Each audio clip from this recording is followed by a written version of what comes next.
General Mbambu, Chief of the Eswatini Defence Force, General Fakaduze, Chief of the Zimbabwean Defence Force, General Sibanda, Chiefs of all the navies present and their delegations, the Chief of the South African Army represented by Major General McCure, Chief of the South African Navy, Vice Admiral Lubese, members of the Military Attaché and Advisor Corps, Generals and Admirals, officers commanding of ships and shore units, senior and junior officers, Master of the South African Navy, Master Warrant Officer Molefe, distinguished guests, ladies and gentlemen, good morning and welcome to day 2 of the 5th Seapower for Africa Symposium of 2024. I'm Rear Admiral Junior Grade Francois de Toy, the Director of Maritime Warfare of the South African Navy and your Program Director for today. I trust that you are still enjoying the beautiful city of Cape Town and that our friends from the other countries are enjoying the South African hospitality. We are really blessed with the weather. This is day 2 that we've had very good weather, and hopefully weather continues in this fashion because Cape Town, although she's a beautiful city, is renowned to have quite rapid weather changes. But let's see, hopefully it maintains. I furthermore trust that you found yesterday's theme of the non-traditional maritime security interesting and beneficial. And I'm sure that today's theme of traditional maritime security, which is the other side of the coin, will be just as interesting and beneficial. I would like to commence today's program by requesting the Deputy Chief of the South African Navy, Rear Admiral Bravo Mshlana, to provide his opening comments to us. Rear Admiral Mshlana.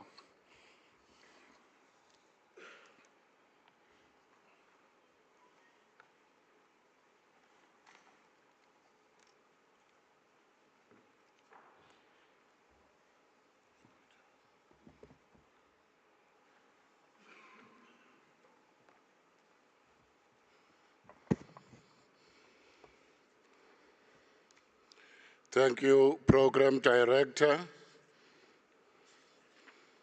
And I therefore request to ride on the protocol you have recognized. Let me as well begin by just a single comment on yesterday's discussions on non-traditional maritime security matters. It became very clear that strategies are evolving, meaning that we are to remain on our toes if we are to keep up with the developments in the maritime space.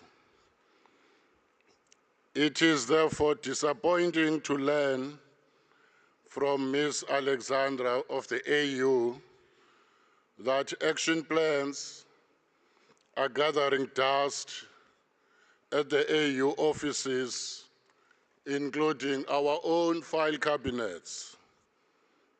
It is for this reason that I call on this generation of commanders to go down in the history books as the generation that has turned the ship around. Through Admiral Lubese, Chief of the South African Navy, I request that from the scheduled closed session of tomorrow, come out with one actionable objective that under the current resource constraints can start focusing the 5 regions of our continent to adapt to the agenda of the African Union. Some time ago, the SADC region was discussing considerations of common training, common platforms, exchange expertise, as well as common patrols and other related matters. I am asking, Chief, just one actionable item, only one. By the way, Seapower for Africa Symposium should be in the calendar of the African Union.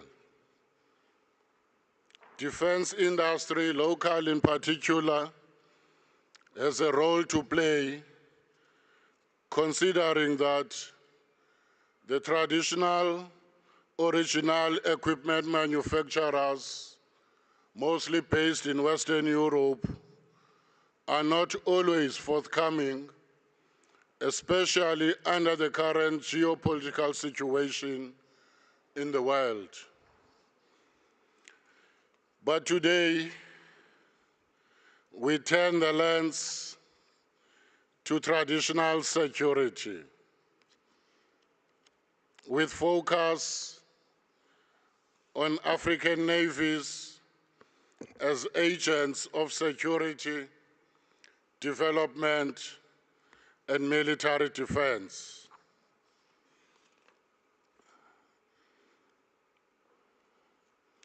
It is an honor to stand before you today at this vital symposium focused on maritime security and the evolving roles of our navies. As we navigate the complexities of maritime security, it is crucial to recognize the significant transformations that have occurred in recent years. The period characterized by war on terror and international piracy, as well as dangerous maritime crimes, has shifted the focus of maritime security debates, often sidelining the traditional warfighting roles of the navies in favor of the secondary policing, humanitarian, as well as diplomatic missions.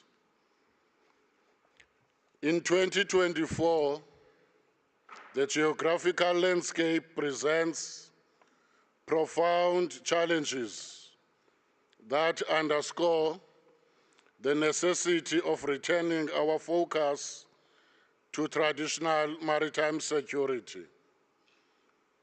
The ongoing conflict between Russia and Ukraine has reverberated across the Black Sea, while Houthi attacks on shipping in the Red Sea and Gulf of Aden continue to pose serious threats to maritime commercial shipping and the maritime-based global economy. Moreover, tensions in the Indo-Pacific region are drawing attention back to the fundamental responsibilities of navies as instruments of national defense and security. Notable, the increasing frequency of naval exercises that focus on naval warfare highlights a turn to warfighting readiness rather than the non-traditional roles. For African navies, these developments are not just distant echoes, but pressing realities that require proactive engagement. Navigating between the aspirational goals of naval warfare and immediate challenges of threats and vulnerabilities, African navies must navigate a way to balance their roles effectively. While smaller navies might excel in secondary roles, they must also cultivate the ability to transition between their primary and secondary functions. This intellectual and operational agility is essential for African decision makers and practitioners within the African naval forces. The presence of international naval forces along the African coast, particularly in the Northwest Indian Ocean, the Gulf of Guinea, and Southern Africa, is a testament to the global recognition of the region's strategic importance. However, it is concerning that Southeast Atlantic of Africa remains significantly under-patrolled by both international and African navies. While foreign navies contribute to the regional stability and security, their involvement raises an important question. Who will address the naval void when the global events divert attention and naval resources away from Africa? Let me repeat this question. Who will address the naval void when the global events divert attention and naval resources away from Africa? This brings us to a pivotal inquiry. How can African navies enhance their role in defending and securing the vast African littoral domain, particularly the combined exclusive maritime zone of Africa, of which Admiral Lobese referred to as well yesterday? Achieving this goal necessitates a robust defense, and both African and international economic interests that position African navies as a contributory maritime security provider of Africa continent.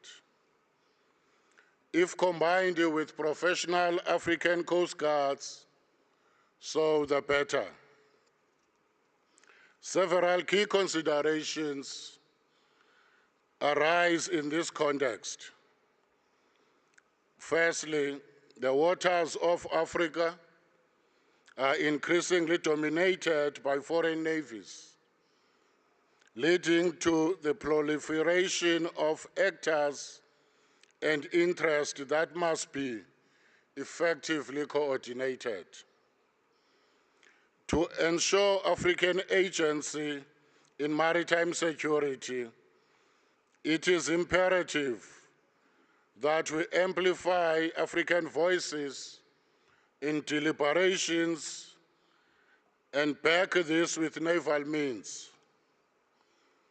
Foreign navies should not operate as primary security providers without meaningful African naval participation. Even small African navies can leverage naval diplomacy to assert their relevance, especially given Africa's proximity to critical maritime routes through Gibraltar, Suez Canal, Bab el-Mandeb Straits as well. For the latter, Egypt faces challenges of bi-coastal state, but still remains competent to mitigate bi-coastal difficulties and different challenges from the Mediterranean and the Red Sea. With the Cape Sea route rising to prominence yet again, it is time to raise naval flag and mobilize resources locally. African navies must recognize themselves as latent players with untapped potential. To overcome challenges such as sea blindness and avoiding second entrapment of an over-reliance on foreign naval forces, African navies must take proactive steps to assemble and assert their capabilities and responsibilities. This requires a shift in mindset to prioritize the establishment and maintenance of capable naval forces that can address emerging maritime threats. Historically, African navies have demonstrated resilience and capability as reflected in the book African Navies, Historical and Contemporary Perspective of 2023, and evidenced by small operations of Liberia and Mozambique, as well as of Somalia, despite limited resources. Securing and defending African maritime interests must begin at home. Countries with capacity must invest in building their naval capabilities or bring about affordable Coast Guard capabilities. Cooperation is central to this and not merely an option, but a necessity that can enhance the overall effectiveness of the African maritime security efforts when new regionalism enters the scene. To achieve a more robust maritime security framework, African navies must engage collaboratively with foreign navies and selected agencies. This may involve moving beyond historical colonial ties and exploiting partnerships more aggressively within the global South. Collaborations with countries such as Brazil, China, and India, and perhaps strive for a maritime or naval connection or program in the BRICS Plus grouping can reinforce Africa's maritime presence and response capabilities. Regions of Africa becoming geopolitical shutter zones, such as the Red Sea Security Complex, graphically demonstrate the maritime spillovers that ensue, as pointed out by Alex Duval in his book in 2024. Developments in the Red Sea highlight the urgent need for a maritime response, with navies serving as first defenders.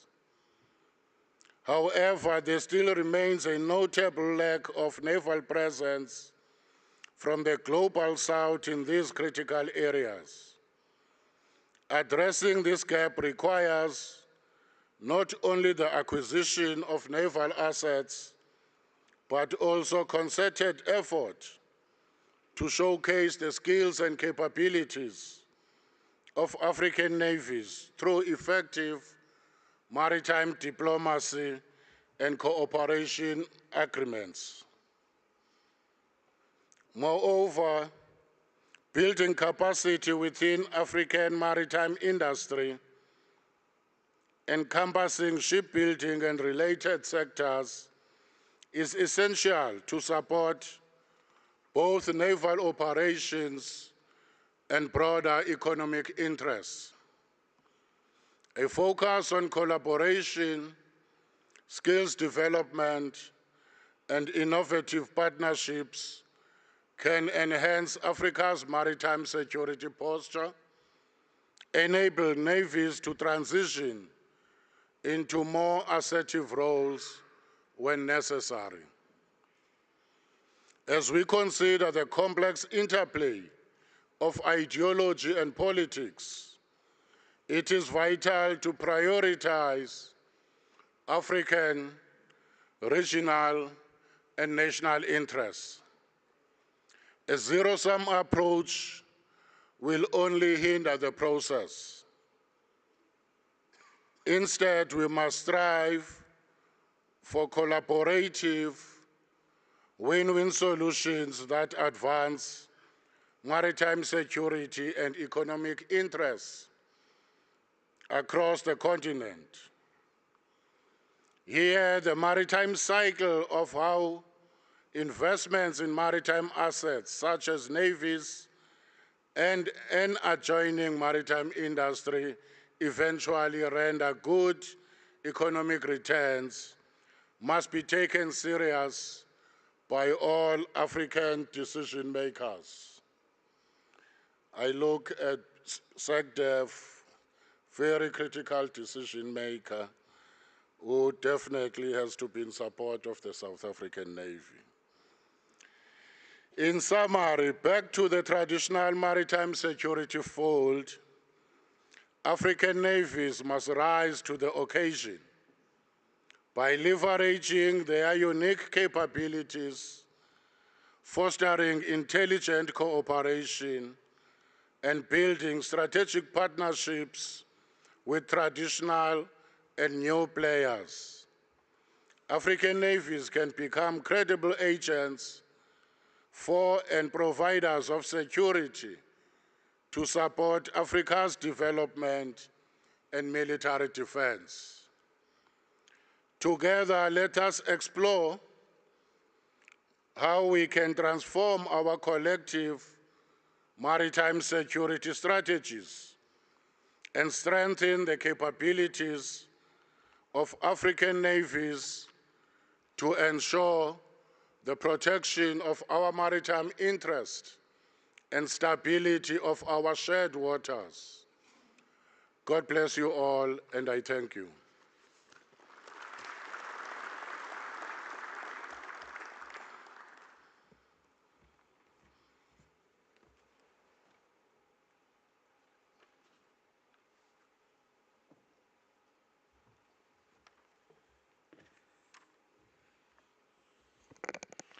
Thank you very much, Deputy Chief of the South African Navy, Rear Admiral Mshlana. They gave me this box to stand on, and I'm not sure why, but yes. For the benefit of the other speakers, I'll keep it in place. Without further ado, we are a bit astern of our program. I apologize for that, but we will make it up during the course of the day. It now brings me to our first panel of today, the third panel of this session, with the theme of placing navies at the center, which will be chaired by Dr. Moses Kanyile. He's the director for the Center for Military Studies at the Faculty of Military Science of Stellenbosch University. Dr. Kanyile, I would like to invite you to the stage, as well as all the panel members present. I just want to point out that we have 2 online presentations as part of this session, of which the first presentation will be online. Dr. Kanyile.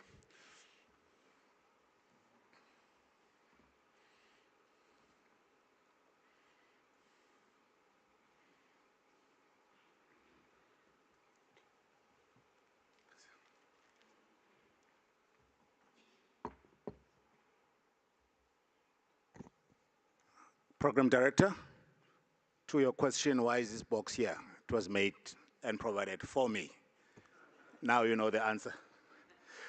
Program Director, thank you so much, ladies and gentlemen. And it's always a pleasure to have a chance to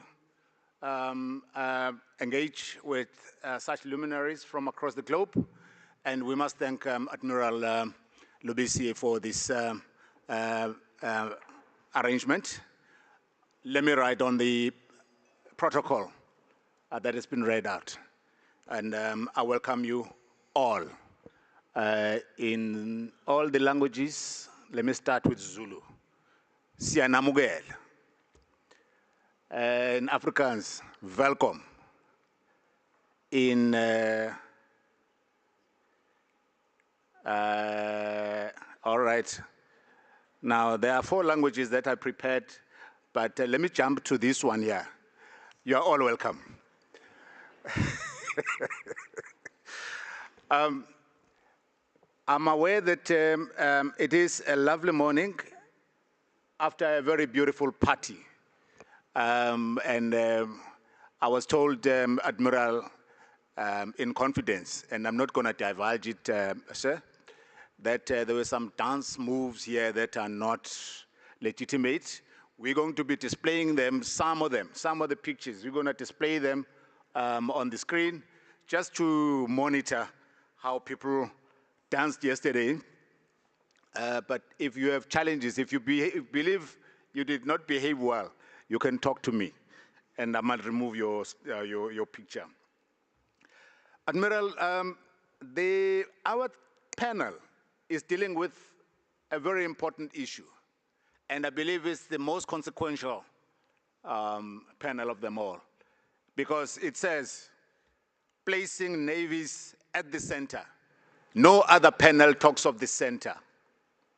No other panel. It is the most consequential. So I would like you to really concentrate, to participate, and engage with the panelists. Now, in our lineup, we have great speakers. The first one is going to be Professor Duarte. I'm going to introduce him shortly. And then we're going to have Brigadier General Dr. Waweri from Kenya. And then we'll move on to Captain Navy Sawan from India, and then conclude with Professor Suban from UKZN in South Africa. Only then we will have a question and answer. I believe the gadgets, all the relevant gadgets are in place. Yeah? Thank you. Okay, it now gives me great pleasure to introduce to you our keynote address speaker, the third one of the conference, Professor E. Duarte, who comes from the Federal University of Rio Grande do Sul in Brazil. Professor Duarte. He is presenting online, so just give me an indication as soon as the presenter is there. Are you presenting, sir? Oh, thank you, thank you, thank you, thank you. Morning, greetings from Brazil. Everybody is here now. Okay. So, thank you, Doctor. It's a pleasure to be here. Before anything else, I must apologize twice to the audience present here. First, I must apologize for not being present in Cape Town. I tried every possible way to come, but the circumstances didn't allow it. But even so, I cannot stress enough how this symposium is celebrated here in Brazil, and the presence of the Chief of Staff of the Brazilian Navy, Admiral Silva Lima, is evidence of this. It's an outstanding achievement, and I congratulate the South African Navy and the University of Stellenbosch. Especially, I commend Admiral Mazmala and Professor Ray for their tireless efforts to organize it. I also have to apologize because I was not supposed to talk too loudly. It's 4 a.m. here in Brazil, and everyone here in the house is sleeping. Although my wife is a half sleeper, my 2-year daughter is not. And if she wakes up and she will kick me off here and take control of this talk. I'm going to open my talk by citing Professor Jeffrey Steele, a professor from King's College. And he has the proposal from his book, Seapower, and later in many further publications, where he introduced the 2 types of navies that are widely acknowledged as well contested. As you can see, he has the foundations of his framework of normative and economic factors, as the option for any of the 2 types of navies was always a given and simple trade-off. Moreover, Brazilian naval officers and scholars are particularly judgmental that his proposal of mis-sharing implies sovereignty sharing. I point out that his division has little historical background, as this consideration of the provision of good order at the sea and the naval warfare is as old as the ancient civilizations. Take, for instance, the Rome Republic Navy, which had to mitigate piracy around its maritime trade lines and build and rebuild fleets to face the sea powers of its days over the Mediterranean Sea. Only after defeating Carthage and the Macedonian Empire, the Seleucidan and Ptolemaic dynasties, could the now Roman Empire really decide which type of navy it would master. Before that, it responded to threats with the resources and capability indicated together. Therefore, I propose that the matter of types of navies is of ends and means, or means and ends, as the technological, economic, and organizational costs of any navy today are relatively greater than for the Romans. First, countries and their navies do not simply emerge without the necessary capabilities to ensure good order at the sea or in naval warfare. This is built up over decades from the availability of naval means, threats, and long-term policy. For a comprehensive but systematic perspective of the South Atlantic Navy, I use as my reference the study produced by the Angolan Brigadier Manuel Corrêa de Barros for a book we did together a few years ago. By considering the table you see, one can conclude that only Argentina, Brazil, South Africa, and Venezuela have semi-oceanic capability. Nigeria and Uruguay have a limited offshore capability, and regarding the capability for coast action, besides the 6 indicated above and the table, 2 more have reasonable capability, Angola and Ghana. And the remaining navies have this capability reduced. It's fair to realize that some countries, notably Benin, Togo, with very small coastlines, do not need a larger fleet for defense and patrolling. The problem is that this kind of listing does not bring qualitative and performance data such as tonnage, speed, autonomy, armament crew, and very importantly, the age of each ship. For a proper analysis of the capabilities of the fleet belonging to the countries of this enormous region, the South Atlantic, it's not enough to list figures of manned ships that exist in each one. Thus, to understand the rank of navies of the different countries by their potentiality, this study uses the categorization proposed by Eric Groves, the ranking of smaller navies revisited. It proposes 9 ranks of navies regarding capabilities. According to the number of classification vessels, we can indicate what rank each navy belongs to. One can state that the first 3 levels of global projection do not apply to the South Atlantic, except the British Royal Navy. Then we only can rank the South Atlantic navies for ranks 4 to 9.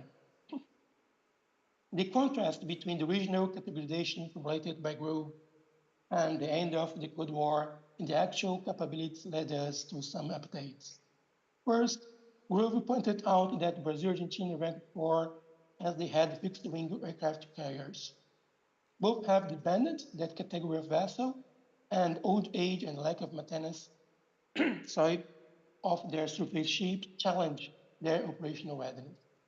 However, while Brazil just acquired a well-refurbished rotary wing aircraft carrier, Argentina has concentrated resources to patrol its EEZs and face drug trafficking. Therefore, you can still rank Brazil as 4, but Argentina needs to be lowered. Proof it's still the second most powerful navy in the South Atlantic. Finally, both countries have severe budgetary problems, and doubts remain about whether they will be able to keep those ranks. The next level addresses Navy with semi-ability, project force well offshore. At the time of Grove's original analysis, South Africa was the only country in the region included in this level. Its counter-piracy operations in Namibia and North Mozambique waters recently confirmed that. Rank 6 includes navies with high levels of capability in operations up to about 200 miles from the shore.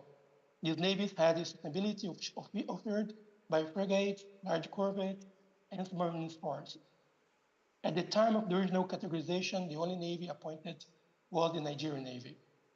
Today, the navies of Uruguay and Venezuela are probably fit for the rank 2. The last one is shadowed by its current social and economic degradation, though its amphibious capability is still the second largest in the region.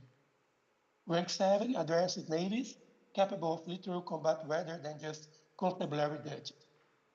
We could perhaps include Equatorial Guinea and Namibia at this level because they hold partnerships, although they demand further qualitative analysis. Equatorial Guinea is a vital area to build up capacity against transnational threats and receive some support from France. Namibia is a compelling case because it's flirted by Brazil and China, from which its petrol vessels came. While the first has provided continuous naval education to Namibian officers over a decade, China has supported infrastructure renovation. Still, Namibia has benefited from SADC's joint exercises and operation. The last two ranks include those navies only capable of constabulary duties and token navies with a formal organization structure, as well as a few coastal boats but little else. Even so, in the case of West Africa, the distinction between Coast Guard's capability and no capability at all is relevant given the powers and the trafficking plaguing the region. The distinction is also relevant given the pooling of resources to face those threats, and the ranking should indicate navies that really contribute to those efforts and those whose contribution is just symbolic. Countries such as Cameroon, Ghana, and Gabon have put significant efforts as well as received US and European support to raise their former token navies to reasonable coast guards. Among rank 9 navies, only one may be perplexed to figure out how Angola, one of the region's largest economies, was unable to raise at least a coast guard. Its Minister of Fisheries has one patrol coast offshore and 5 patrol coast guards dedicated to facing illegal fishing, a more reasonable coast guard than the Angola Navy's 5 patrol boats. Therefore, its oil drilling infrastructure camps are exposed, high targets to Niger Delta piracy and smuggling. Angola is one of China's primary energy suppliers, which explains the high Chinese interest in economic and naval interdependence. However, Angola has fresh memories of exclusive partnership of the Cold War era with the Soviet Union, and they look forward to more balanced options of partnership, keeping open conversations and joint activities with South Korea, the United States, and Brazil. Therefore, Angola is still one case that deserves reconsideration in light of its recent acquisition. Now it's time to shift my presentation to threat.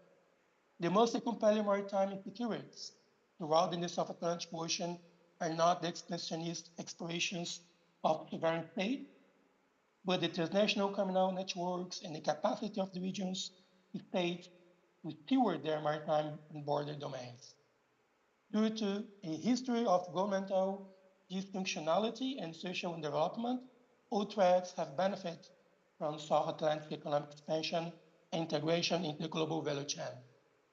Globalization reduced operational costs and fostered new and expanded forms of organized crime and political criminal nexus. Former South American and West African drug cartels, insurgency groups, and robbery gangs evolved into much more sophisticated associations with the criminal pipelines consolidated in Europe, North America, and Asia.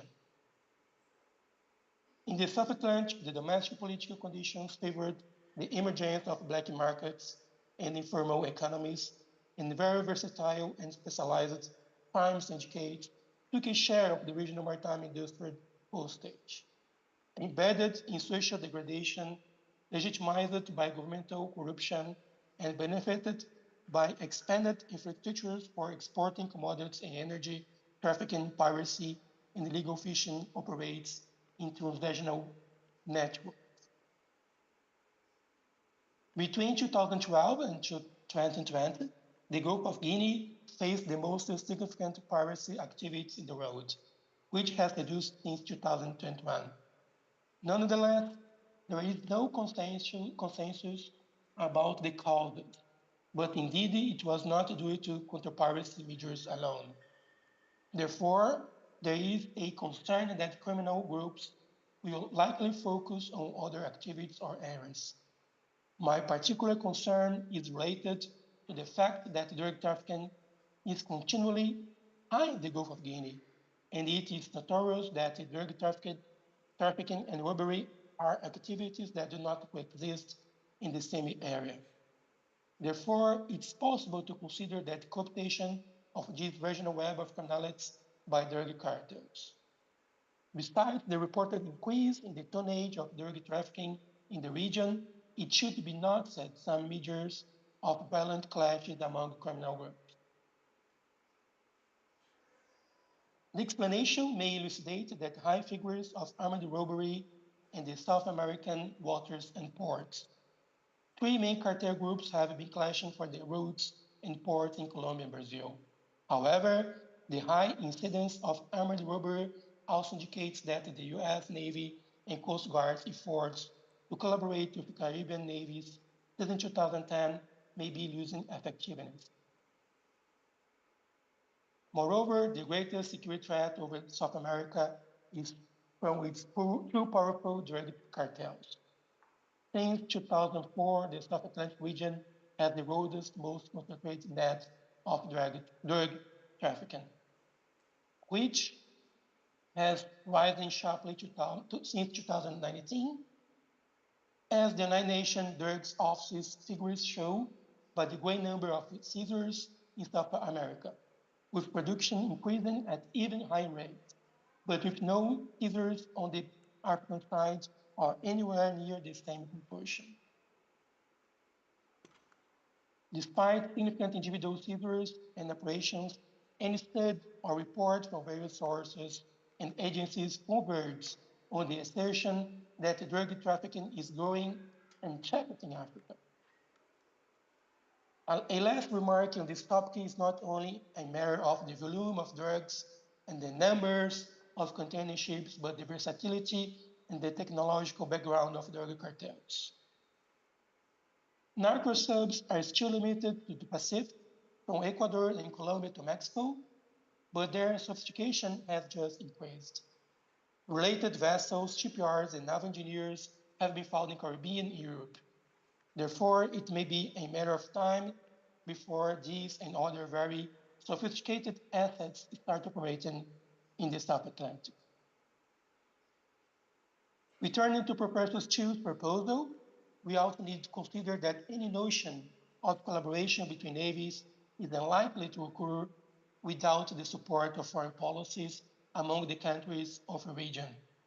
In that sense, it's remarkable that he introduced his proposal before Brexit and its several consequences for the Royal British Navy and the European Union maritime strategies and policies. Furthermore, this year, 2024, marked exactly 10 years since I first came to South Africa, precisely to participate in a symposium like this one on maritime security, then organized by the Department of International Relations and Cooperation in the University of Johannesburg under the leadership of Professor Francis Carnegie. At that moment, there was a much more optimistic atmosphere that despite the increase in maritime crime indicators already on the rise, the countries of the South Atlantic would have more focus and collaboration to face them. 10 years later, these expectations have not developed well.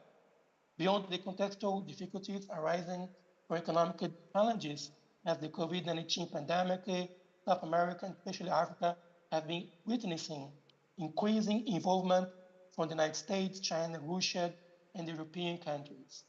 However, with proposals and agendas much more to compensate for their rivals than sustainable or welcome in themselves. The result has been political polarization in these regions and paralysis of their regional security regimes. Another factor of sea blindness in the South America has been surfing. More than the lack of focus and concern regarding maritime issues and threats, the problem is the increasingly extensive employment of navies supporting subsidiary functions on land. In Brazil and Colombia, the navies and their marines have been tasked with combating organized crimes in ports and coastal facilities. Finally, the increasingly frequent extreme weather events have been taking their toll on the participation of the navies, for example, during the unprecedented rains and flood in the region where I live in southern Brazil.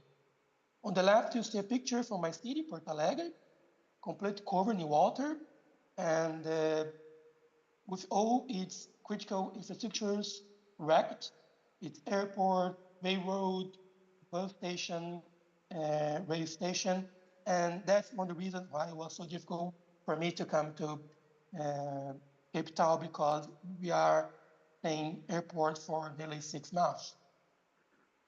During particularly to attend this event in the south of Brazil, the Navy alone deployed 8 ships, including its flagship Atlântico, 11 helicopters, 70 vehicles, 2,000 military personnel, and set up 2 mobile water treatment stations distributing 200 tons of donations. Other extreme events took place in other regions of Brazil, and Navy had similar role to play. On the left, you can see a picture of the Argentine Navy's Special Fire Brigade chain for forest fires, and also has a special detachment to face flood. Therefore, the correlation between on the one hand, the international and regional political landscapes, and the other, the constraints and incentives for governments over more varied and prolonged use of navies, impacting the constant need to change the organizations, either to adapt to unforeseen missions or to innovate in new capabilities against non-state threats that have ceased to be substantial. In that sense, although we are witnessing profound technological developments and solutions to a state navies in play their roles, the greatest challenge is organizational. To address this last point of my presentation, I'd like to take the case of Brazil, which is closer to me. Since 2014, the Brazilian Navy, Since 2014, the Brazilian Navy has committed resources to enhance its ability to maintain good order in maritime surroundings. First, it created a multi-layered and multi-platform system for collecting data on events occurring in Brazilian territorial waters and the EEZ.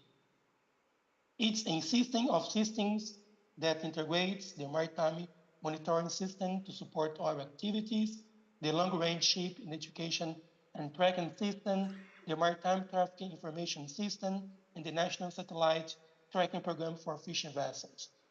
This program is challenging considering Brazil's continental size and deep dependence on maritime routes. However, the main obstacles to this program are more budgetary than technological. In fact, the next step for the Brazilian Navy has been very challenging, and since 2021, when the Maritime Operations Command and Protection for the Blue Amazon was created. For this organization, the mission is to merge this data into decisions and actions, guide the maritime resources and other state agencies in Brazil, as well as the allocation of reports on what can or is desired to be shared with the friendly countries and organizations, such as, for instance, the Interregional Coordination Center in Cameroon. It's here that the great challenge lies in developing and refining techniques, tactics, and procedures, training, allocating human resources, and break with old operational patterns, incorporating new ones. However, an excess of innovations and change times in organization. Moreover, in the case of maritime security, the effectiveness of compass depends on organizational adjustments by other departments and agencies beyond the Navy's control and authority. Moreover, this new command is under the Naval Operations Command, so it has to filter and define which events may eventually escalate or demand military-grade decisions and actions. Finally, academia faced the challenge of offering new knowledge bases, since the vast majority of the literature on military innovations is dedicated mainly to land forces. Therefore, at least for a while, the navies will have to rely on themselves to produce new knowledges and skills to ensure good order at sea and truth exchange among themselves. In this sense, I emphasize once more the importance of symposiums like this one and hope that this will not be the last one. That's all my remarks. Thank you very much for your attention. I return my speech to the floor. Thank you very much.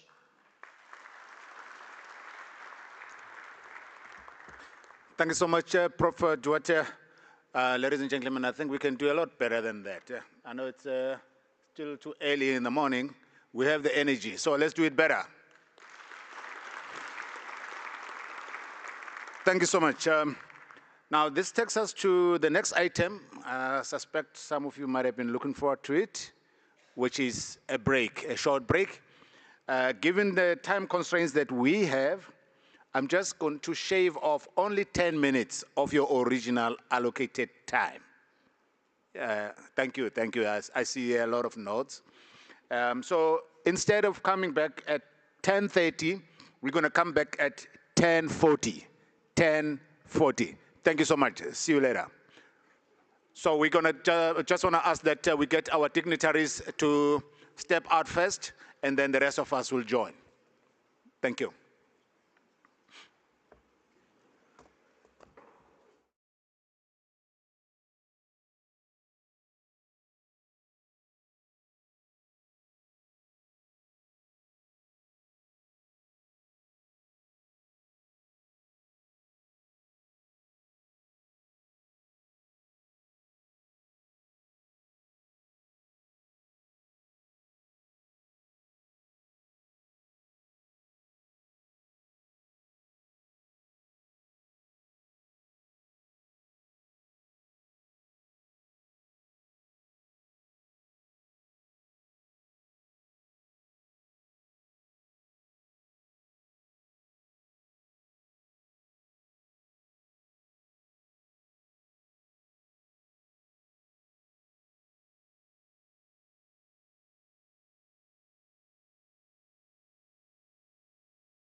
All right. Welcome back, ladies and gentlemen. We are going to be moving on. I'm aware that we might be running behind schedule a little bit, not by a huge margin. So, but no worries. We have catered for this. We will catch up somewhere down the line. So, if you are a presenter, you do your thing to the fullest extent, because we want the full benefit of your expertise. It now gives me a great pleasure to introduce to you our next speaker, Brigadier General Dr. Waweri, who is a security and international relations expert from Kenya. Over to you, sir.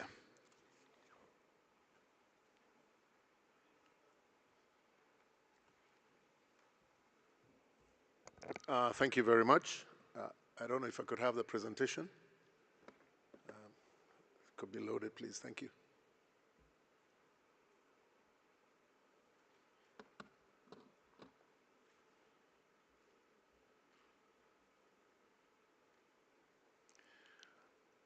Yes, thank you very much, and I'm really glad to be here.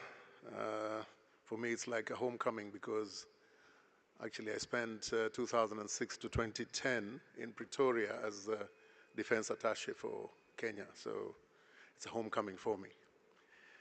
This morning, I would like to discuss with you very briefly, I think briefly because it's a subject that can take quite a while to discuss.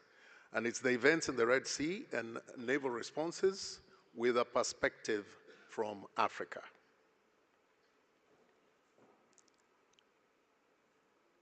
The Red Sea, a vital maritime corridor connecting the Mediterranean Sea to the Indian Ocean via the Suez Canal, holds immense strategic and economic significance. It facilitates the passage of a substantial portion of the world's maritime trade, including crucial energy supplies. However, this region has increasingly become a hotspot for geopolitical tensions and maritime security threats. One of the most notable challenges in recent years has been the attacks on commercial and naval vessels by Houthi rebels operating from Yemen.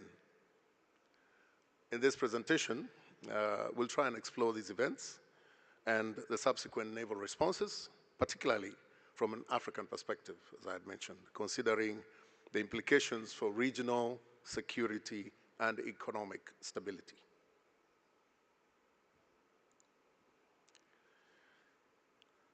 The strategic importance of the Red Sea. The Red Sea's importance cannot be overstated. It is a crucial route for international maritime trade, with over 10% of the global trade passing through the Suez Canal, which is located at the north end. The Bab el-Mandeb Strait at the southern end is also a strategic choke point, controlling access to the Red Sea from the Indian Ocean. Any disruption of this region can have significant repercussions for global trade and energy supplies. What are the economic implications? For African nations bordering the Red Sea, Egypt, Sudan, Eritrea, and Djibouti, the stability of the maritime corridor is crucial. These countries depend on the Red Sea for access to international markets and for their own maritime activities. Moreover, the Red Sea's stability is vital for the security of the broader East African region, which is increasingly involved in international trade and energy transportation. So let us look at the security concerns.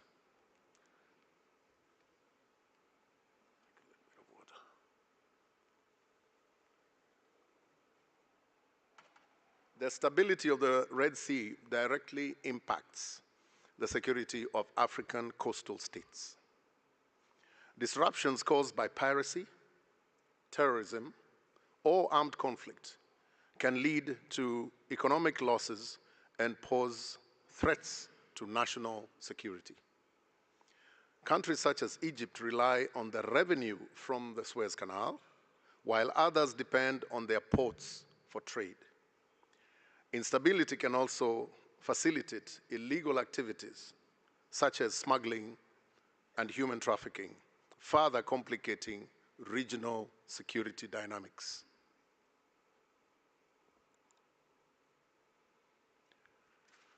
Let's look at the activities of the Houthi rebels.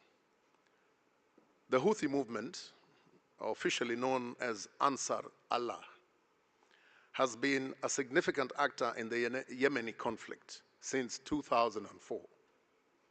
Their control over parts of Yemen's Red Sea coastline have allowed them to launch attacks on commercial and naval vessels, threatening maritime security in the region.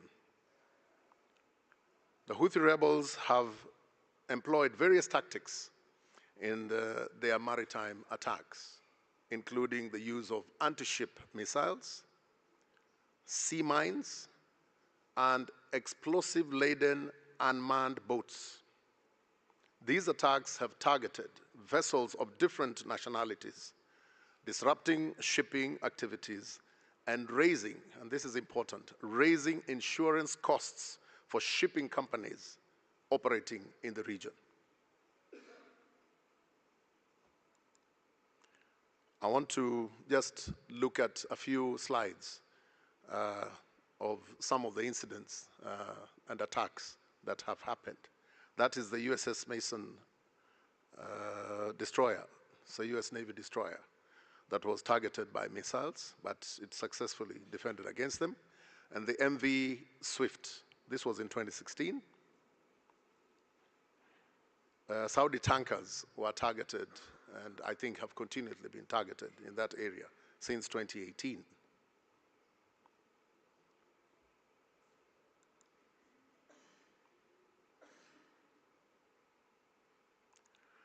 There was also an attack on the MT Agrari in 2020. It's a Greek-managed oil tanker that was struck near a Saudi port.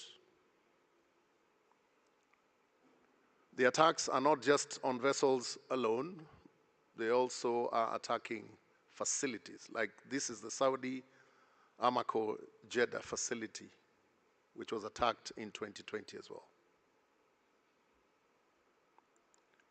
And then the MV Mercer Street in 2021.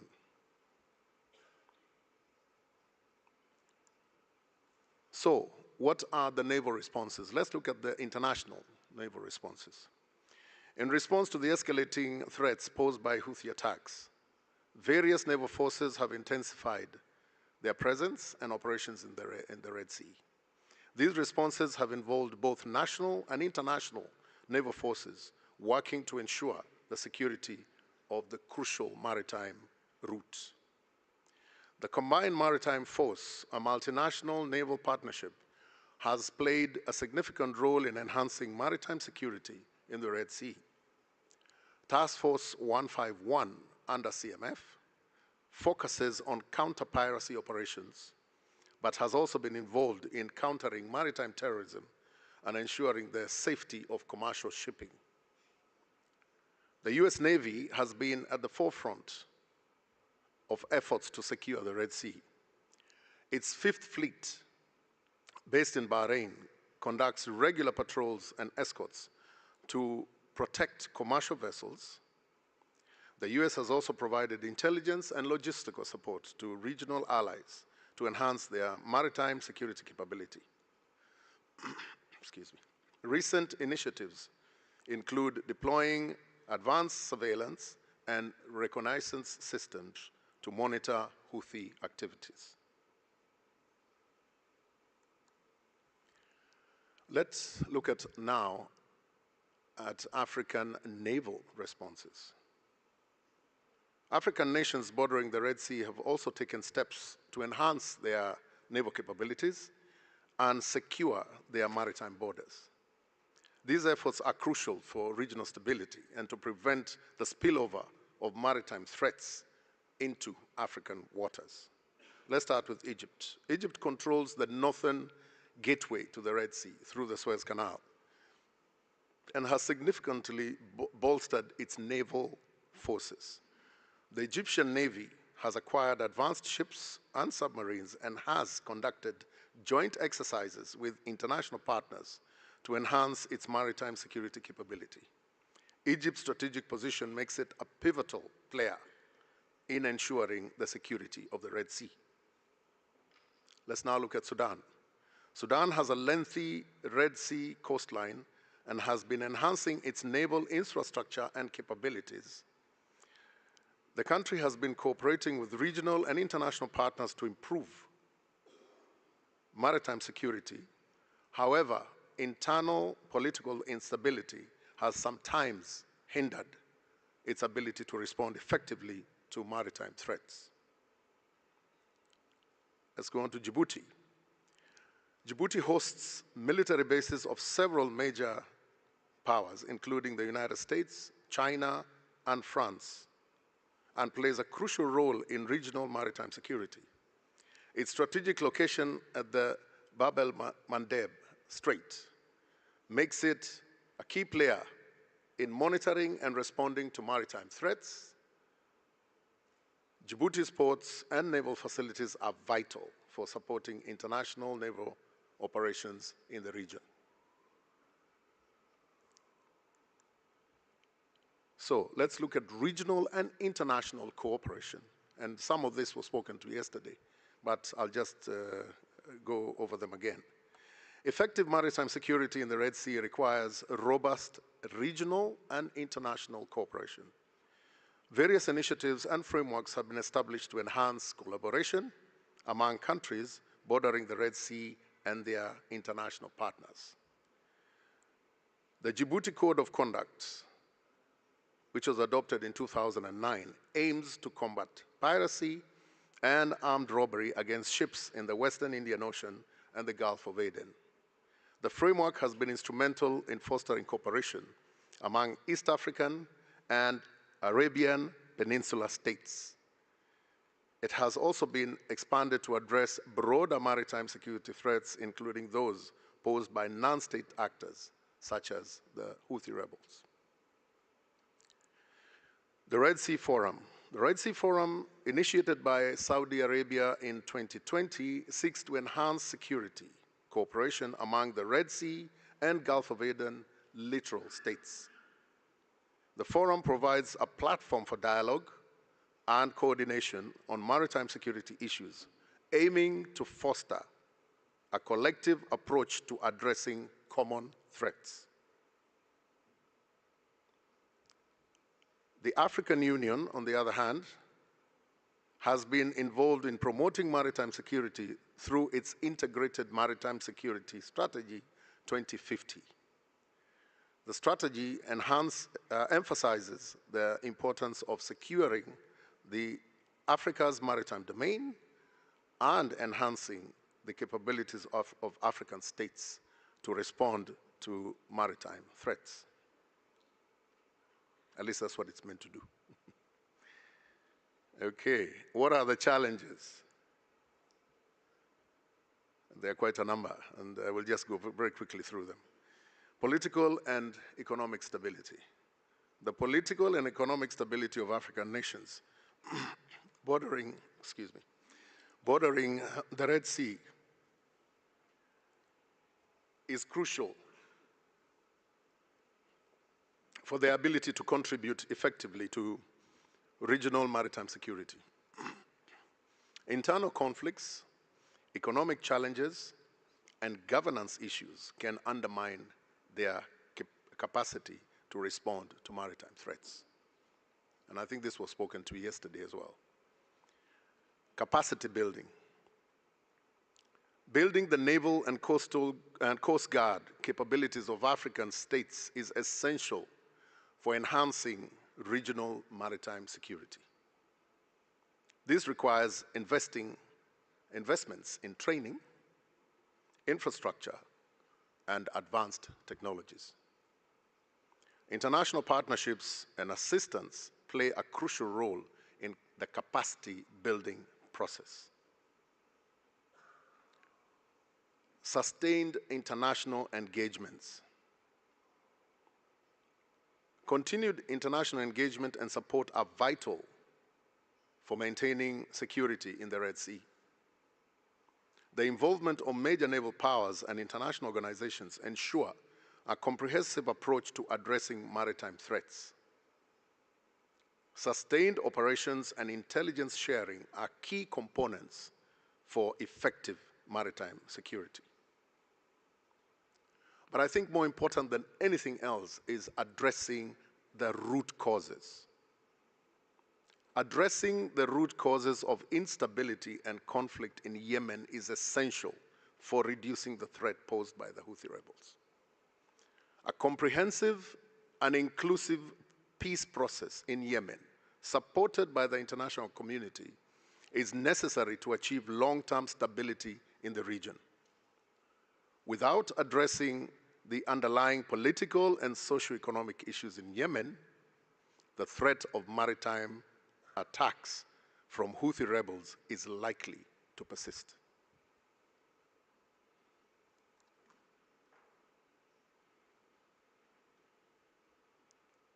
So, what is the role of major powers in all this?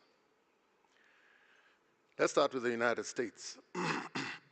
As I mentioned earlier, the United States has been a key player in ensuring the security of the Red Sea, given its strategic interests in the region.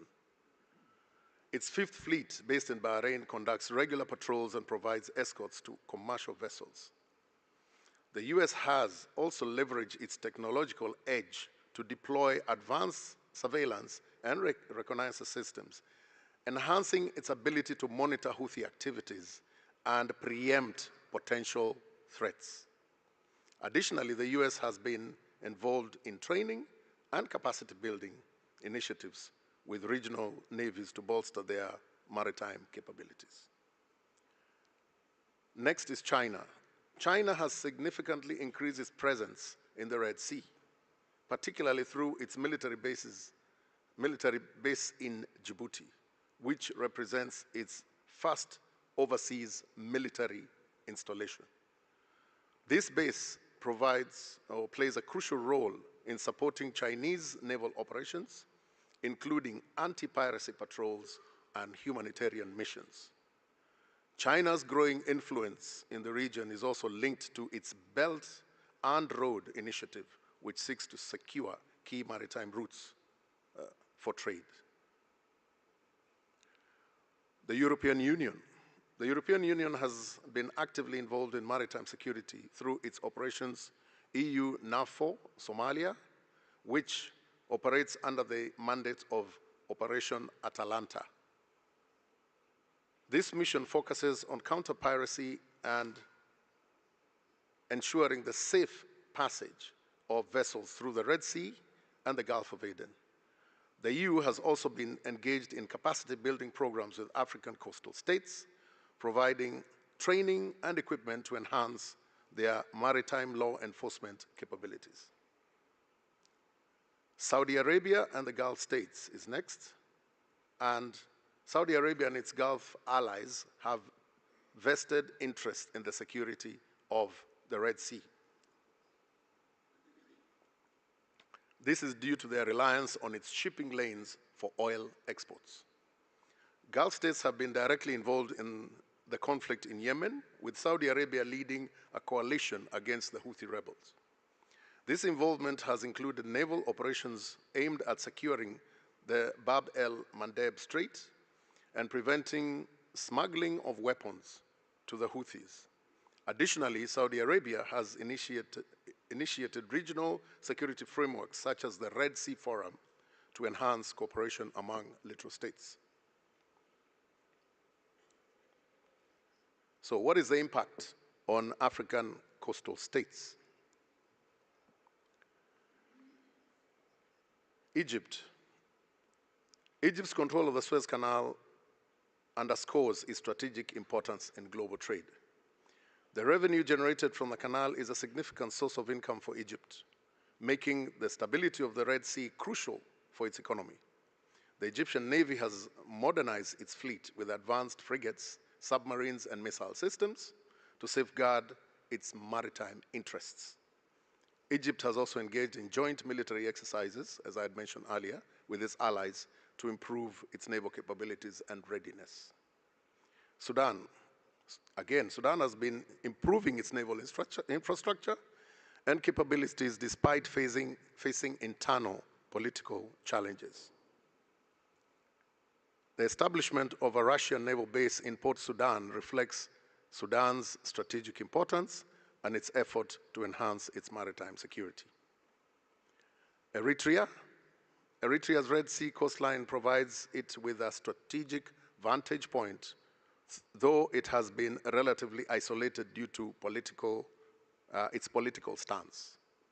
However, Eritrea has been gradually opening up to regional and international cooperation, recognizing the need to secure its maritime borders against threats such as piracy and smuggling. Djibouti, I think I'd already mentioned that, its strategic location at the Bab el-Mandeb Strait has made it a hub of international military presence. So, what does the future hold? Enhanced regional cooperation. The security of the Red Sea requires robust cooperation among the littoral states. Initiatives such as the Red Sea Forum and the Djibouti Code of Conduct provide platforms for dialogue and coordination. These frameworks facilitate information sharing, joint patrols, and collaborative responses to maritime threats. Strengthening these mechanisms is crucial for achieving a unified approach to regional security. Capacity building and training. International partnerships play a key role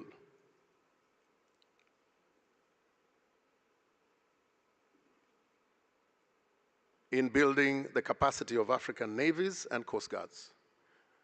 Programs funded by the US, EU, and other international donors provide essential training, equipment, and technical assistance. These initiatives help enhance the operational capabilities of African maritime forces, enabling them to respond more effectively to security challenges. Addressing socioeconomic issues. Long-term stability in the Red Sea region also requires addressing the socioeconomic issues that contribute to instability. Development programs aimed at improving livelihoods, governance, and infrastructure in coastal communities will reduce the incentives to engage in illicit activities. Use of technology or technological advancements. The use of advanced technologies such as satellite surveillance, unmanned aerial vehicles, and maritime domain awareness systems is essential for monitoring and securing the Red Sea.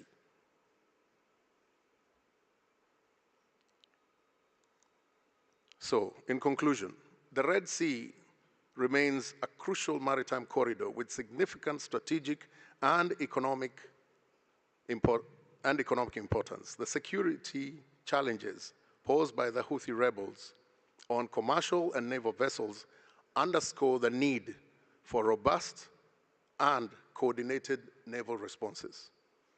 African nations bordering the Red Sea have a vital role to play in ensuring regional maritime security, and their efforts must be supported by international partners. Enhanced cooperation, capacity building, and addressing the underlying causes of conflicts are essential for achieving security and stability in the Red Sea. Thank you very much.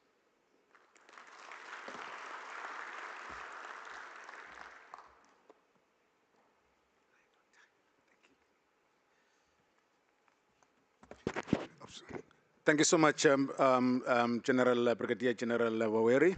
I think it was quite insightful. Ladies and gentlemen, please remember, we will be having a Q&A session involving all the presenters. So, Professor Duarte, please stay on the line so that when we conclude this, you can participate in the panel discussion. Now, our next presenter is Captain, sorry.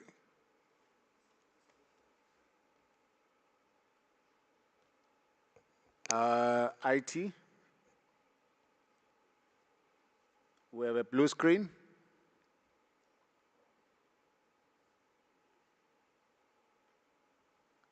Sorted.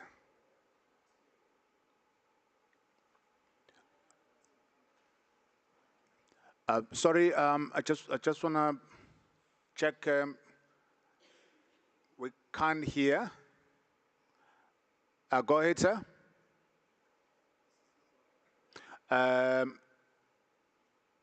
Can IT help us?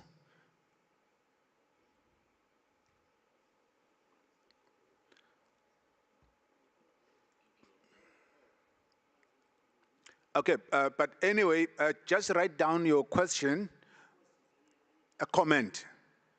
It's not a question, it's a comment. Can somebody help with a roving mic, maybe?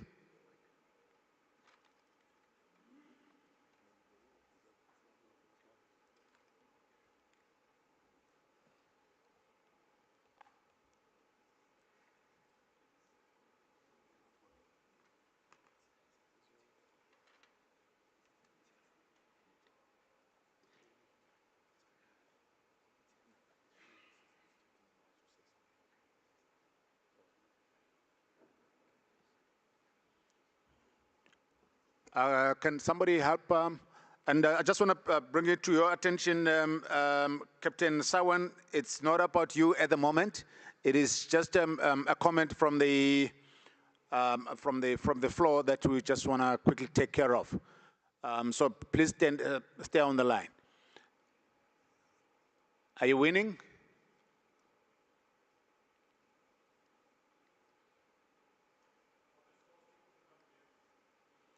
Say again.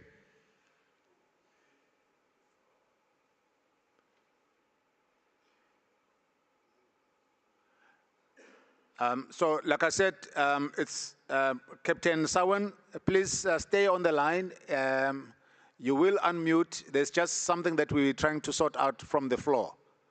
Please be patient with us. Are you coming okay there? All right. So what we will do, we will get back to the discussion. Is that okay with you? All right. Apologies for that. Okay. Let me head over to Captain Navy Sawan from India. Over to you, sir.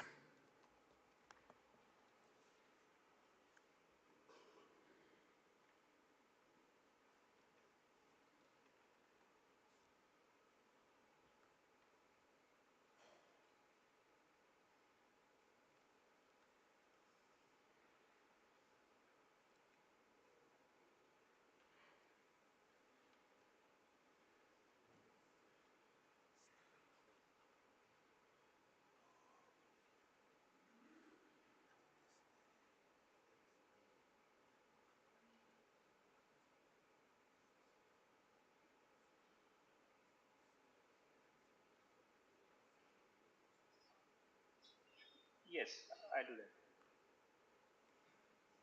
Good afternoon to everyone. Am I audible? I'm sorry for the technical glitch.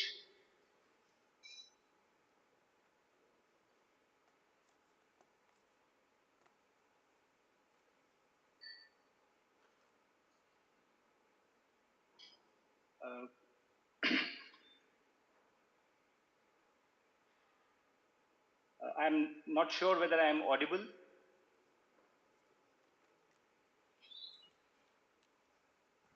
Yes, proceed, Captain. You're loud and clear, and we're looking forward to your presentation. Please proceed. Thank you. Thank you very much. And also, I hope that the presentation is visible on the screen now. Yes. Thank you very much. Very good afternoon to all the delegates and participants from India. At the outset, I would like to thank the South African Navy for affording me this opportunity to present the role of the Indian Navy with specific focus on the Northwest Indian Ocean. And although I will be speaking about the Indian Navy, the institution that I represent currently is the National Maritime Foundation, which is a think tank based in New Delhi. What I'll do in my presentation is that I will talk about India's strategic maritime outlook and how naval operations fit into it. Of course, the focus of my presentation will be on the Northwest Indian Ocean, but I might include a few bits of information from what the Indian Navy does otherwise also. I also thank Dr. Duarte and Brigadier General for their excellent expose. And I think they have truly enriched this panel because I will be restricting myself to naval operations of the Indian Navy while they have painted a very larger, broader canvas.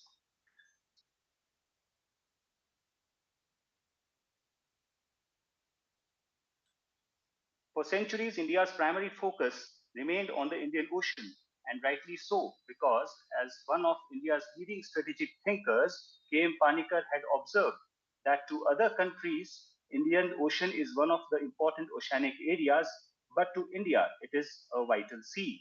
Our economic prosperity, well-being, and security depend on this ocean. India's maritime policy is encapsulated in the acronym SAGAR. SAGAR is a word in Hindi and it means the ocean. We firmly believe that our own security and prosperity is linked to the security and prosperity of all in the region. And therefore, it cannot be that India alone rides a crest of prosperity while others wallow in some trough. Accordingly, in 2019, India articulated at the East Asia Summit the Indo-Pacific Oceans Initiative, or the IPOI. The IPOI consists of 7 different but deeply interconnected pillars or spokes.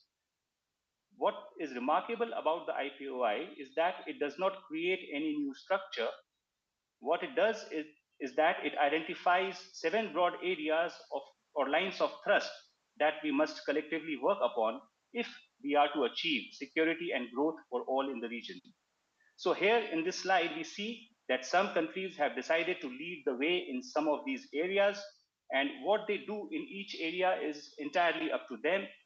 You will also note that the IPOI is not only about maritime security, but about a whole range of maritime issues. And of course, each of these has a deep connection with others. So this brings me to the concept of holistic maritime security. And we define maritime security as freedom from threats arising in, from, or through the sea. And this includes both man-made threats as well as natural threats and as well as a combination of the two. The first step in ensuring maritime security is to know what and where are the threats. So allow me to present an overview of the maritime security challenges in the Indian Ocean. For this, I rely upon the reports that are prepared by the Information Fusion Center Indian Ocean Region, which is located in New Delhi. The latest half-yearly report of the IFC IOR has listed 2,200 incidents across various categories. I will highlight a few important of these. The first is piracy and armed robbery, and this slide shows the geographical distribution of the reported incidents. 135 incidents were reported this half year between January and June, and there has been an increase with respect to the first and second halves of last year. The increase in number of reported piracy incidents has been attributed to the conflict-related attacks in the Red Sea and in the Gulf of Aden. East Africa accounted for 52 incidents in this year, a substantial increase if compared to the that is last year. The same is attributed to enhanced reporting by Mauritius and the recent hijacking incidents off the coast of Somalia. The next challenge is contraband smuggling. 554 incidents were reported in the first 6 months. The most menacing of these, of course, is drug trafficking, which accounted for nearly 30% of all contraband incidents. Let me now move on to the IUU fishing, and you will note that most of it is concentrated in Southeast Asia. Of the total incidents that were observed by the center, 75% were categorized as local IUU fishing and the balance 25% as poaching. As far as East Africa is concerned, 31 incidents were monitored in the region, revealing about 45% reduction as compared to the first half of last year and a 10% increase if compared to the second half of last year. Finally, I will cover hybrid maritime security threats. These accounted for 194 incidents in the first half of this year. And you can see that drone attacks and missile attacks were the predominant threats in this category. The taking of MV Galaxy Leader in November last year was both audacious and shocking. The sinking of the Rubimar on 2nd of March brought the threat of environmental degradation also to the forefront. There were other consequences of this as well. There were reports that when the Rubimar dropped anchor after being struck, it damaged 3 undersea cables in the area. These were the Seacom Tata, the Europe-India Gateway, and Asia-Africa-Europe cables.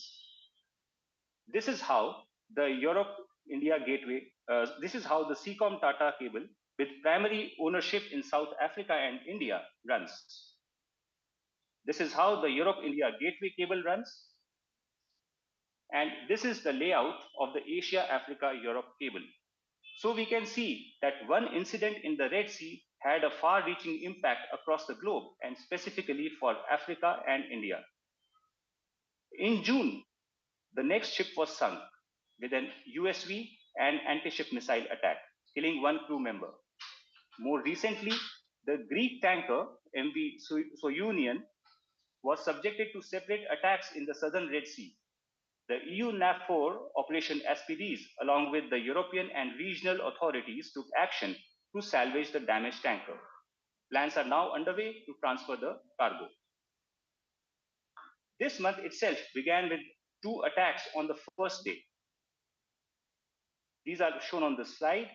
And as far as my information is concerned, the latest vessel to come under attack was the Olympic Spirit, which happened on 10th of October. So what is the Indian Navy doing about it? This picture on the slide is of MV Ruel, which was hijacked by pirates on 14th of December last year.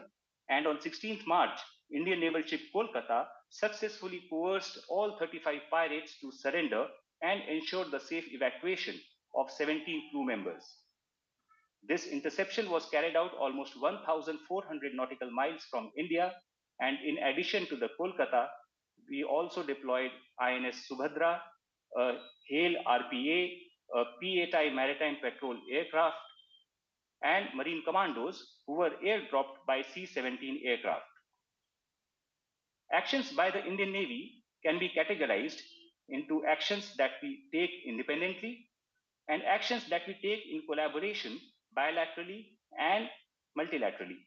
This will lead to bolstering holistic maritime security, which in turn will contribute to our policy of Sagar. I will first cover independent action and deployments. This slide shows the Indian Navy's mission-based deployment. We adopted this operational concept a few years ago, in which we keep a ship mission deployed in a designated area in the Indian Ocean region. For example, we deploy a ship in the Persian Gulf, which is called Gulf Dep. Our deployment in the Gulf of Aden is called POG Dep, which stands for Patrol in the Gulf of Aden Deployment. Similarly, MALDEP stands for Malacca Strait Deployment. In the backdrop of the security situation in the Persian Gulf and the Gulf of Oman in 2019, the Indian Navy commenced what is called Operation Sankalp to ensure safe passage of Indian flag vessels. Since 2008, the Indian Navy has deployed units in the Gulf of Aden and off the Somali coast for anti-piracy patrols. More than 3,000 ships and 25,000 seafarers have safely been escorted since. Owing to a sudden increase in the maritime security incidents late last year in the Gulf of Aden, the Indian Navy began Operation Sankalp. This was in addition to the anti-piracy operation which I spoke about in the previous slide. I have put out the statistics of the first 100 days of this operation on the screen.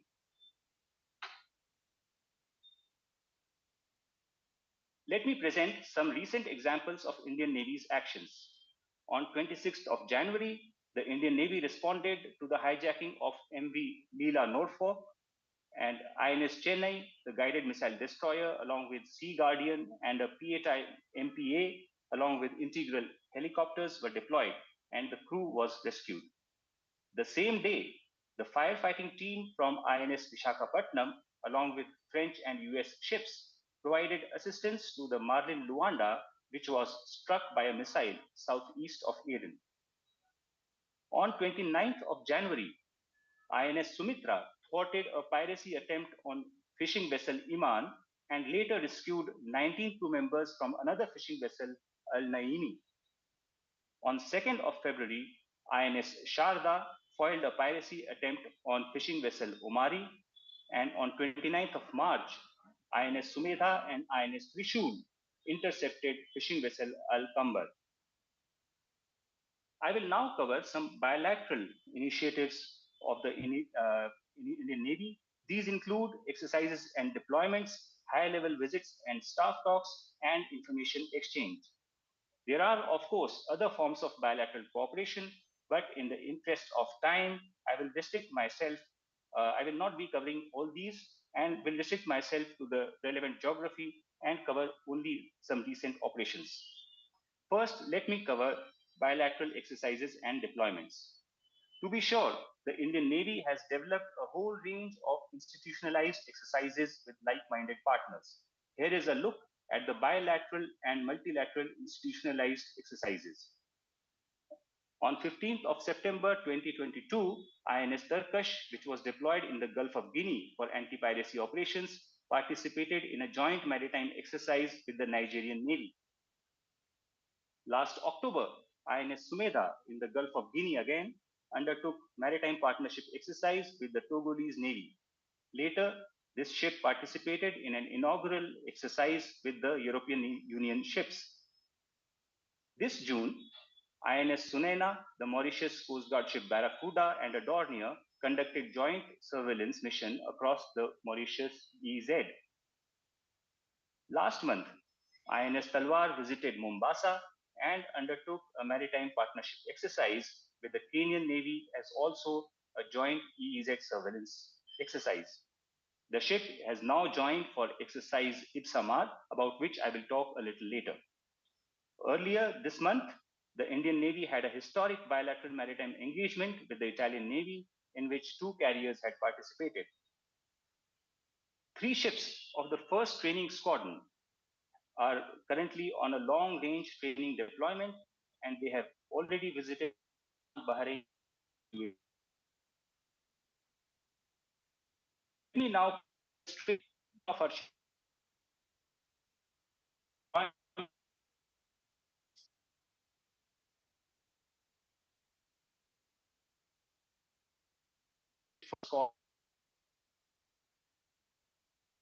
to proceed where MP with sealing from Hamburg proceeded to St. Petersburg in Russia, and after that, the ship proceeded to the UK. From the UK, the ship called at Gothenburg in Sweden and conducted another exercise with HMS Munter. From Sweden to Denmark and then to Malaga in Spain, where the ship carried out another exercise with the Spanish Navy. From Malaga, the ship proceeded to Toulon, and after which the ship participated in a bilateral exercise with the French Navy called Exercise Varuna. From France to Greece, where the ship's crew were provided extensive briefings on the Hellenic Navy, and they also visited a NATO center. So in one deployment, we can see that we make all-out efforts to maximize our benefits of cooperation and collaboration. We also deploy to our east, but I will not cover that in detail, except for one example of INS Shivalik, which visited several ports in Southeast Asia and the Pacific. The ship also participated in two major exercises, the bilateral exercise called GMEX with Japan and the multilateral exercise RIMPAC in Guam. You may be aware that on 4th of September, the Indian Navy and South African Navy have signed an implementing agreement to enhance submarine crew safety. This agreement will ensure rescue assistance to South African Navy submarine crews by the Indian Navy's deep submergence rescue vehicle.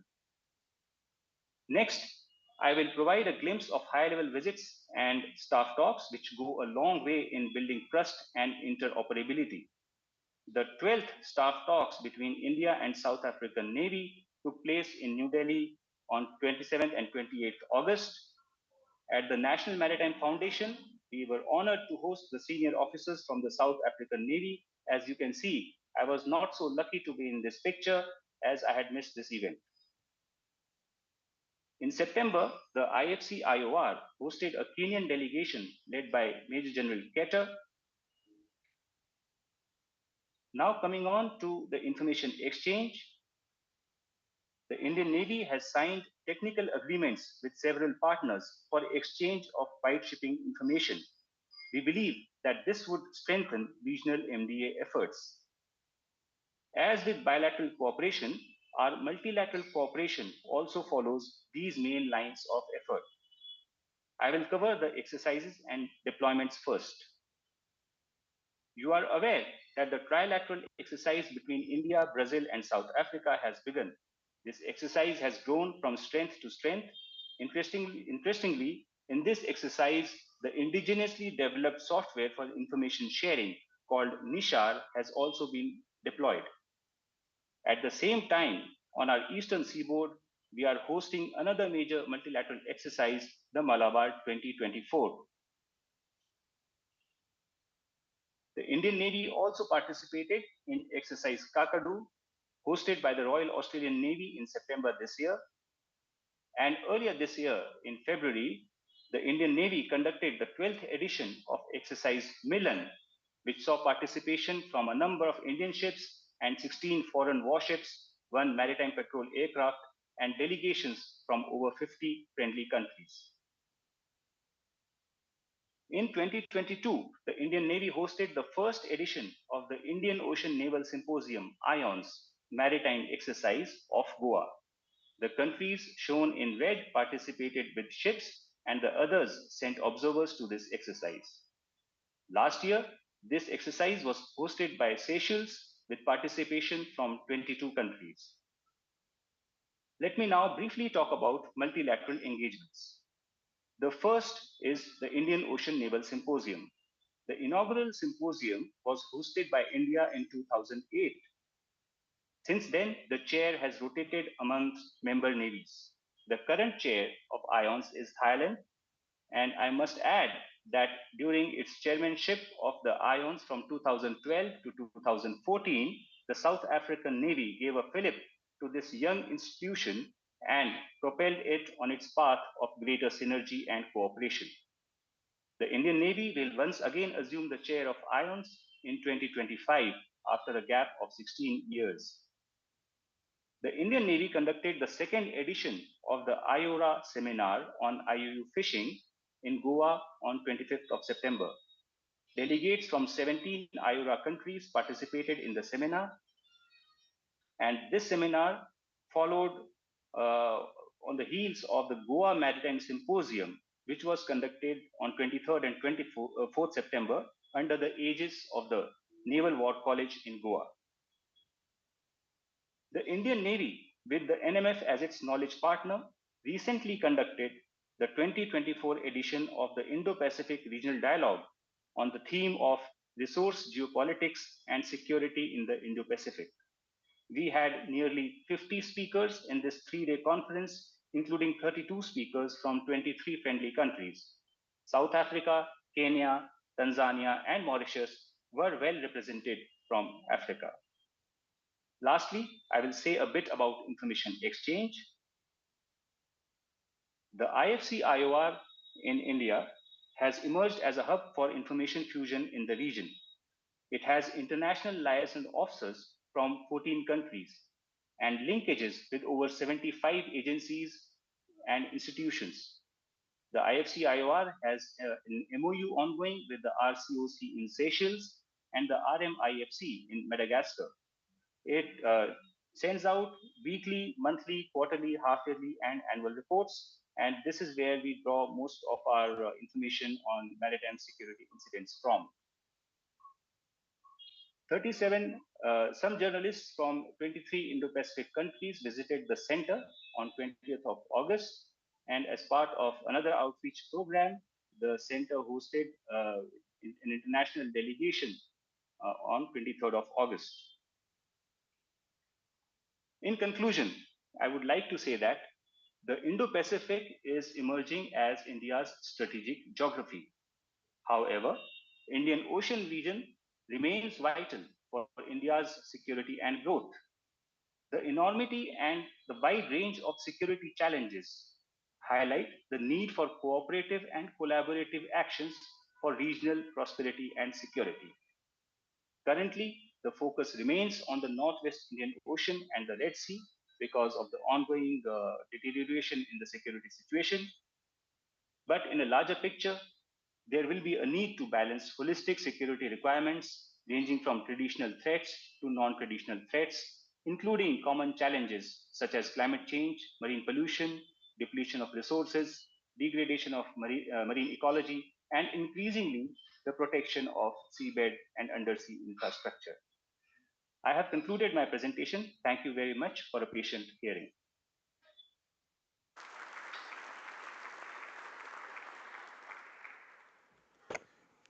Thank you so much, Captain Sawan. That was really comprehensive. It just proves the point. Collaboration, collaboration, collaboration. These threats and challenges are real. If we don't do something jointly, independently, and on a multilateral basis, they will remain. It now gives me great pleasure to introduce to you Professor Seben from the University of KwaZulu-Natal, South Africa. He will be presenting on the navies and the African maritime domain. Thanks a lot, Prof. Thank you.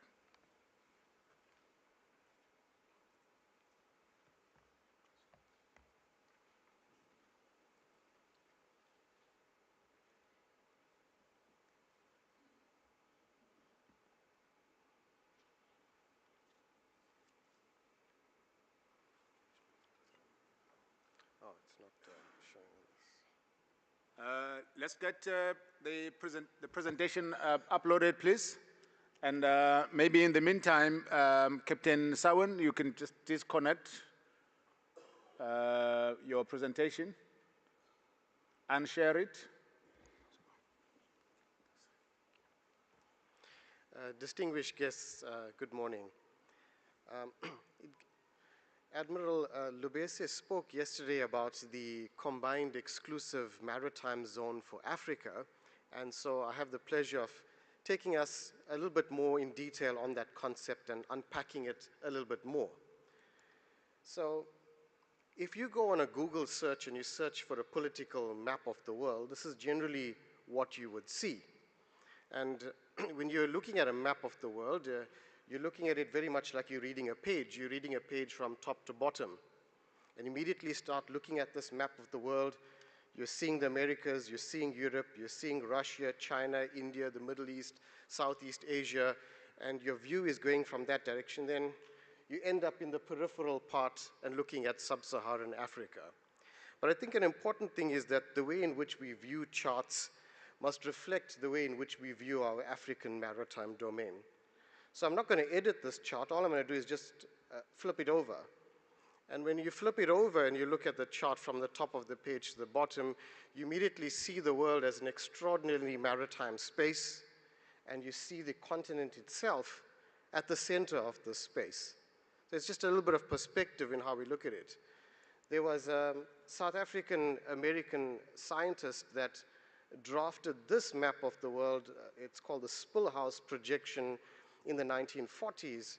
And here you're seeing, he redrafted the map such that you're seeing the ocean spaces all connected in one. And if you look at Africa's position, you see it very centrally based in like a kind of a giant lake that the ocean space is. So against this context, what I want to do is I want to first contextualize the SEMSA in its current legal framework, and that's very important. And we immediately start off by looking at this Convention on the Law of the Sea. It's a 40-year-old convention that is the primary legal framework that regulates our ocean spaces. Essentially, the convention is the result of a centuries-old conflict that, based on it was a battle of the books, not a naval battle. One side of the battle was the freedom of the seas, mare liberum in Latin, and the principles of sovereignty, or mare clausum in Latin. So eventually those principles crystallized, and you got the current legal framework for the maritime domain, which is based on a zonal approach, various different zones. So essentially this chart really reflects that, but it doesn't reflect just the traditional one of a territorial sea and the high seas. If you're looking at this chart, it is a lot more complicated. There's additional zones called the exclusive economic zone, and you'll see the rights and powers of states vary from your sovereign territory to lesser sovereign rights and functional jurisdiction as you go further out to sea. Now, in creating this legal framework, that convention that came out 40 years ago was the result of a much longer legal negotiation that took place 10 years prior.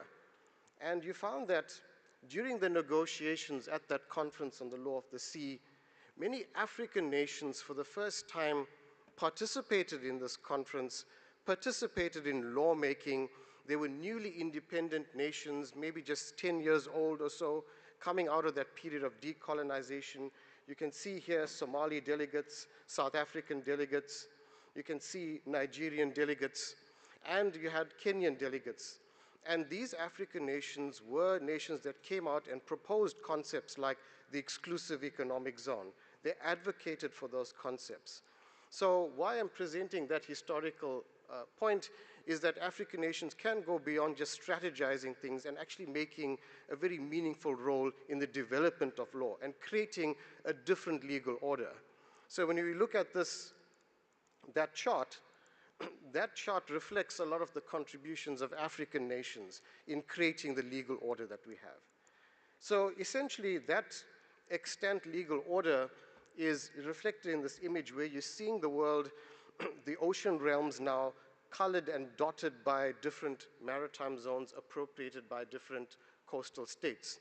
So if you're looking at that part of the world in Africa, the bottom in South Africa, that little orange, it's coming out and reflecting the exclusive economic zone, the territorial sea of South Africa, and the same applies right across the continent.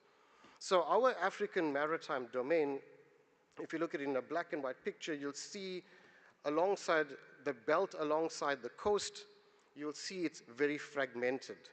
There are different zones, the zones belong to different nation states. So essentially the current legal framework is a very fragmented one in the ocean space. And alongside it being geographically fragmented, it's also very legally fragmented. Now, this is not even a complete chart of all the different legal provisions and conventions that apply in the ocean space. You can see the Convention on the Law of the Sea is one of them, but there are various different conventions and supplementary documents. So in addition to a fragmented legal space, you have an extraordinarily complex legal system as well. And in addition, you're looking at regionally along the African continent. It's a bit of a busy slide, but you're seeing the amount of different fisheries bodies, regional conventions, and even you'd see our naval symposium that we hear. It's on the right of the screen, right on the top, as one of the initiatives as well. So essentially, we have a place that is fragmented, a place that is legally complex, And then when we take into action and look into the space, there are many challenges that arises with having a legal framework that is so fragmented. So the traditional approach that was created in creating these maritime zones, it is often seen as insufficient or inadequate to deal with contemporary challenges.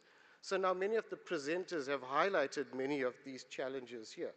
And this zonal approach is really a legal fiction because, for example, your territorial sea is measured 12 nautical miles from the baseline. It's a very legal fiction. You can't take a naval vessel and say you are now reaching the realm of the high seas. You can see a distinct physical difference. It's a legal fiction. And so, but other threats in the ocean don't follow these legal boundaries. You find fish don't follow these legal boundaries. The fish straddle that across. Criminals are not following these rigid legal boundaries. These are transboundary issues. So the framework being so fragmented as it is creates problems, right? So we've spoken about transnational crimes, we've spoken about transboundary pollution, and the threats are not always localized. So our previous speakers spoke about the Houthi attacks, and you saw about the sea cables being damaged in one of the Ruby Mars sinking. That effect was felt in different parts where the cables are connecting. So we need to have a slight departure from this traditional fragmented approach. And that's where you have to have this word called integrated approach. It's the word integrated is like the polar opposite of the word fragmented, okay? So what sort of integrated frameworks can we have? So many writers for a long time, academics and scholars, have said we needed to move away from this fragmented approach and create something, a governance framework that is integrated.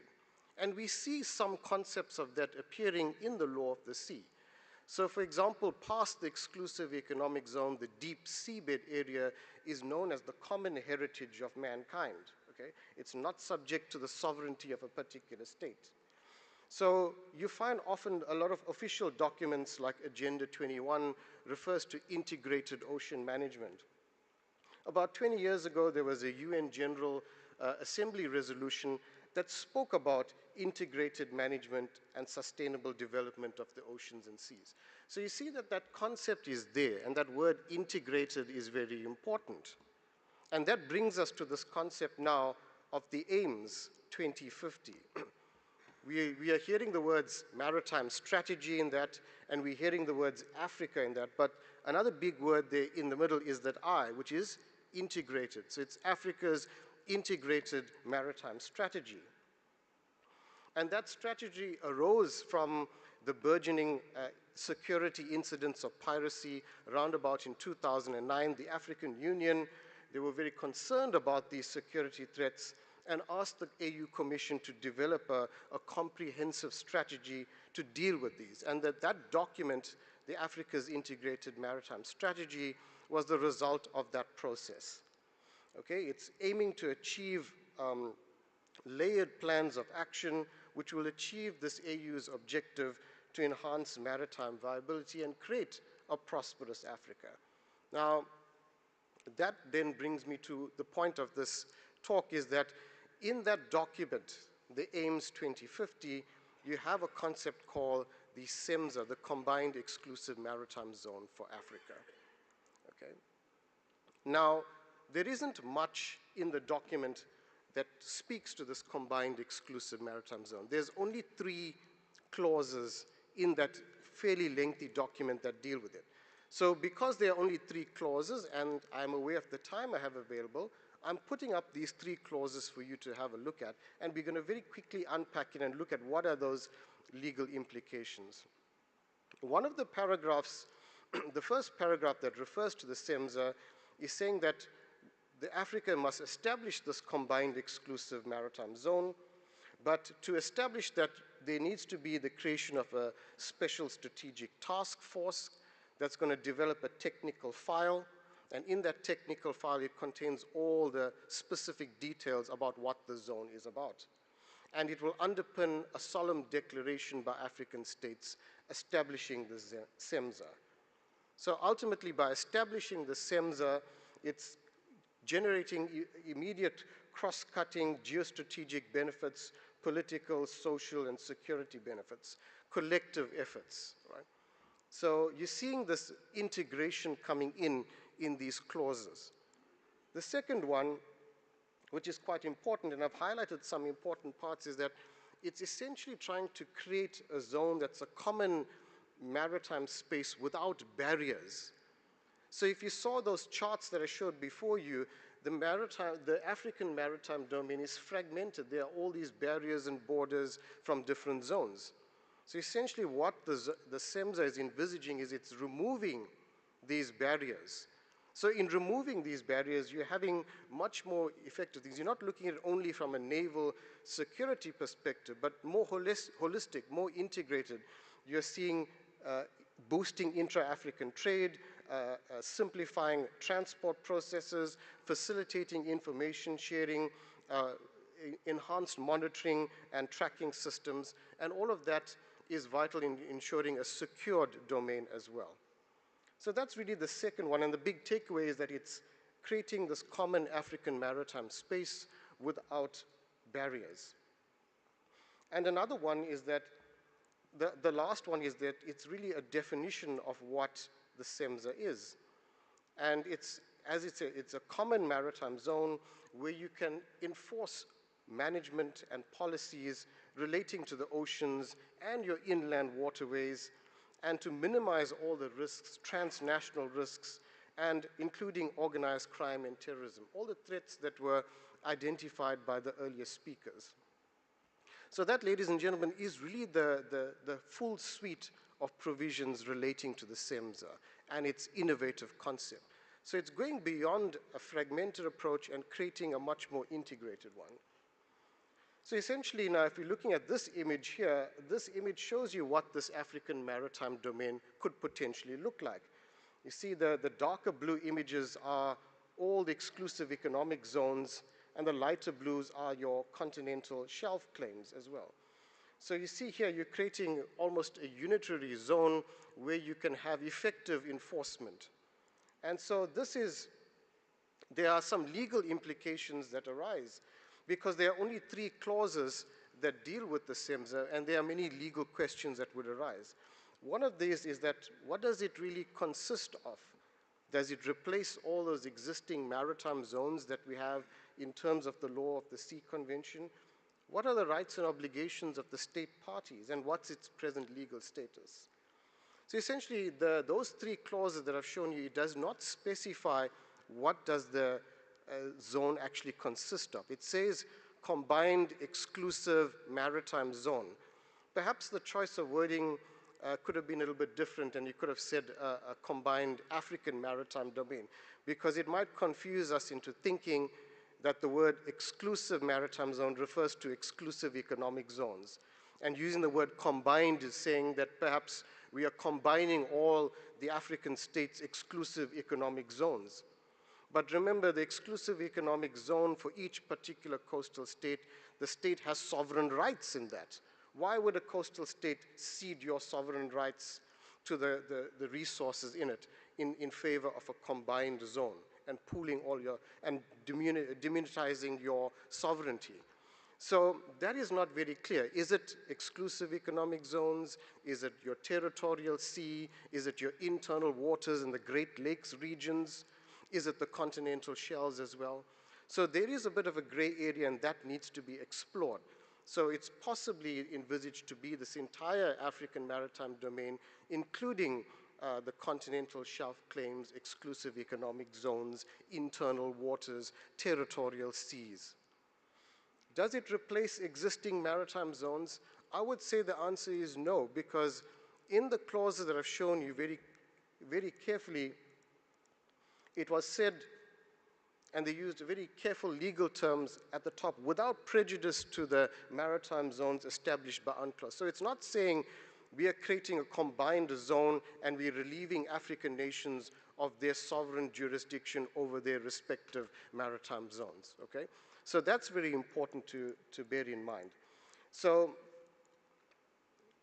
the present legal status and the rights and obligations of the state parties in that zone is not explicitly set out. As I've shown you, there's only 3 clauses dealing with this particular issue. And its present legal status is that that special strategic task team is yet to be established.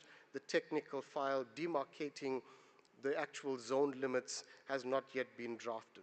So it's still a concept on paper, but it is an innovative concept.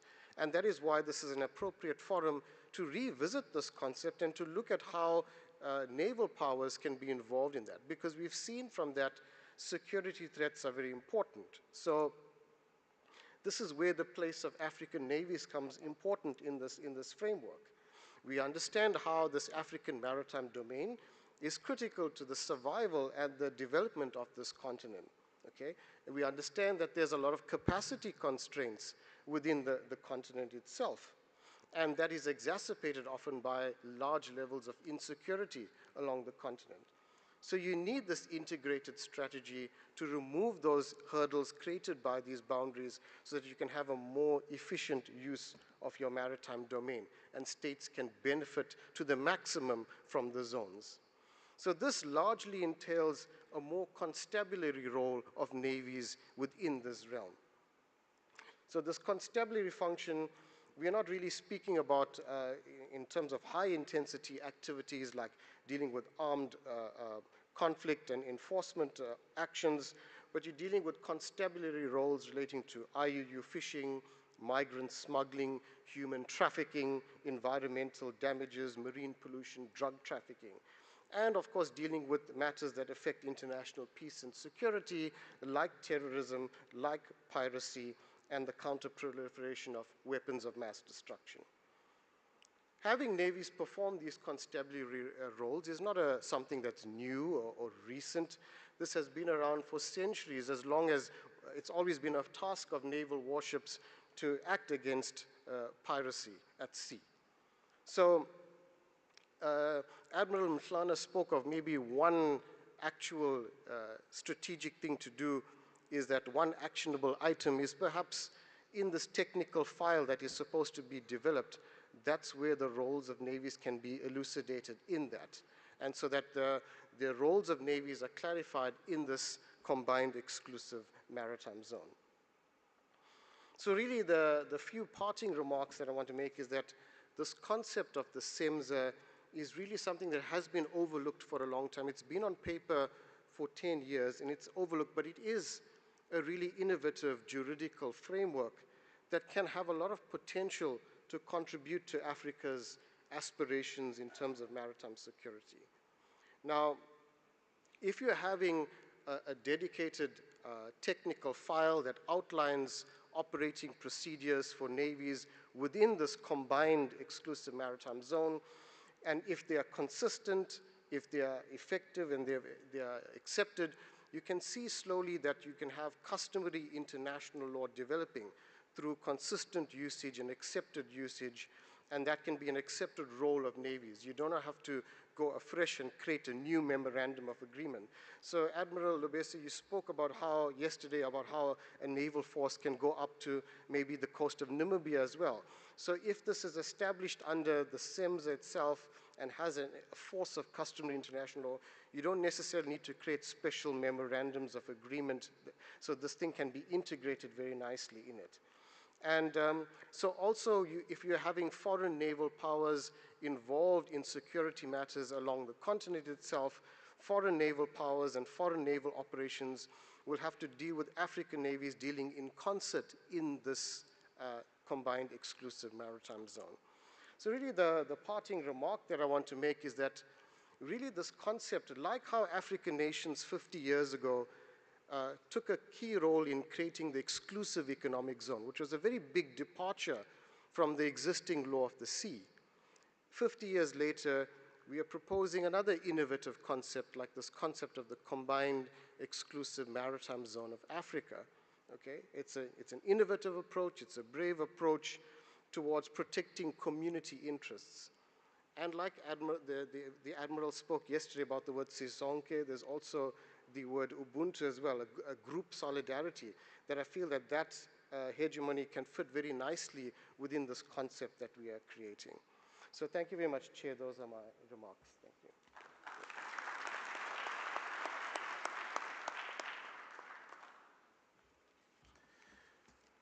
Ladies and gentlemen, you have heard it. You have heard it.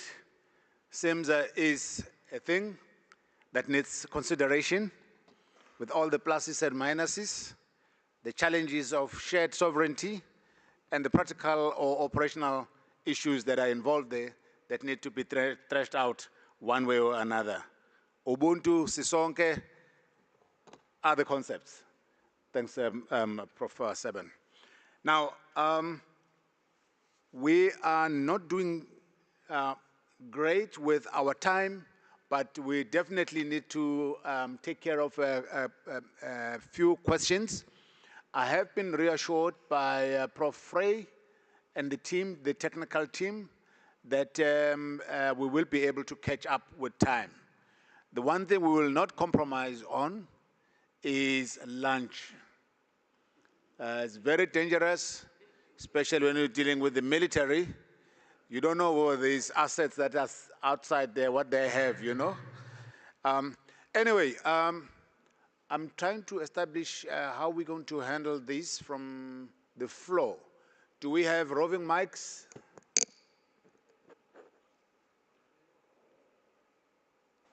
Do we have? One, two, All right. three. Oh, yeah. Okay. We will use the mics on your desk. So we will take 3 questions and then move from there. We have an outstanding item from the previous time. So I will ask you, Sam, to say something.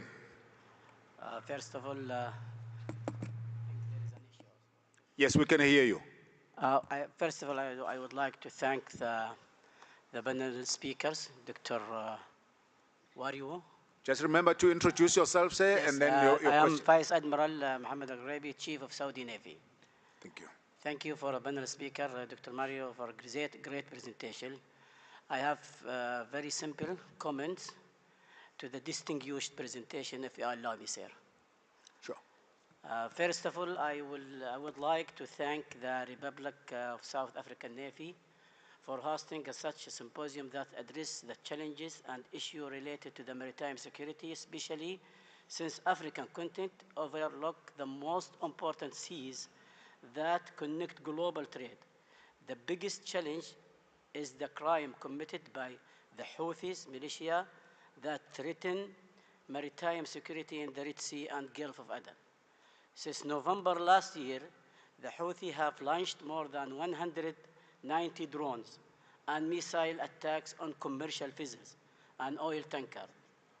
These attacks disrupt a vital shipping lanes linkage Europe, Middle East, Asia, and Africa.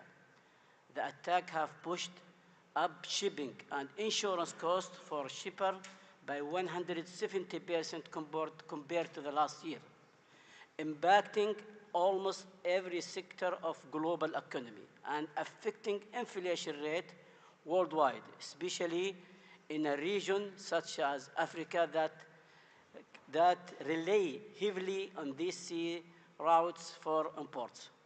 Furthermore, I would like to emphasize what is the South African Minister of Defense and Military Veterans, Her Excellency Angie, said about the importance of the African continent for global trade, as it overlooks the most important maritime navigation lines and 3 of most important strategic choke points, which are Jebel Tair, Suez Canal, and Cape of Good Hope. The instability has prompted many international shipping companies to reroute, proceeding from Gulf of Aden and Red Sea, which has a major impact on Suez Canal, which trade volumes through the canal falling by 45 to 50% compared to the first half of the last year, according to the United Nations Convention on Trade and Development. Moreover, the environmental impact on these attacks severe like explosion, oil spill, from damaged tanker can cause a marine pollution, threatening marine ecosystem and coastal communication that rely on fishing and tourism, adding a long-term environmental and economic cost. Finally, I would like to emphasize that the dependence of the global economy and trade on maritime transport passing through strategic straits and checkpoints constitutes an ongoing challenge which underscore the importance of effective participation in regional and international alliances to contribute to securing the maritime transport lines and supply chain. It is imperative that we work together according to an integrated approach and context to reduce the existing danger the existing dangers, track the source, and also track the source of threat. Thank you very much. Thank you so much, Admiral. I think you have actually summed it up nicely in terms of the comments. So I don't think it was a question. It was more emphasis on the challenges that prevailing in the Red Sea. Yes, sir. Can you get? Oh, you have. Hello.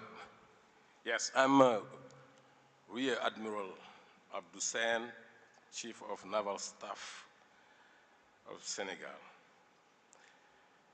I want first to point out the fact that it is for the presentation of Mr. Duarte. But before, I want to thank all the speakers for the qualities of their presentation, really. I learned a lot. But for Mr. Duarte, I want to point out the fact that the ranking classification of African navies of South Atlantic area has really evolved since 2010. Because the data he shows went back to 2010 or before. And since then, several African navies of this area has acquired new capabilities that change completely their posture. And I think we need to review this ranking and classification. My second point is like a question. Is there a contradiction for a Navy to have a dual nature, to do defense, a military operation, and at the same time, a law enforcement operation, then to have a function, military function, and a Coast Guard function? It is an option in our country. And I raise the question to know is, to see if is it any contradiction about that, the dual nature. Thank you. Thanks, Admiral. I've been taking care of this portion of the House. I just want to check if there's anything happening on that side or that side before I come. General Mbambo, thank you. Chief of the Air Force.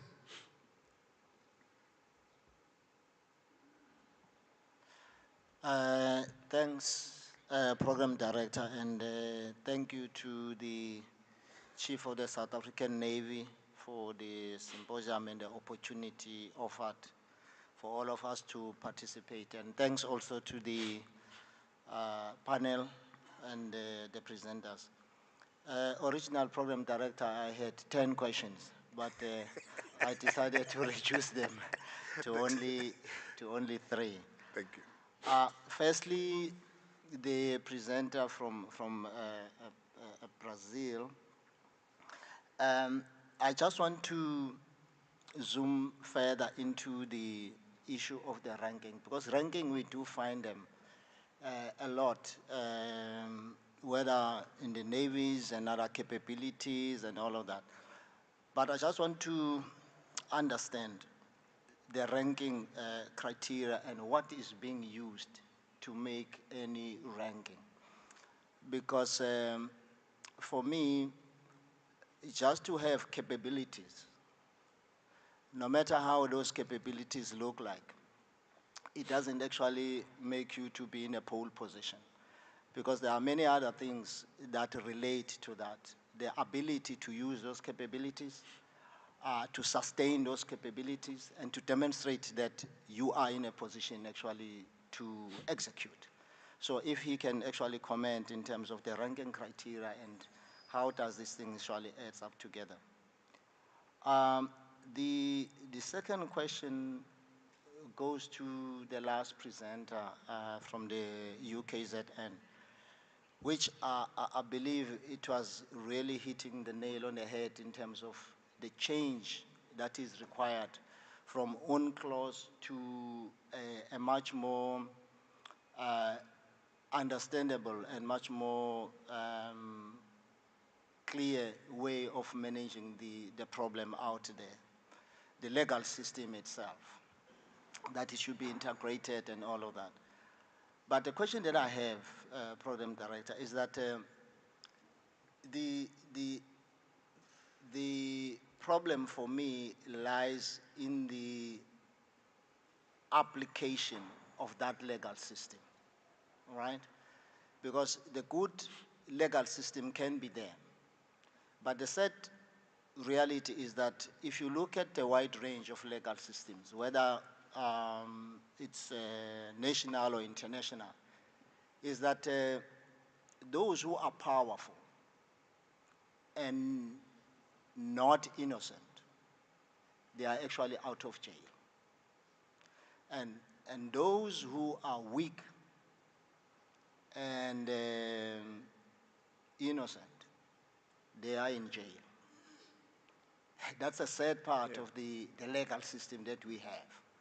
Now, as we accept that UNCLOS actually has got its own weaknesses and we want to change to a better and so on and so forth, how will we actually address this sad reality in terms of the application of the legal system properly?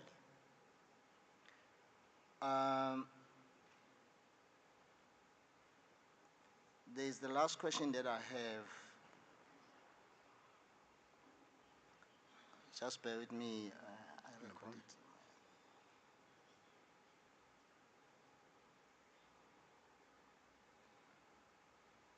Yeah, it goes back to the presenter, I can't remember now, who was dealing with the challenges at various regions around the world.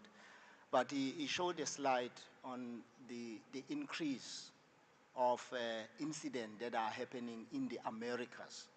It was quite an interesting slide, Program Director, because one sees an increase of different challenges in that region, in the Americas and so on. I think it was from Brazil. But at the same time, that region has got the most, in my view, sophisticated capabilities and strong naval forces, but yet the increase of the challenges at sea that are happening there is actually enormous. What is exactly is the problem? Why they can't actually contain this based on all the capabilities that they have? Thank you so much, Chair. Thanks a lot, General. We have a few questions for you, Prof. Duarte. Are you online? Did you hear the questions? Let me repeat some of them, sir. The first one from the Admiral from Senegal, and was also echoed by General Mbambo from South Africa, is the issue of ranking of navies. What are the criteria? What are the dynamics? Especially given the fact that the data that we deal with in the academic space tends to lag behind whatever realities are on the ground. So what goes into the ranking? That's the first question. The second question for you, sir, also The second question for you has to do with the increase in the challenges in the South Atlantic, where there's a lot of things that are happening there. There is sufficient capabilities, but in terms of trafficking and all of those other challenges, those are on the rise. How can those be addressed? That is the question for you. Briefly, sir. Thank you. Thank you very much for the questions. The ranking is based in the two states of ERC groups, one from Cold War and another version updated in 2010. But originally, this data is based in one book chapter that I developed with Manuel Correa de Barros, his Angolan brigadier. It was published in 2020. So it was updated with data and analysis in relation to ERC group original framework. The basic logic of ERC group is about the effective reach of one specific navy in terms of autonomy. So if it has reached onshore, offshore, or into 200 miles or beyond, or it's possible to achieve with effectiveness in other regions by the sea. So it's of course, is a qualitative analysis and is upper critique and update. And of course, is not a perfect analysis, but I think that it fits better in order to provoke reaction from the several countries that receive this kind of analysis, and much more to provoke it in order, particularly in the case of African countries, African navies, to think more about capabilities and more how the several African navies are in fact up for collaboration in terms of means. Most of the presentations I heard in the symposium, they share concerns about policies, strategies, about ends, but little is, I think that is being addressed about the means and capabilities. And that's a problem how not just African countries, but also South American navies may be more able to deal with the transnational crimes that, in fact, most of the countries in the region, they are very dependent in terms of partnerships and donations of ships and vessels and other kind of systems from the North Globe, from Europe, United States, even China. And this kind of donation partnerships in terms of quality of means and timing of these transferences and not up the standards that the African countries and South American countries wanted to achieve and acquire these platforms and means. So what may be more compelling about my argument is that the African countries needed to formulate not just policy and strategies of ends in terms of results, but also in terms of what kind of capabilities and how autonomous they want to be to acquire and develop the means and capabilities they need. And how is shareable these capabilities and platforms, because one thing that you can also grasp from my presentation that another problem is that most of navy countries, they have different capabilities. Their process of development and acquisitions are, in terms of time, and in different stages and phases. And if you acquire or develop capabilities from, I know, for example, Chinese technology or European technology or even American technology, they're not possibly able to be employable together. So to develop a more autonomous or basis for development acquisition, I suppose that the men think that African countries need to think about and develop. That's a course of action that Brazil has been developing for years and decades. So it's not a process that can be easily achieved. But I suppose that how we can think better about in a second stage and about policy strategies, how to track up with state or no state threats.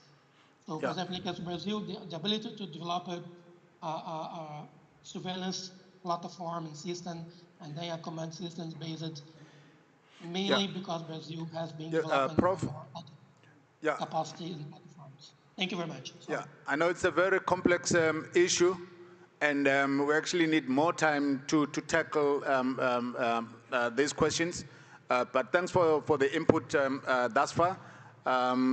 Depending on how get guided by the powers that be, we might have to revisit the issue. And then we also got a question which I would like to direct to Brigadier General Waweri on, is there any contradiction if a country were to have a dual type of navy, dealing with the proper naval issues and then law enforcement, Coast Guard stuff? I just want to check, so while you're preparing for that, and then the next question was on the adaptation of the UNCLOS provisions for purposes of SEMSA as proposed. You talked about legal implications. How do we make sure that those legal rules are complied with? I will ask Professor Seben for that. But let's start with you, sir. Briefly. Thank you very much. I think this is an issue that is on the table almost constantly, because I would like to use where I was, and I'm sure the Kenya Naval rep that is here will also agree with me.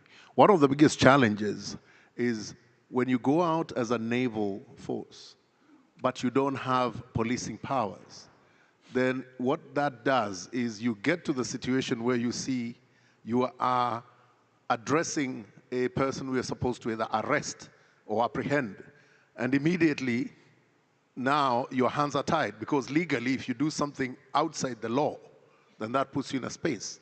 But then at the same time, you need to have that capability so that you can then be able to do so, even though you may then hand over to the authorities when you get back on land. But I believe you ought to be able to have that dual role of being able to have a naval presence, doing naval patrols as a navy, but then the capability of being able to arrest and bring on board, because these guys out there, the thugs, they will always find a way around it, and they have the money.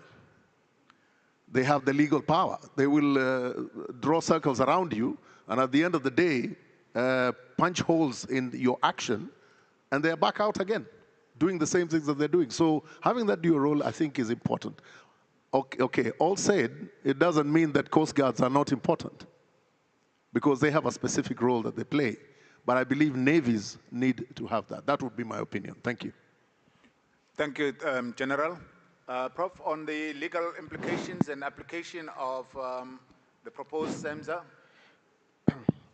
Okay, the first thing that I wanted to mention is that we're not advocating that the Convention on the Law of the Sea has to be changed.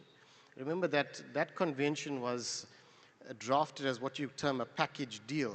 So, you know, when it was negotiated, the participants, it was all or nothing. Otherwise, the convention might have never come into force, because everyone had different kinds of views on that. So, and also in every kind of regional instrument that is coming out, it's always very clear to emphasize compliance with the Law of the Sea Convention. You'll see it in the Djibouti Code of Conduct, for example. You would see it in the UN Security Council resolutions on anti-piracy from 2008, etc. It says it recognizes that the legal framework is set out in the Convention on the Law of the Sea. So legally speaking, any future kind of instruments must complement that legal process that is established in the UN Convention on the Law of the Sea. That's why the SEMSA provisions very clearly said, without prejudice to the maritime zones established in that. And in yesterday's discussion, they said it's that concept of complementarity in legal systems is very important, because somebody asked yesterday, what about the Lomé Charter and the Yaoundé architecture? Are they complementing each other? Are they contradicting each other? Also from those, so those are dealing with the more continental frameworks, but domestically, states as well need to also develop their own maritime security strategies that align with continental ambitions as well. And also domestic coastal states have to fully harmonize and domesticate their own legislation that brings into force relevant conventions. In fact, after the resurgence of piracy from 2009 to about 2018 or so, various states started enacting legislation to effectively prosecute pirates. You know, you're talking about what happens out at sea, but there's that process of prosecution that needs to happen, and you need to have an appropriate legal framework for that. And then finally, it's about also just about countering sea blindness as well. We've heard about that term mentioned a lot. Now, even at a domestic state level, various stakeholders at governmental level need to have removed the sea blindness so they can advocate for appropriate legislation to be enacted, to come into a force. So I think those mechanisms taken collectively can really assist in the implementation of these envisaged plans. Thanks a lot, Prof. I've just consulted with my boss here, the program director, seeing that there's still so many questions, that the audience still wants to raise. We have decided that let's reserve those questions, all right? Write those questions down. We will have a session that will be dealing with the last session, the Admiral's panel, which will be dealing with all other issues, and then at that point, it will be will enable an open discussion in order to engage on that. We've run out of time, and I apologize for that, but I must thank the next chair who allowed us to go over by just 30 minutes, and we could not abuse that. But I think we do concur with me. My panel here has done an excellent job, and they deserve a thunderous applause or a round of applause.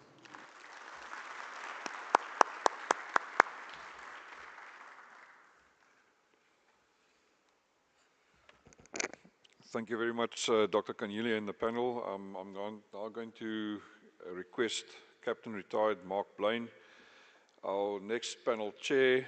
He's a researcher at the Center for Military Studies at the Faculty of Military Science of Stellenbosch University, to come up to the stage along with his panel. Thank you.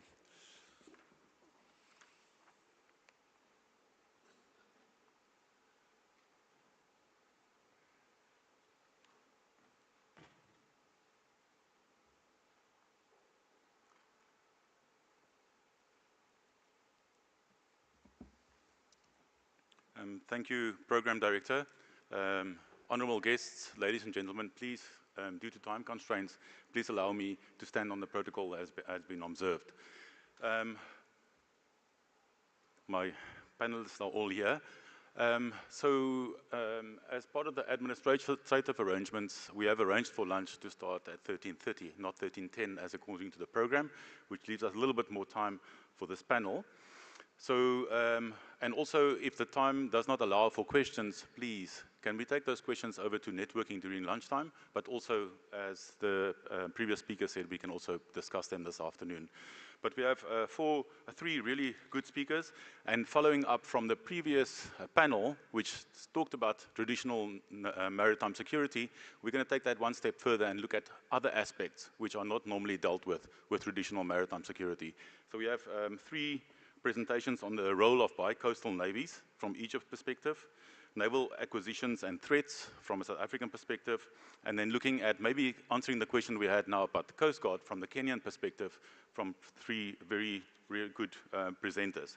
So without further ado, let me introduce Professor Rania Kafaga She's from the Faculty of African Postgraduate Studies at Cairo University, and she will be talking about Africa and the bi-coastal navies and how we see that panning out. The floor is yours.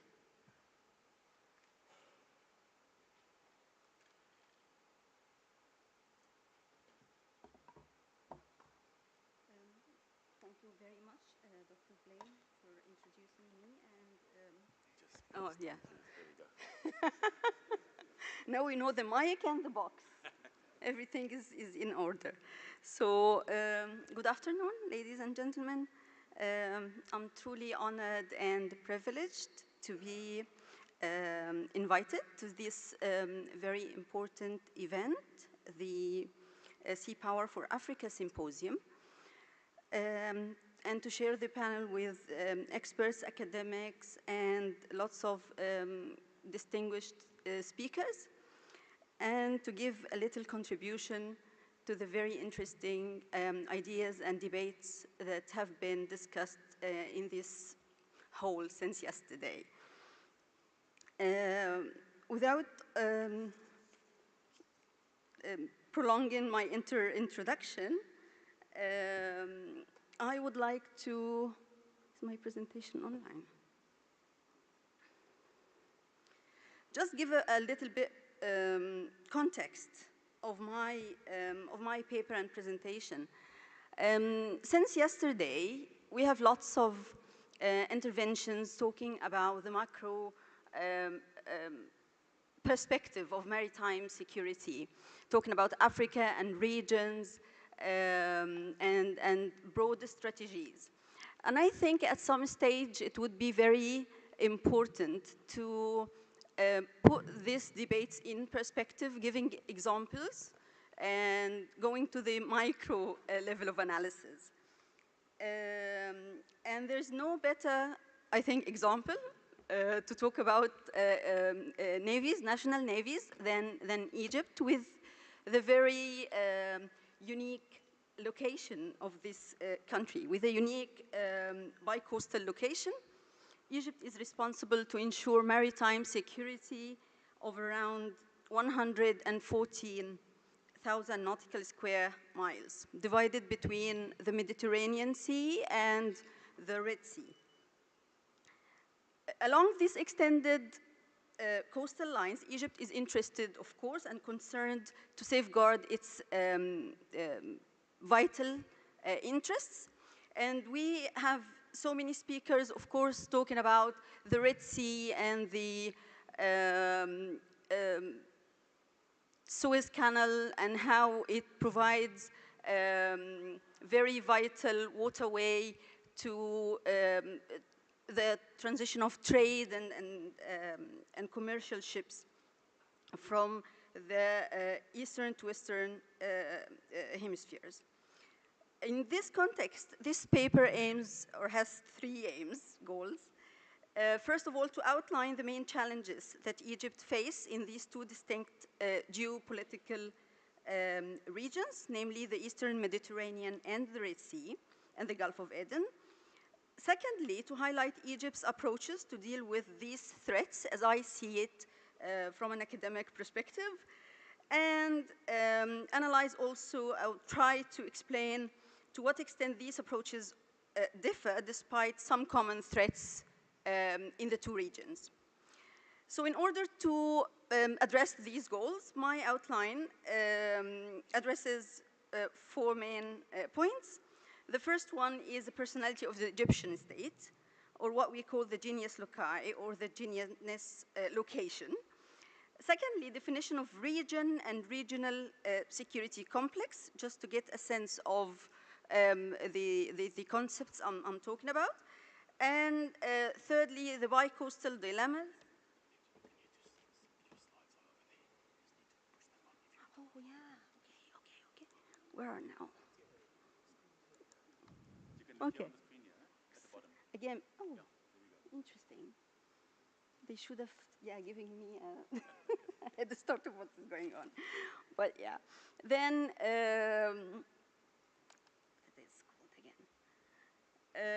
definition of regions and regional security complexes, and finally the approaches to enhance maritime security along Egypt's by-coast.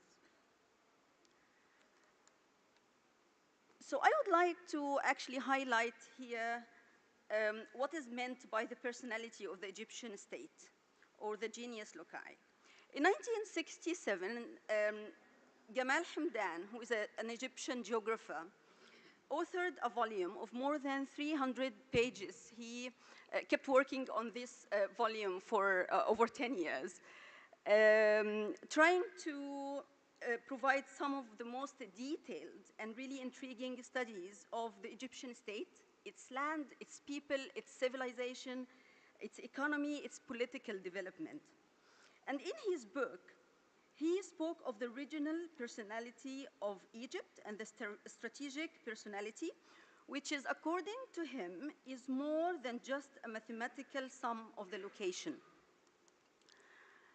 It is in this context, because of the location, the geographical location of Egypt, we will find that it actually belongs to two very distinctive yet interconnected geostrategic regions. But before I highlight this, I want to just very quickly probably mention some of the definitions that scholars have provided regarding what constitutes a region.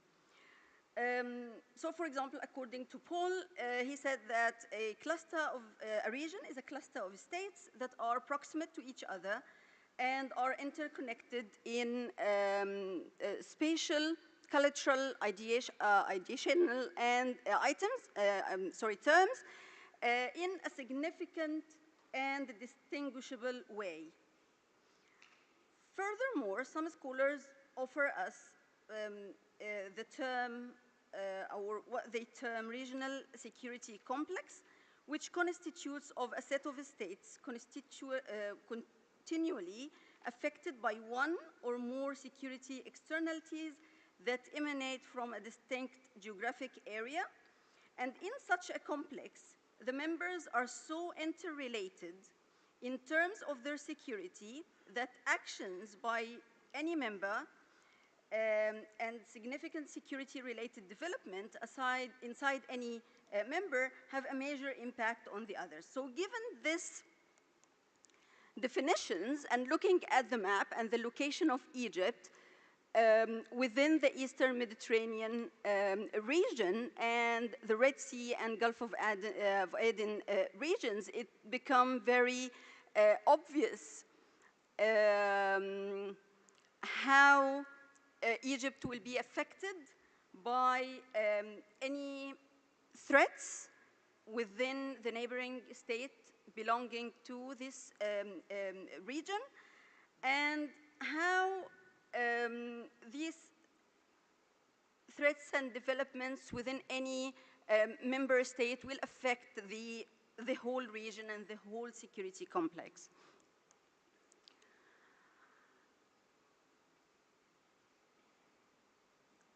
Let's then move to the maritime security challenges in both regions. And I have here to emphasize that 2 points, actually.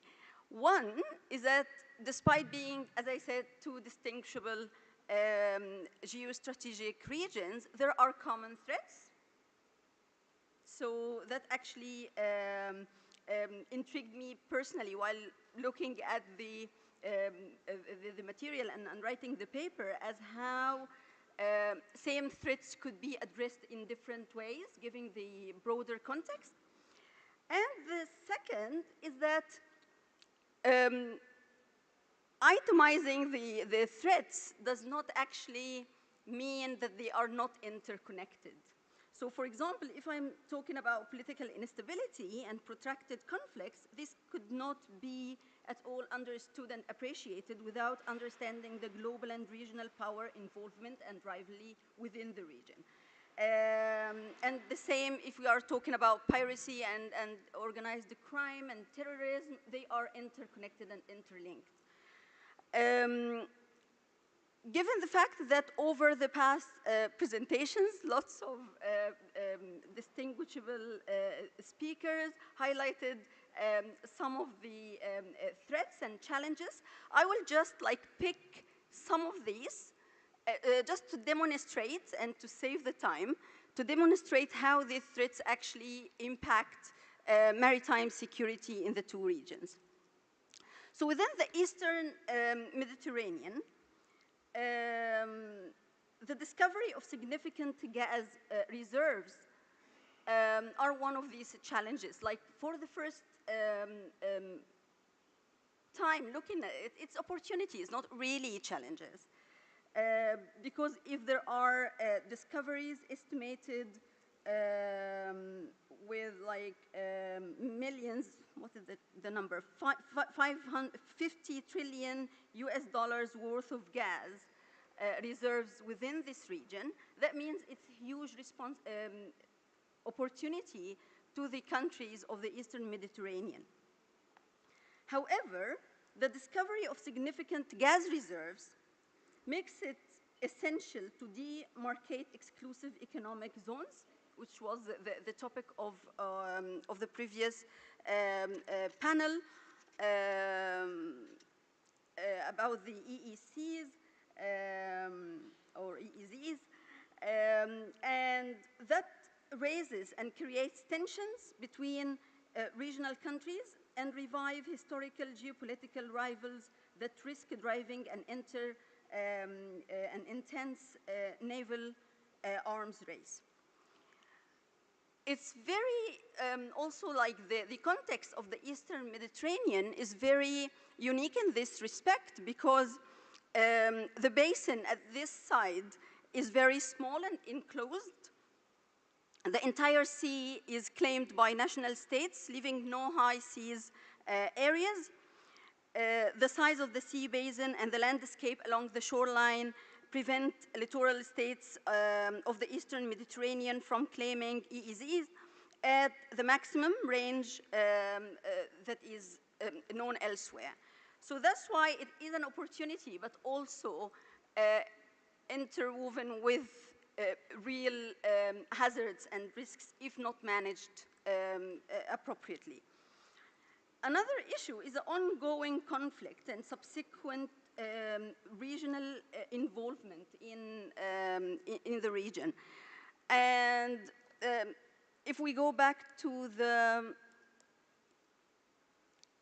map of the Eastern Mediterranean, we will see that the Strip of Gaza is actually one of the littoral states in this area. Talking about conflicts and how they impact maritime security cannot be accurate without highlighting the risk, the maritime insecurity associated with the ongoing war in Gaza. Other examples also will be drawn from the western neighbor in Libya, the ongoing unrest since 2011 with different regional as well as international actors got involved in the conflict, also challenges maritime security. Manifestations of this involvement included active Navy presence of Libya by some countries as well as deployment and joint exercises by others, risking militarizing the conflict. So these are two of many challenges that present themselves in the Eastern Mediterranean. If we move to the other geostrategic region, in the Red Sea and Gulf of Aden, we'll see challenges like piracy, terrorism, instability in neighboring countries, and in the region, weak governance, and again, international and regional competition for influence. And again, I picked only two of the challenges to maybe highlight further. If we talk about the intensive regional and the international competition in the Red Sea, we will find manifestations such as efforts to construct military bases by both traditional powers and also emerging powers, and actors who has no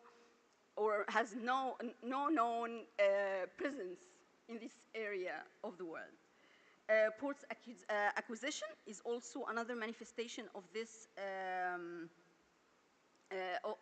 this challenge, and as truly said by the Deputy Chief of, I think, the Navy in the morning, if I'm not mistaken in the title and rank, that actually this could make the foreign actors the primary provider of maritime security in the region, which something I don't think African navies and African countries would entertain. Another issue is a political instability and weak governance that translates to inability of government to function, leads to more outside involvement that could exacerbate the instability and fragility of weak states. So the challenge is as if like it is very connected and it goes in full circles. Given these challenges, I will move to the approaches adopted by Egypt to enhance maritime security along these bi-coasts. And it could be categorized in so many ways, and my colleague Lisa gave me an inspiration yesterday maybe to use the concepts of the persuasive, coercive, and related to maritime diplomacy that she raised. But I will stick here to the categorization that I made when I constructed my paper in the first place.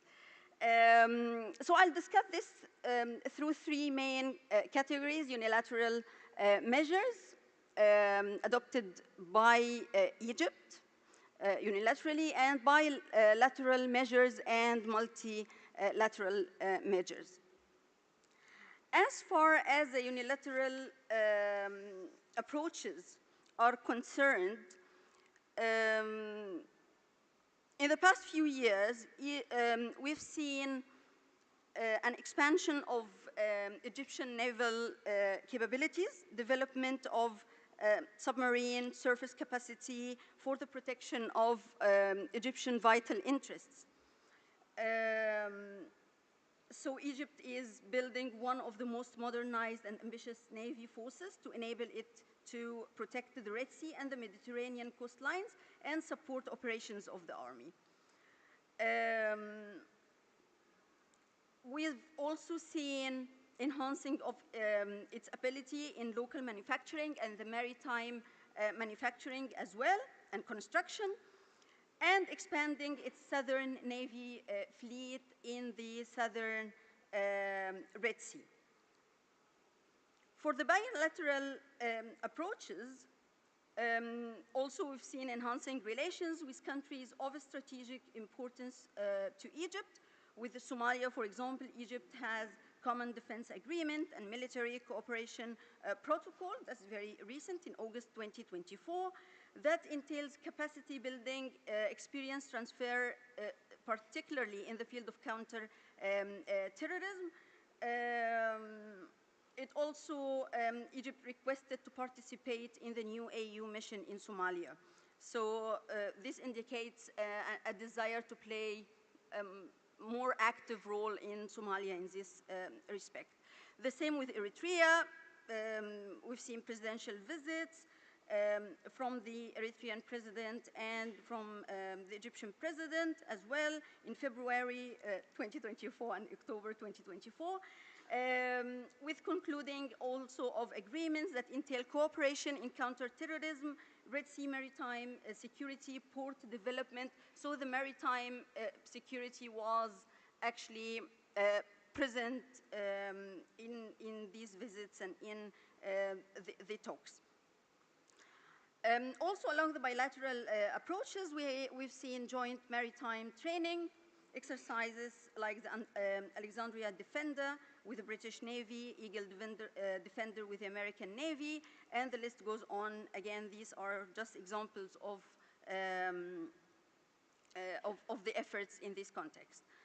For the multilateral approaches,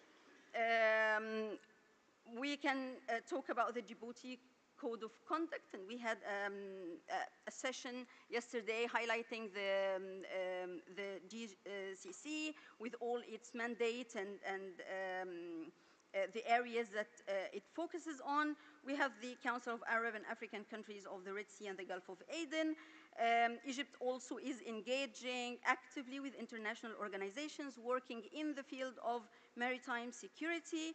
Like the IMO, Egypt is about to host the Regional Presence Office for the Middle East and North Africa. Egypt is also taking part in joint maritime exercises with other navies. Just very few concluding remarks to this presentation of threats and approaches of Egypt as to how to address these changes. The first issue is related to the similarities of threats in the two geopolitical regions. Common threats are the international competition, illegal, illicit trade, also ongoing protracted conflicts. These prove to be common interests in the two regions. Another takeaway from the analysis is that maritime security, or the lack thereof, is closely related to internal politics as well in the regional countries. Having said that, it means that sustainable maritime security is not viable nor feasible without strategies that focus on the structural causes of the ongoing conflicts. And the structural and root causes of political instability and unrest. And this also takes us to what was raised yesterday about adaptive strategies and the system theory, and how all the threats could be looked at in a very comprehensive way in order to design responses. Another ongoing theme between the two regions, as I said, the competing regional global powers that also have their own interests and agendas, which could complicate an already complex situations in the two regions. I think with these concluding remarks, I will leave it here, leaving some time maybe for further discussions in the questions. Thank you very much.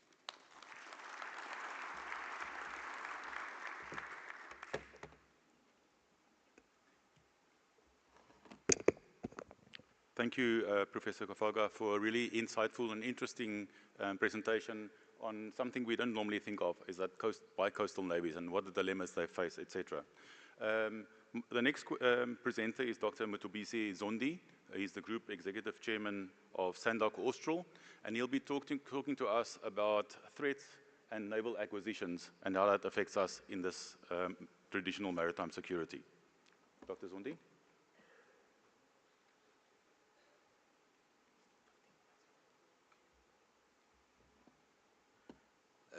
Thank you, Captain. Chief of the Navy, sir, if you'll allow me to ride on the already sailing protocol. And of course, I hope that the F-log is adequate to keep it sailing. So my presentation is basically the industry perspective on the prevailing challenges currently in the naval acquisition environment. The content of my presentation, I want to cover context. I want to look at the impact on project parameters of the overspecification, and I will look at the naval experience in terms of two prominent projects and then suggested solutions. So in a nutshell, the presentation is about how to tackle the challenges of overspecification in the naval acquisition environment, especially when it comes to naval acquisition projects. And we propose some solutions to that particular problem. So this is based on a detailed session paper that I'm sure you're going to get a copy of after the conference. So if you see some of the details there that you need more time to engage with them, I'm sure you'll get the time. What do we mean by specification? So in the acquisition environment in the Navy, specifically in the Department of Defense in South Africa, if a project is going to start, it will start in the Navy with what we call the ROC. So it's when the Chief of the Navy declared that there is a requirement for capability, then there will be a prelim study, and a prelim study will result to a staff requirement. And then from the staff requirement, we go to a staff target through a functional study. From then, we're going to have a project study, and a project study will help us arrive at the specification. So the two most important documents that I'm going to be discussing is the requirement document, which is basically a staff requirement or URS. And it is a capability document that is prepared by the end user. And the end user will obviously send that document to an IPT environment, which is the integrated project team, which is a technical team that will look after the project. Specification, we mean basically the A-spec in terms of project language, and that talks to the technical specification that is developed out of the requirement that comes from the Navy. So what is the problem statement? Simply put, there is a problem when it comes to how the requirement is converted to a technical specification. What tends to happen is that the end user will declare the requirement in the end user language, and that end user requirement needs to be converted to a technical language by a team of technical experts, and they tend to over-specify in that process. So when the parameters and the functionalities of the actual requirement have been over-specified, then there will be a problem in terms of the impact on project parameters such as cost, schedule, complexity, usability, and performance. So if I can take cost as an example of the implications of overspecification.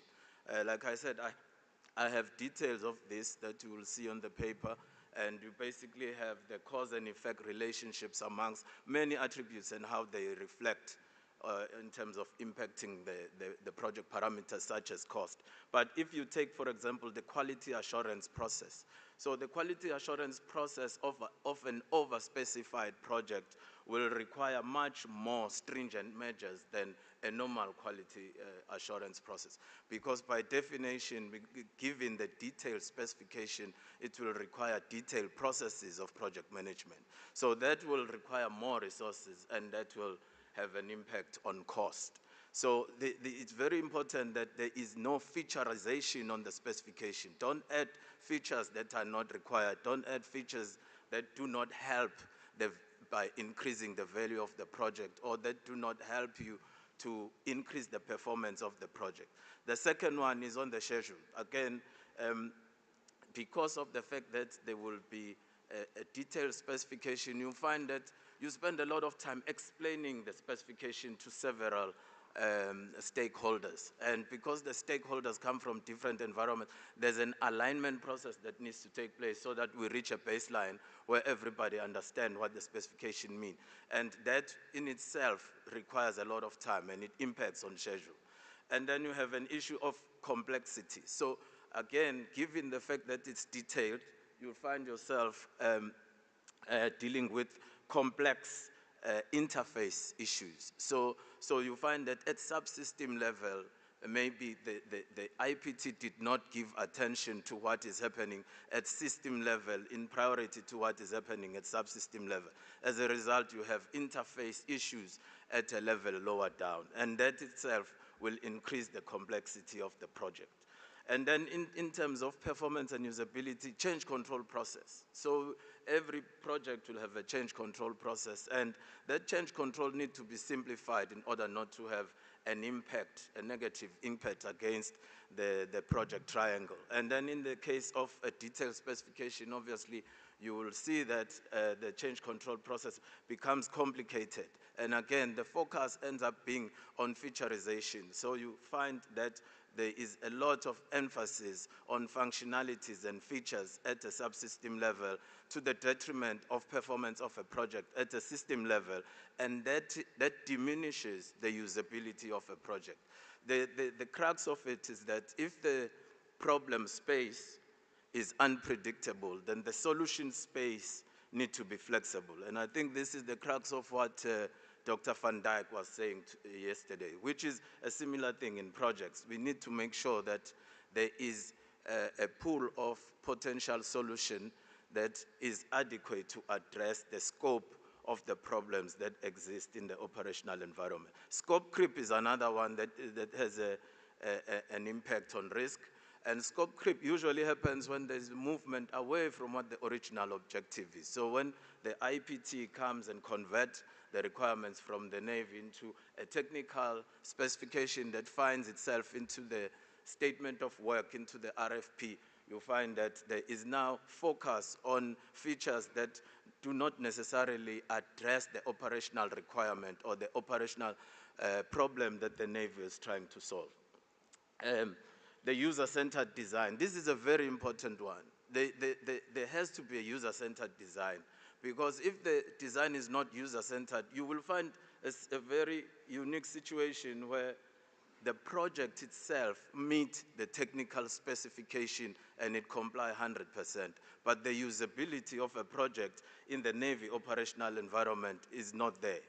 So you find yourself, you have a project that ticks all the boxes when it comes to technical specification, but the Navy can't use it because it doesn't talk to the original requirement to address a naval mission environment. So it's very important that it becomes user-centered. So let us look into the projects in the Navy historically that took place. I'm gonna go through this very fast. Like I said, you have this information, you can refer to it at your own time. But one project is Japonica, and this was about the acquisition of 6 strike crafts. So if I just give a quick context, this is 1975, and there was a Simonstown Agreement before that that was used by the South African Navy to have access to the Royal British Navy capabilities that had been cancelled, and this was the time of prime apartheid, so there was UN embargo, so it was very difficult to shop for anything. So the Navy could not buy capabilities. So the project objectives in this case was acquire 6 Rashef class combat ships. And 3 were going to be built in South Africa and 3 were going to be built at Israel. And then there was going to be transfer of skills, and then there was also going to be an enhancement of maintenance capabilities in Salisbury Island in Durban. And it was basically, the procurement process was quite simple because this was not a normal open tender process. It was basically engagement on a G2G level. So where the South African MOD called the Israeli MOD and we talk about the strike craft, you have a Rashef class strike craft in your fleet, I want it kind of thing, and let's conclude a contract. So it was a fairly simple process of specification because the ship already existed. So the baseline of that particular capability was already there. It did not need to be developed from scratch. It did not need to also be customized. So there was no detailed or there was no over-specification on the project itself. And then what were the lessons learned? It was a successful project. And later on, 3 more ships were built after the 6 ships were delivered. There were some challenges in managing a transnational project, especially during those trying times, and it was a classified project, so the information could not be discussed openly. So the technical teams had to make sure that they adjust on those particular issues. But all in all, there was simplicity in the specification of the project, and hence it was smooth. Now, if we look at Project Citron, context again very quickly, this is now back in the 90s, and it's after the defense review, and the embargo has been lifted, and the market is open, and countries can now sell armaments to South Africa. So if we look at the objectives, it was to acquire 4 corvettes and 6 helis. And it was going to build the hulls abroad and integrate the combat suite in South Africa while you're transferring skills, etc. So, and Citron now is an interesting concept because there's Citron 1, which started in 1993, and it followed the entire process according to what AMSCO was institutionalized to do, all the way to when a recommendation is done at Cabinet to actually appoint a company to build this corvette. Then at that particular time, Cabinet turned it down and said, do the defense review first. So it stopped at that point, and the defense review started. And then in that time when it stopped, there was a project called CIVEX. This is a technology retaining project to say there's companies in South Africa that had started developing combat suite elements and technology building blocks based on what had happened in the Strike Craft project in Durban that was built there. And you needed to make sure that you retain those capabilities while the project Citron is in abeyance. So they were retained, and then Citron 2 started. The interesting thing with Citron 2 is that it followed a process that is totally different from Citron 1. So the project itself was there, but the process that was followed was totally canned, and a new process came in. And it was a very complicated process because then the issue of procuring according to AMSCO processes that are institutionalized was put aside. It was procured as one of the packages that were strategic defense packages. And also the other challenge is that there was now 3 client departments. There was DTI, there was National Treasury, there was DOD and AMSCO. And then there was something called SOFCOM, which was a committee of these 3 departments that introduced a criteria that was totally unheard of in terms of evaluating potential bidders. So the execution challenges is that it was, the team had to leave for Germany, obviously, but one of the most difficult things was that the prime contractor was given the responsibility to integrate the combat suite elements that were developed in South Africa. And therefore, to transfer the risk back to government, the price just went up very high. And it was unaffordable, and then government had to make a lot of concessions that were not on the procedure, just to make sure they bring it down. So it was a complicated way of handling a project. Obviously, what complicated the specification is that you do elements in different countries. So you had to have a platform, but you also had to have a URS of the combat suite that you give to a platform manufacturer, and they had to make sure it's integrated and take responsibility at level 5 for subsystems that they didn't have control of. So that in itself was a problem. And the SOFCOM was a big problem because it complicated issues. It introduced a process that AMSCO did not know, and AMSCO was not institutionalized to handle. So how do we improve in terms of solutions of a specification? One thing we can do is look at the attributes of a good specification and do a stress test of whatever specification that we're developing according to these attributes. Some of the attributes are written there. You can see is it correct, is it relevant, is it complete? And then it needs to be problem-oriented. It must solve a problem. It must not just be features for the sake of features. The engineers in the IPT tend to go overboard specifying things that they're passionate about, but that do not really address the operational problem. And then and you need to state the requirements correctly. This is very important because the language you use to state the requirements need to have a target audience in mind. And the notation that is used for each line of requirement in the specification need to be suitable for the people that are going to be reading it. Otherwise, it becomes ambiguous, and then we all have different interpretation of what it's saying. So get the specification right. It needs to be consistent.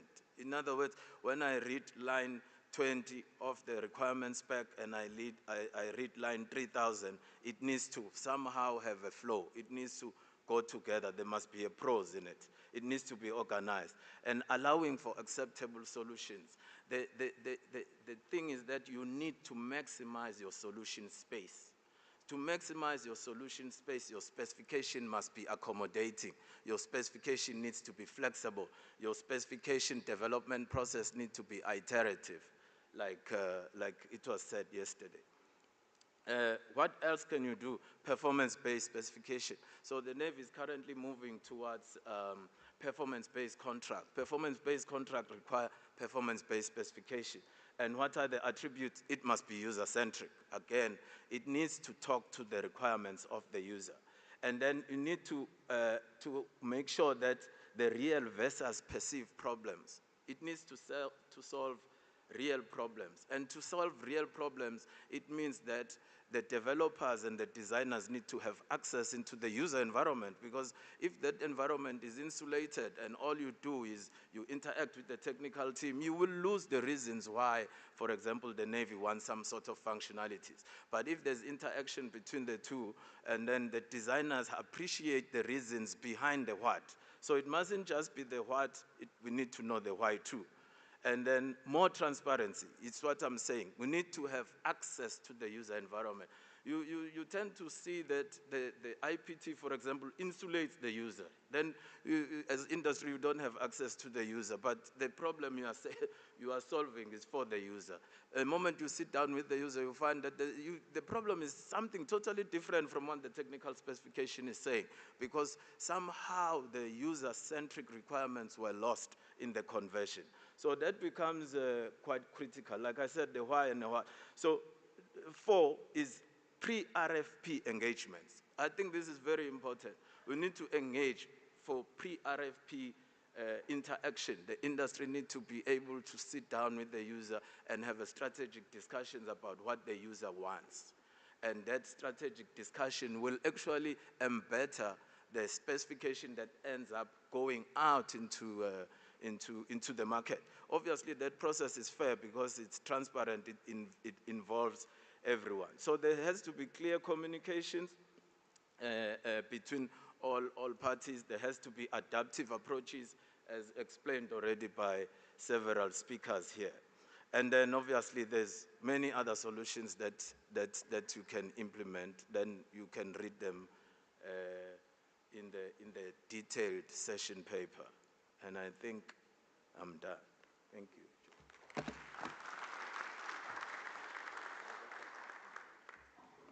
Thank you, Dr. Zandi, for a really insightful presentation and also some historical context, but also realizing that this is not just a problem for South Africa, but it's a worldwide phenomenon in terms of specifications. Our final presenter is Brigadier Retired Lunina Naishu from Kenya, and he'll talk to us about the Coast Guard, and we've had some questions about that. Maybe those questions will be answered now. Brigadier, the floor is yours.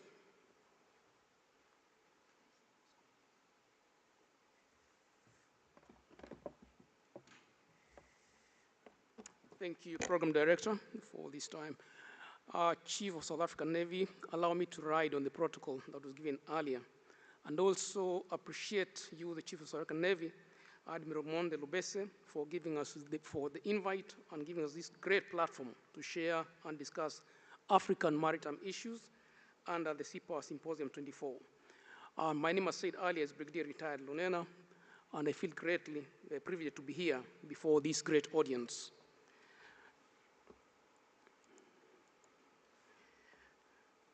I think as a preamble, history has painfully taught us that political, legislative, or diplomatic control is not complete without threat of violence by a state. Writers like Alfred Mahan postulated that sea command is vital for commerce to take place. The realist approach stipulates that the need for a cohesive instrument that creates deterrence from infringement by other states and non-state actors. Africa, as per the latest UN figures of 2024, has a growing population of just over 1.5 billion people. To sustain this growing population, Africa has to focus beyond land and hence project her power beyond, considering its huge potential. Pursuant to this, states have created institutions that enforce the law and others that protect the intent to use violence if the boundaries or the space they claim are threatened. In our particular domain, this is where the navies and coast guards come in the fore in the maritime space as instruments of the state for cooperation, persuasion, or coercion, aka, in other words, insurance policy. The hitherto land-centric focus, synonymous to sea blindness, is today being challenged. And in this symposium, this is part of the building stones.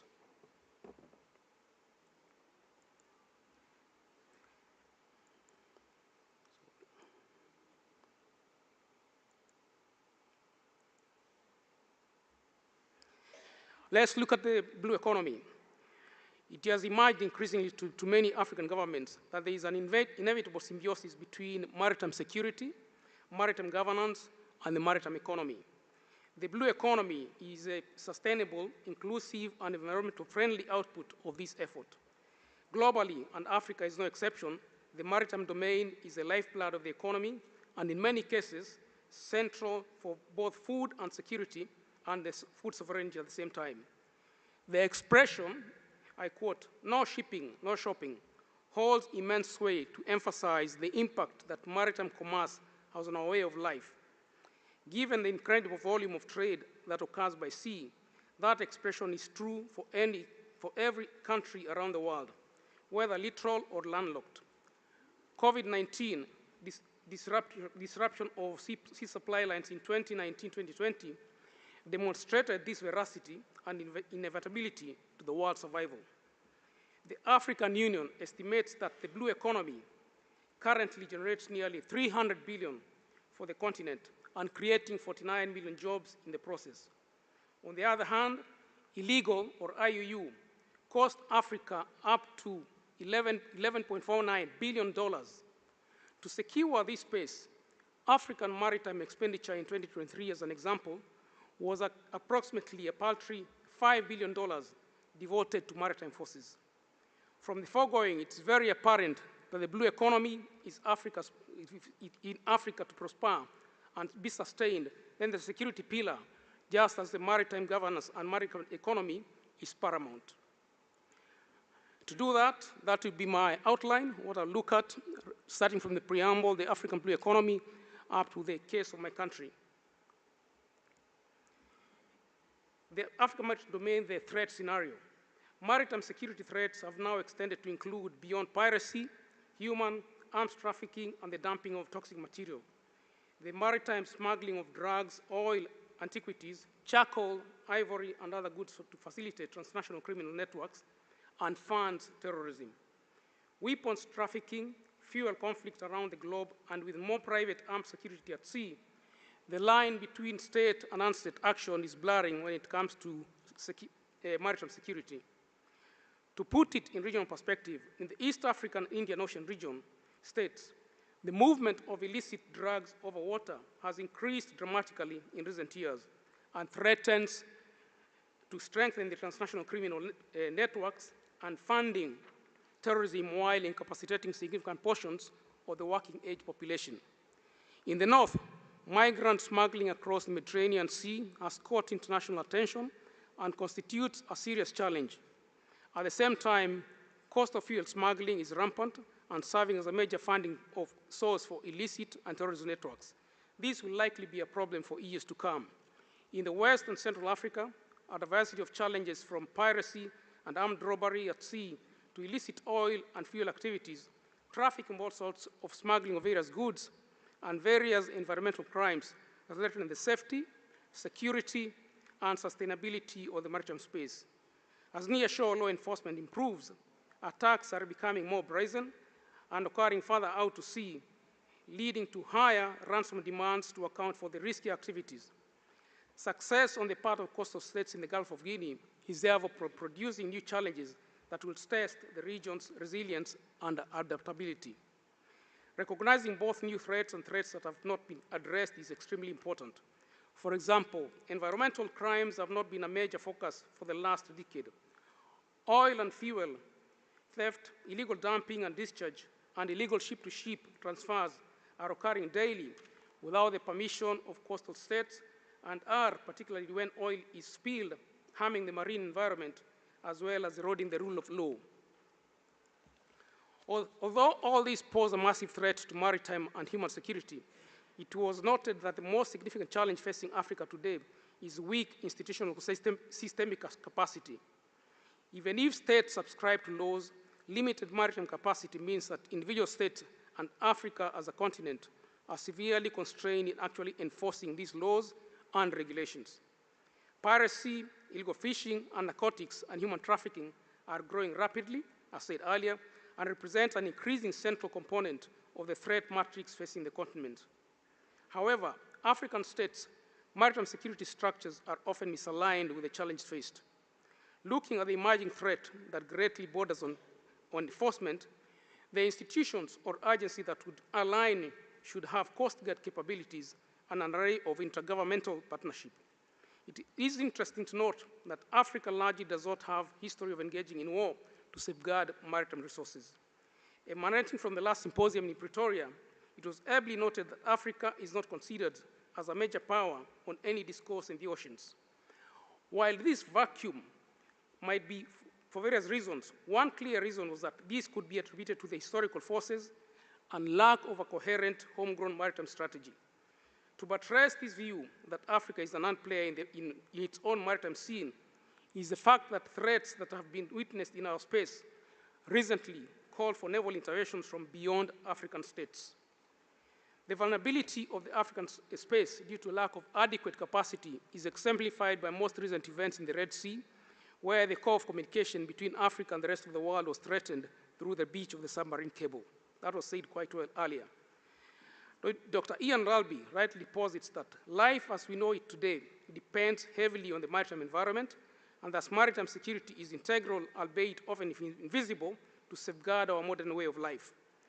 Based on the foregoing, what options are there for states in securing their maritime border in view of the obligations nationally, regionally, and internationally? Let's look at the response. African response to the threat in the maritime space. I posit that maritime domain awareness is key to achieving any coordinated action at sea. You cannot mitigate what you do not know. There is definitely a link between internal and external initiatives. There is need to build national capacity to benefit and effectively contribute to regional and international initiatives in securing the littoral boundaries and addressing maritime threats. Increasingly, maritime security is no longer the sole prerogative of navies or coast guards, though they play the major indispensable role, as more non-military agencies are now involved. A national, regional, and international coordination border security approach that incorporates both entities is therefore vital in mitigating the maritime threats. Over the past 5 years, Africa has significantly increased its investment in maritime security to address various challenges, including piracy, illegal fishing, and smuggling. The spending has been part of a broader effort under the African Integrated Maritime Strategy 2050. The exact total spending currently is difficult to pinpoint due to various investments across the countries and projects. However, significant funding has been directed towards capacity building, legal reform, and combined operations that brings on board navies and coast guards. It is a fact that there are many frameworks not binding that seek to bring together parties and states in the Western Indian Ocean and Eastern Atlantic Ocean to collaborate to combat illicit maritime activities. In the north, the Gulf of Aden, there are multinational naval forces that protect maritime traffic as they transit this volatile region, designated by the shipping industry as a high-risk area. This unstable state translates to high ship operating costs and high insurance premiums. In the Western Indian Ocean, we have agreements and initiatives such as the Djibouti Code of Conduct, for which most countries in the region are signatories. On the opposite side, the coast that is beyond the Code of Conduct covers the African Atlantic Ocean. The valuable and successful role in building capacity and training and information sharing was well shared yesterday. Additionally, regional cooperation such as joint naval exercises and coordinated patrols have been crucial components of this effort. To focus on maritime security is critical for protecting Africa's maritime resources, ensuring safe passage of its trade, and enhancing the growth through the blue economy. What are the operational measures that have been taken? The need for navies or coast guards in Africa is determined by specific geopolitical and economic security needs. Africa has more navies than coast guards. The slide that is there, perhaps as part of caveat, because this question came up earlier, these are the top 10 navies in Africa based on platforms and strength of personnel purely, not aspect perhaps of qualitative as mentioned earlier from the floor. A scan of clear dynamics report shows that from October to December 2023, there were over 20 sea attacks off the Gulf of Guinea. International Maritime Bureau data shows that the Gulf of Guinea recorded the highest number of crew kidnapped in 2020, with 130 crew taken in 22 separate incidents. This compares to the previous high of 121 crew kidnapped in 2019 from 17 incidents kidnapped from all types of vessels. Central and West Africa alike, the West Indian Ocean navies and coast guards have limited patrol capacity. Even the current mixed inventory of platforms were deployed. There still would not be enough vessels to provide a sustained patrol for one craft for every 250 nautical miles of the coastline. The variety of equipment supplies poses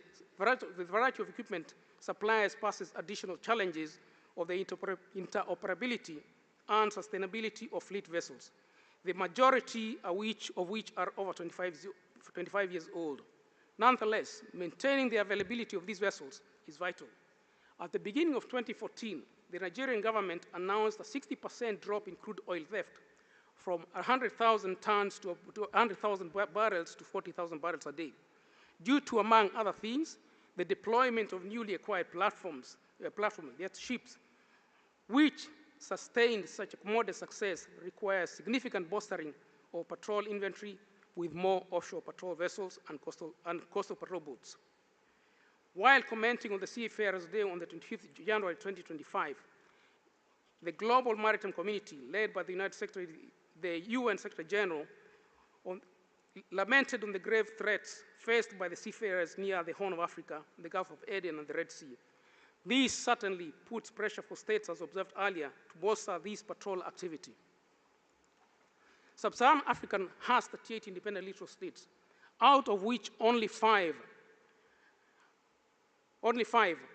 have got maritime forces that identify themselves as coast guards rather than navies. This is despite the fact that, as Vogel points out, African maritime security challenges are mostly often comprised of threats such as illegal fishing, narco-trafficking, and maritime disaster response. Threats that require the technical skills and collaborative relationship with civilian organizations typical of a coast guard. Mitigating these threats is vitally important to Africa. IUU fishing is a major drawback to African economic development and worsens its food security challenges. This problem emanating from Europe, Asia, and African commercial vessels is estimated to cost Sub-Saharan Africa more than $11 billion per year. Piracy, on the other hand, makes badly needed trade investment in Africa riskier and more expensive. Various UNODC reports indicate that the continent is becoming increasingly an active drug trafficking hub. The growing drug trade, in turn, is giving international criminal syndicates a foothold within the continent. African governments, within certain African governments, weakening the ability to address other regional priorities and illegal commerce, which impacts legitimate business and exacerbates poverty. African maritime security also has direct implications for the rest of the world. A substantial amount of cocaine in the European market is transited through African hubs. The drugs arrive in African cargo ships and are landed in small boats and fishing vessels, and subsequently shipped abroad. Darkened targets or manipulation of AIS in commercial and fishing vessels is used to camouflage this activity. It is evident that African maritime security capacity to meet these emerging challenges is an escalating priority with more serious implications for the continent and global security than is commonly recognized. From the foregoing, the relevance of navies and coast guards to safeguard this vital space is with a value of over 300 billion US dollars, is buttressed by the following. I will not go to the nitty-gritties. One is illegal fishing, aspect of vital shore installations that we have, the cross-border and maritime security crimes, national sovereignty. Navies and coast guards are essential for protecting the country's territorial waters and exclusive economic zone, which can be rich in resources like fish and hydrocarbons. Then the aspect of regional stability being the last ones, African navies can play a major role in regional security initiatives such as joint patrols, peacekeeping missions, contributing to broader regional stability by having frameworks for collaboration. Navies or coast guards are in all the above. African coastal nations rely on maritime trade, making the protection of shipping lanes critical for economic stability. Despite the given parameters, building and maintaining a navy is capital intensive. Many African countries face budgetary constraints and may struggle to allocate sufficient resources to sustain or develop a maritime force. Though it might appear ambitious, many African countries can benefit from having a navy or a coast guard, particularly those with extensive coastlines, significant maritime resources, or security challenges. However, the decision is to invest in maritime forces should be balanced with other national priorities and available resources. Additionally, leveraging on contemporary technology in the two agencies would assist immensely. When you look at navies and coast guards, an observed challenge in most developing coastal nations is the low institutional capacity of maritime security. This is characterized by overlapping mandates of agencies with a role in maritime security. In most cases, maritime security challenges, which are increasingly becoming central component of the threat matrix, is structurally misaligned with the challenge posed. These can mainly be attributed to use of navies on law enforcement with inherent structural impediments like a situation where a coast guard would play the role. Though navies and coast guards operate in the same domain, they are fundamentally different, though they play complementary roles. Navies are international operators, primarily concerned with the national defense. Coast guards, on the other hand, function more on maritime police, preventing crime and promoting public safety. The two entities largely differ amongst other skill sets, training doctrine, mission coordination, and an aspect of information sharing. Acquiring the two capabilities can prove expensive in initial cost and sustaining as they are technical and capital intensive. To appreciate the distinction of the two maritime entities in Africa, I borrowed the dimensions of Vogel, who very ideally drew the divergence using the following subheadings.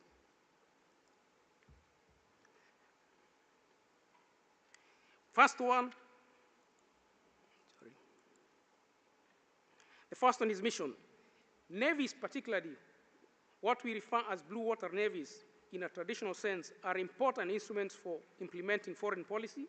They fight a nation's wars and project power beyond the state's territorial boundaries.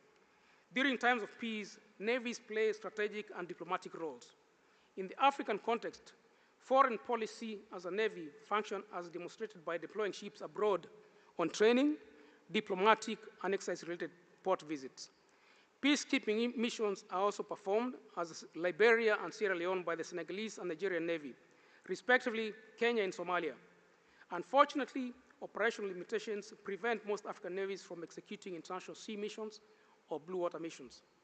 However, most African navies engage to a large extent in missions that are coast guard in nature and relate to law enforcement, environmental protection, and maritime safety obligations that occur within the territorial waters and the EEZ. African maritime security forces enforce laws combating the aforementioned illegal traffic in narcotics, fish, and other contraband that passes within the EEZ, as well as support environmental protection, efforts that prevent dumping of waste and other forms of destructive resources, exploitation and response to disasters. The Senegalese navies, and as an example to show how important they are, was criticized for its lack of response to the sinking of MV Jola in 2002, where more than 1,800 lives were lost.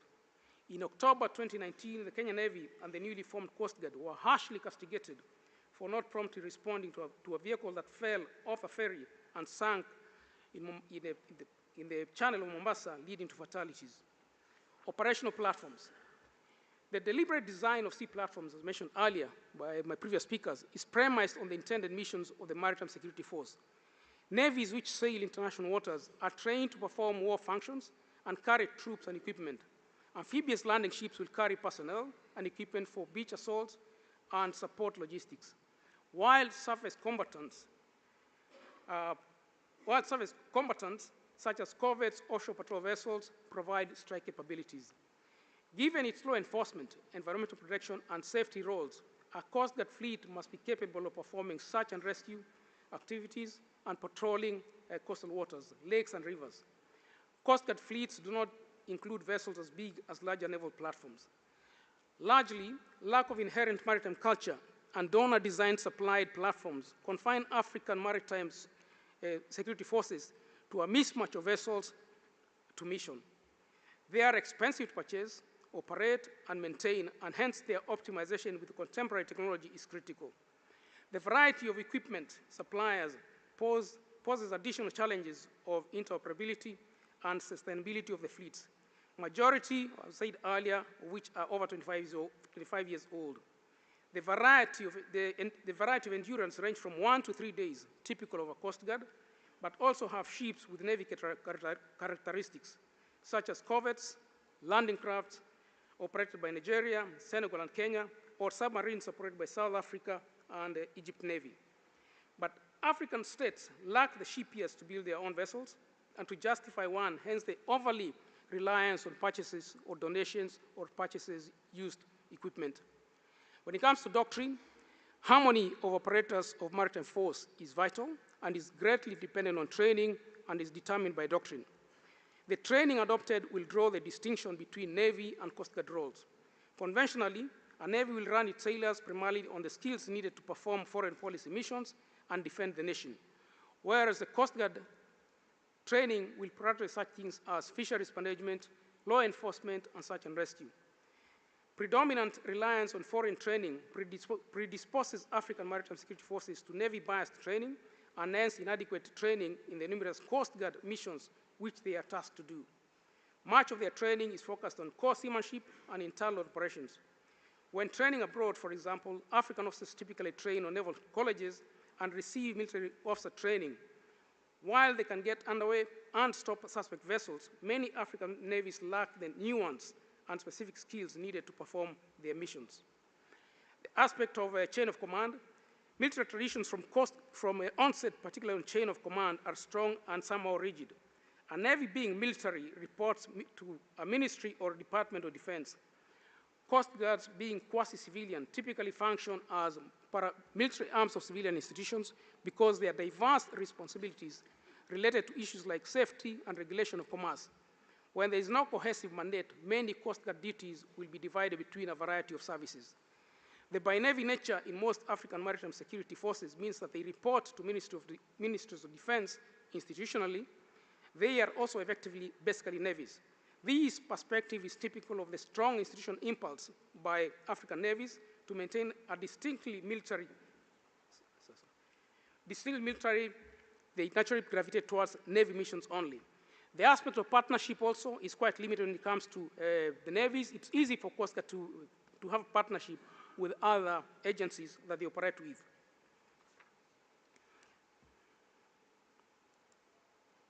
I'll go briefly on to the case of Kenya, which is a unique case. Kenya, as a gateway to several landlocked countries in East Africa and the Greater Horn of Africa, demonstrates the inevitability of maritime management, security capabilities that can be developed, and importance of maritime governance.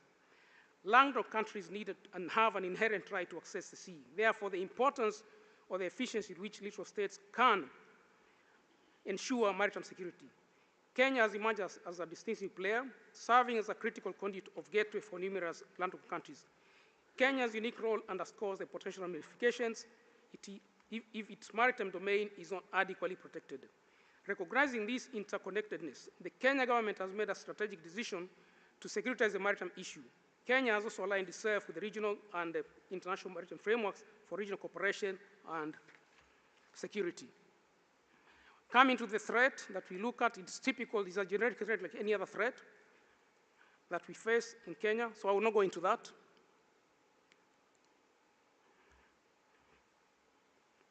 Kenya's maritime domain is, in the past, faced many challenges, which included ease of entry to non-designated reporting due to porosity of maritime borders, overlapping institutional mandate, and poor coordination amongst other agencies.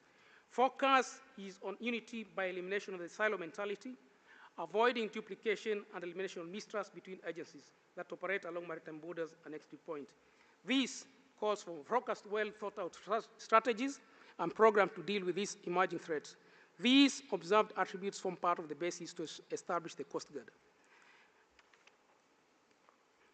I'll go straight to the Kenya Navy Coast Guard aspect the way it was created. The navies and coast guards play a fundamental role. The Kenya Navy that was integrated in 1964 is primarily concerned with the national defense and has since inception conducted coast guard duties on secondary basis. The Kenya Navy, like any other navies, has been preoccupied with the secondary roles despite the challenges in the former structure. The focus on the blue economy brought the realization that the law enforcement gap, particularly within the territorial waters,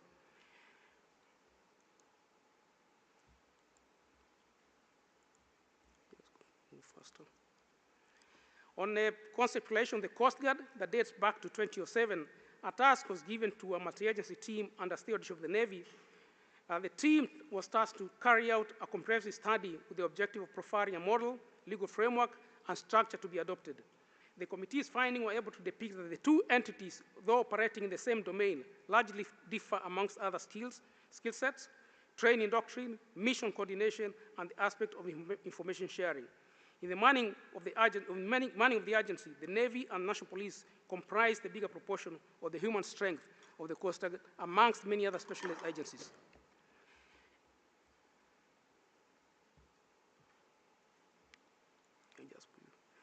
The Kenya Coast Guard Service was established under the Act of Parliament. The service was operationalized through the Multi-Agency Technical Implementation Committee report in 2018, and its functions are aligned to the Constitution. Kenya is one of the few littoral states to have two maritime entities. Its conceptualization was informed by benchmarking visits to various countries to study diverse models of a Coast Guard. It is security service mandated to enforce maritime laws, regulations applicable to Kenya and territorial waters explicitly stipulated in the Kenya Coast Guard. The concept of the Coast Guard, concept of the Kenya Coast Guard says to the fact that Kenya Maritime Domain has many states and stakeholders involved in various activities, including exploitation to maritime living and non-living resources, commercial activities, defense, security, amongst others. It was observed that the individual state agencies have limited resources and capacity to fully enforce the relevant laws applicable to maritime domain. The concept of the Kenya Coast Guard is that of a multi-agency approach to pool limited resources and capacity, create synergy, enhance interoperability in the maritime law enforcement, and respond to maritime emergencies. No single agency within the country prior to establishment of the Coast Guard has had a mandate to safeguard maritime assets and resources, prevent losses of lives, ensure safe navigation of maritime traffic, while ensure the maritime safety and security, and uphold all the state maritime laws. The legal framework that drives enforcement in the multi-agency Coast Guard is domiciled in diverse legal status. Hence, this arrangement allows for prompt coordination and eventual attainment of the legal finish. I think I'll have to conclude. I'll jump over as I close because I think this will be available on the website once it is put on board. As I close, the government needs to enhance investments in maritime security. Herein lies the role and the success of MDA, where cooperation and collaboration between security agencies and law enforcement organizations that possess the capacity and power to support the rule of law is therefore the best solution to countering transnational crime. In broad terms, maritime security is therefore a global task that requires effective maritime security governance at national, regional levels, where the key tool is maritime domain awareness with effective action capability in form of well-funded navies or coast guards. The eventual result is that Africans align the maritime security capacities to their challenges. Then trawlers, as I came up in the reading, will have somewhere to report when they come across armed robbery at sea. In the process, the African 47,000 kilometers of coastline can again be a resource of prosperity rather than vulnerability, and thus navies and coast guards in Africa occupy the practical space other than looking wicked and ambitious from misinformed sea-blind and wealth-blind perspective. As far as maritime domain property estate is concerned, Africa is grossly underinsured and needs focused practical investment in coast guards, navies, or bio-navies. Thank you. Asanteni sana.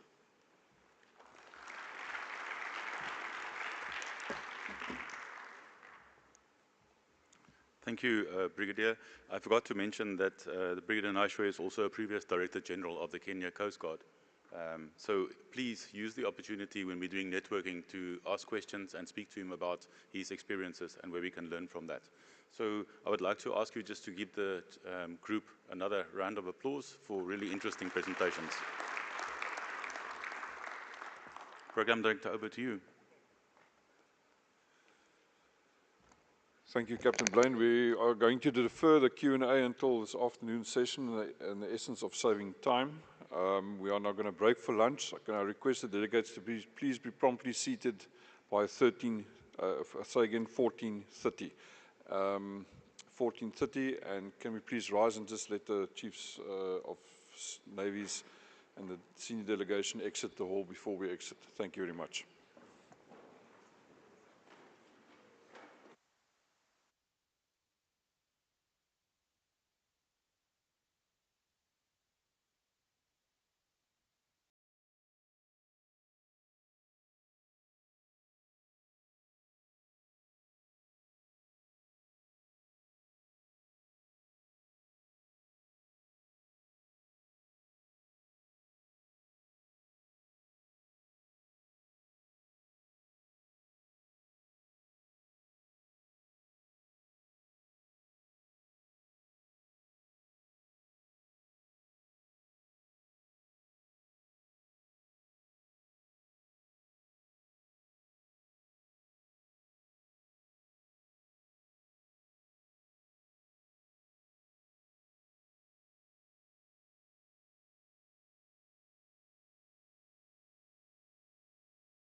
led by, my apologies, Ambassador Nancy Karigitu. She's the advisor on maritime and blue economy in the Kenyan President's Office. Ambassador, may I invite you to the podium to commence chairing of this final session. Thank you very much.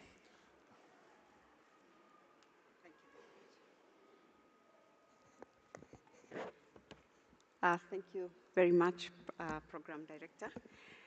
Allow me to start by expressing my sincere thanks to the Chief of the Navy for this occasion and for being here with us. Vice Admiral Modepala Besse, and also let me write on the protocols already established.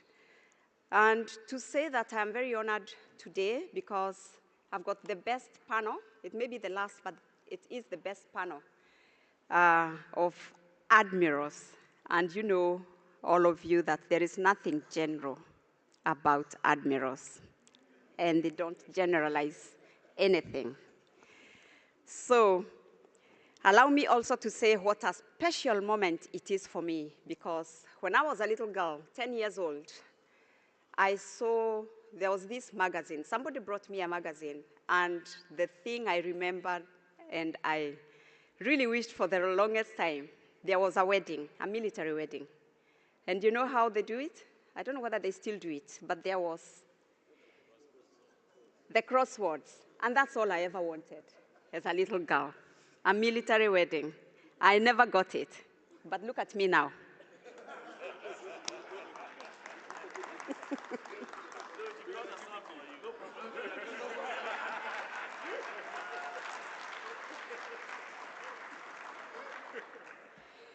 So thank you, South African Navy. In my sunset years, I got my wish. Now, to get to the business of the day, we're going to be looking at how we reconcile the role of the African navies and the Coast Guard, and practical, because as you know, these are very wise gentlemen. Admirals, please remind me so that I don't generalize in this session. So we're going to get practical, ambitious, or we are going to look at how what role they can play in commerce. And allow me to start by saying that African coastline has been said before, it's very, very long. And we are still trying to reconcile and to protect for commerce, for other uses. And in the previous session, somebody said that no shipping, no shopping. And I want to add that without shipping, half the world will starve, and the other half will freeze.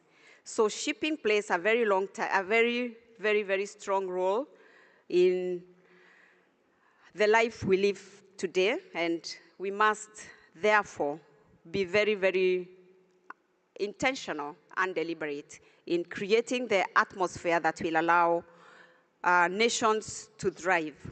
So we see that humankind depends on a secure maritime domain to preserve peace, to feed billions, enhance international security and stability, and foster human development, generate economic growth and prosperity, and most important, secure energy supply and preserve ecological diversity. Stability and development are very closely linked to the maritime sector, and with a growing population, the domain will become increasingly important, and governments and businesses across the world are increasingly looking at the oceans as a key source of economic growth, job creation, and investment. And Africa, of course, has not been left behind in this reality. And with the growth of populations, we are seeing that the seas and the oceans will become increasingly important in delivering on these promises. Now, I have in my panel 3 admirals: Rear Admiral Matsane, Flag Officer of the South African Navy; Then Commodore Issa from Nigerian Defense Forces and the Defense Advisor to South Africa. Commodore Walker, who is Ghana's Defense Advisor to South Africa. And I'm going to use the next few minutes to have a conversation with them. And because we said that there is nothing general about admirals, we are going to do it a bit differently because this is the last panel and we don't want to tire. You've been listening to speeches a lot and I want it to be interactive. So we'll be inviting you to add more specific issues because we recognize the wealth of knowledge and experience that you also have. So you may chip in. So allow me to start with my first question to Rear Admiral Matsane of the South African Navy. And I want to ask, how can we make sure that the African navies are capacitated and also leveraged upon in order to enhance maritime security and also, like we have seen, support this very, very important area, especially in line with African Union's Blue Economy strategy. We've heard today of many exercises and many things that they've done, many initiatives that have been done by the African navies with other international counterparts. Please come and tell us what you think about this. Thank you.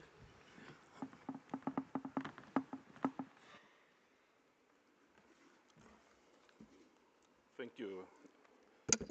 Thank you, Excellency Ambassador Nancy Karinga. Chief, allow me to ride on the protocol that already been alluded this morning. Good afternoon, everyone. I'm Rear Admiral Matsana, the incoming Flag Officer Fleet of the South African Navy. It is with great honor that I meet with this distinguished guest of maritime expert.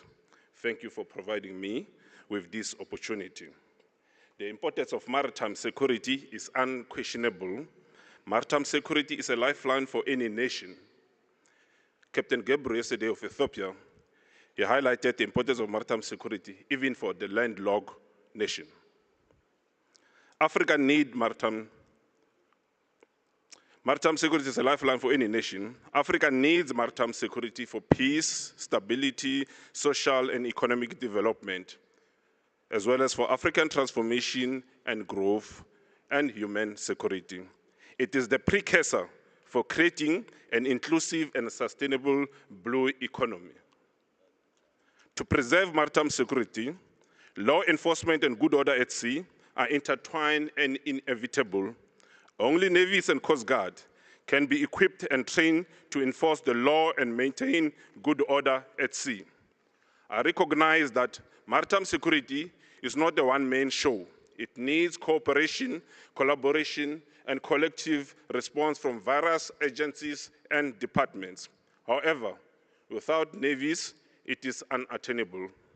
The changes in the maritime challenges and threat in the north of Mozambique have strengthened the requirement of naval forces in Africa. The Horn of Africa, with the Houthis operation, is demonstrating the same reality of the importance of naval forces in Africa. Brigadier General Dr. Warren highlighted this very well, what's happening in the Horn of Africa, or the Red Sea. We can learn from these two examples of maritime domain to avoid future recurrence. Taking from Winston Churchill's words, I quote, "Those who fail to learn from history are doomed to repeat it," unquote. Naval forces are flexible and versatile, from military operation to constabulary rules to diplomatic mission, peacetime operation, or multi-military operation other than war or nation building. We need such forces because the world is changing very fast. Angry and frustrated people are everywhere, leading to unrest, yielding the interconnected threat as alluded by Professor R. Kafanga. In my mother's tongue, we say, Tiko ashiitleli. The direct translation is, the world does not sleep. Therefore, we need a flexible and a versatile instrument. For the African maritime domain, that instrument is navies. Flexibility and versatile forces will suit Dr. Van Dijk's recommendation of adaptive maritime strategy because of all the different threats that he mentioned, including the stochastic disruption, which you cannot predict it and have no statistics for it. Reliance on international navies is a curse to Africa. They will only be available when it suits them or serves their interest. The Deputy Chief this morning, Rear Admiral Mhlana, asked a question, I quote, who will address the naval void when global events divert attention and naval forces away from Africa, unquote. Hence, the Gulf of Guinea has remained an African nightmare compared to the Horn of Africa, whose everyone's interest was affected. Brigadier General Nasha was addressing Coast Guard versus the Navy. But there's one thing that maybe he missed during him jumping, is that navies are versatile. The Africa can avoid both. So what do we need? Navies can do what the Coast Guard can do, but the Coast Guard can do what the Navy can do. So which one do you go for? Therefore, Africa needs navies. Maritime security, law enforcement, and good order at sea. Africa cannot survive with maritime insecurity.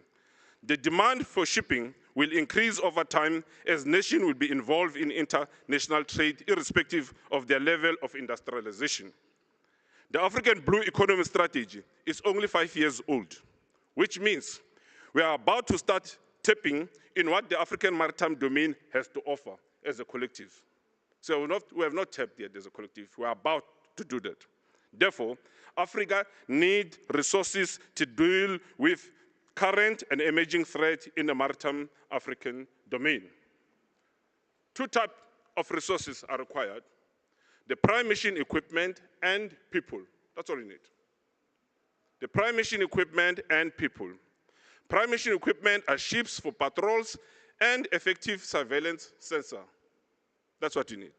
The African Charter on Maritime Security and Safety and Development in Africa, popularly known as the Lome Charter, call for patrol and surveillance in the African maritime domain. Surveillance is essential, but it simply gives you eyes. However, vessels will provide you with eyes and the ability to respond to threat. African nations, with regard to prime mission equipment or vessel, to be specific, are struggling to acquire them, especially ships. But African nations still receive donation or acquire second-hand prime mission equipment, i.e. ships. In their study, African navies in the 21st century, Alexander Hills and Timothy Stapleton do an excellent job to highlight how we acquire ships. We could also practice public-private partnership to acquire prime mission equipment, which the Lome Charter proposes also. However, acquiring prime mission equipment, especially ships, is one thing, and maintaining them or keeping them in service is another thing. The majority of these ships don't last because of poor maintenance, unskilled operators, and lack of operational experience and general discipline. What then? What can we do for this capacity? On the other hand, the second resource required is people. People need skills. Skill development is necessary to maintain and operate equipment, conduct operation, and maintain discipline. This is the capacity building requires as per Mrs. T. van Gemma. This can be achieved through combined joint training. The South African Navy has the potential to become the backbone of the SADC naval training. It has been operating significant warships, combat support ships, frigate, submarine, and smaller patrol vessels. Some are built in Africa, in South Africa, the multi-mission inshore patrol vessel, that some of them already been delivered, hydrographic survey vessel under construction, and the doctor just presented before here. Just to mention the recent one, I think in the project is shown that we've been buying ships, we've been building ships some time ago. The South African Navy maintains these warships and operate them from construction. Furthermore, the South African Navy is producing charts, conducting hydrographic survey, as well as search and rescue over a large area. Even though some need refurbishment, the South African Navy has more facilities for ships maintenance than the rest of SADC nation. The South African Navy trains most of its sailors and collaborate and cooperate with other larger navies in training. It conducts multinational exercises with several large and formidable navies, such as Exercise Atlasur, Good Hope, Ipsama, Mosi, Oxide, and Share Accord. These exercises bring experience, skills, knowledge from North and South America, from Europe, from South and East Asia, to the South African Navy. Leveraging these experience from the South African Navy will capacitate the SADC navies, which are needed more than ever. Again, Dr. Waura stated, focus on sustainable, local-led security capabilities, and this is one of them. Therefore, making the South African Navy the backbone of the SADC naval training will benefit the SADC region and eventually as Africa. Imagine all of us in Africa, 55 nations going to Amani for an exercise, and we cannot even operate under one doctrine in a region. How can 55 countries come and agree in our to do?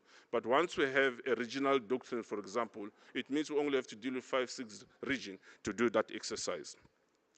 Therefore, making the combined joint training is the way forward for the SADC navies. Create a SADC Maritime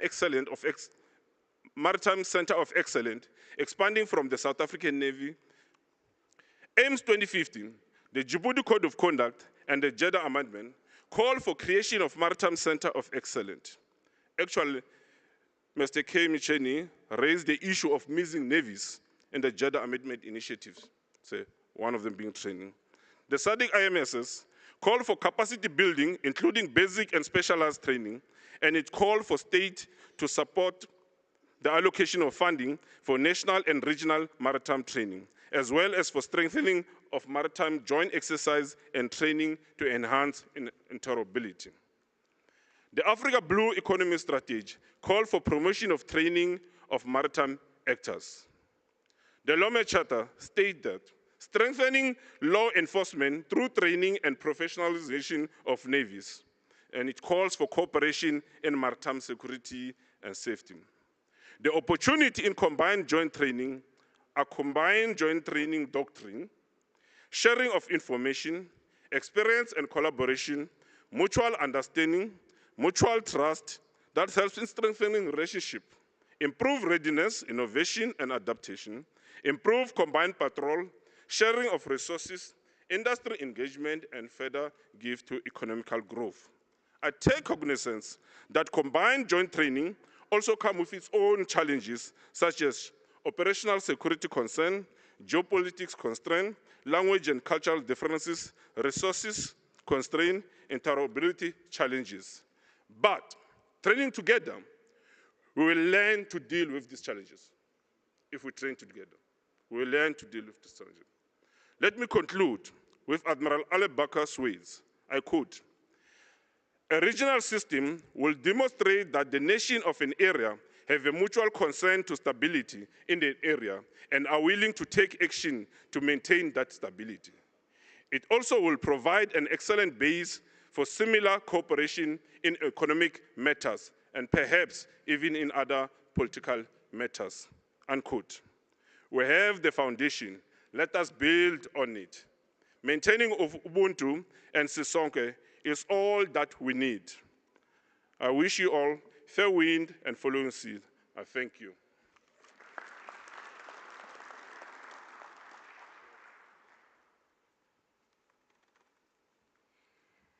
Thank you very much, Rear Commodore, for that wisdom and for reminding us that if we do not learn from history, and history happens in our lifetime too, then we are bound to repeat the mistakes we have made. Thank you also for reminding us that we have both a gift in Africa and also a challenge in the youth, because lack of economic opportunities then means that for them it's lack of democratic space, and therefore they will agitate for it. And also for showing us or letting us know that it's not just the assets and the people to man those assets. We also need a different kind of capacity in terms of repair and the knowledge to do that in terms of the naval assets that we have. Thank you. Now, let me come now to Commodore Issa. If you could share with us, sir, how we can leverage on what we've learned from the Djibouti Code of Conduct in order to operationalize in a practical way and ensure comprehensive maritime security in the Gulf of Guinea. And maybe you could share with us some knowledge on how the Nigerian forces, what experiences can you share with us on how we can best make this also code of conduct work for us and maritime security in the region, and what can we glean from these experiences in other regions? Thank you, sir. You want to come or you want to? Thank you. Okay.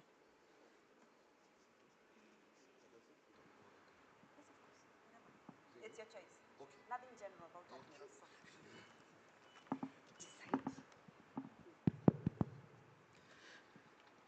The Chief South African Navy, commanders of both Eswatini Umbufuto Defense Forces and the Zimbabwean Forces, heads of navies, I crave your indulgence to stand on the existing protocol. I am Commodore Chikajamini Issa, the defense advisor of Nigeria to South Africa, covering 5 other Southern African countries. I am pleased to be here to speak on behalf of the Nigerian Navy. The panel chair, in response to the question, the Yaoundé Code of Conduct, which applies like the Djibouti Code of Conduct for the Gulf of Guinea, provides practical ways to ensure comprehensive maritime security governance in the Gulf of Guinea. I would like to look at how Nigerian Navy operationalizes it and the lessons that could be gleaned for the benefit of other regions. To start with, the Nigerian Navy operationalizes the Yaoundé Code of Conduct in a number of ways. Firstly, the Navy supports the staffing of the Inter-Regional Coordination Center located in Yaoundé, the Regional Coordination Center of West Africa in Abidjan, with a senior naval officer of the rank of Commodore as the head of that center, as well as the Multinational Maritime Coordination Center in Benin, where a senior naval officer equally heads. Also, the Nigerian Navy National Maritime Operations Centers are coordinating law enforcement activities, both internally and externally. Effective collaboration is also done by the Nigerian Navy with both ECOWAS and ECAS countries to enforce arrests of ships which commit maritime crimes within the Nigerian waters and make their ways to the waters of other countries. In recent times, we have had 2 such experiences. One of the ships after being sighted and probed, the Nigerian Navy ship was vectored to her, and then she simply took off to the Nigeria-Sao Tome Joint Development Zones, ended up in the Equatorial Guinea. And the other did the same to the Cameroonian waters. Now, with the instrument of the Yaoundé Code of Conduct, both countries eventually surrendered the two ships to Nigeria, which are undergoing prosecution for maritime crimes. Again, the Nigerian Navy Vessel Board Search and Seizure Center is being optimized for the training of maritime law enforcement practitioners in the Maritime Coordination Center Zone E, as well as from countries in other zones. Any such requests are expressly approved by the Chief of the Naval Staff. A major takeaway for other countries is the importance of regulatory frameworks. The Nigerian Navy advocated for some important policy tools to strengthen its maritime governance activities. Notable ones are the Suppression of Piracy and Other Maritime Offenses Acts, the National Maritime Strategy, the National Maritime Security Strategy, and harmonized standard operating procedures for maritime law enforcement. These tools provide the legitimacy as well as the guidelines to conduct and execute maritime security governance within Nigeria's maritime domain. It is one thing to effect arrests as navies, but then, like it was earlier alluded to in the morning session, that you require the enabling laws to be able to prosecute such offenders. To this effect, Nigerian Navy has been able to achieve this, and we have had a successful prosecution of such offenders on board a vessel called MV Halufeng II, which hijacked a vessel, and we had a hot pursuit even beyond our waters with the express permission of the Beninois Navy, and we were able to eventually arrest this vessel, bring down the pirates, and were successfully prosecuted. These, amongst other ways, I want to submit are ways that the Nigerian Navy is, or the roles the Nigerian Navy has been playing in order to operationalize and optimize the Yaoundé Code of Conduct. Thank you.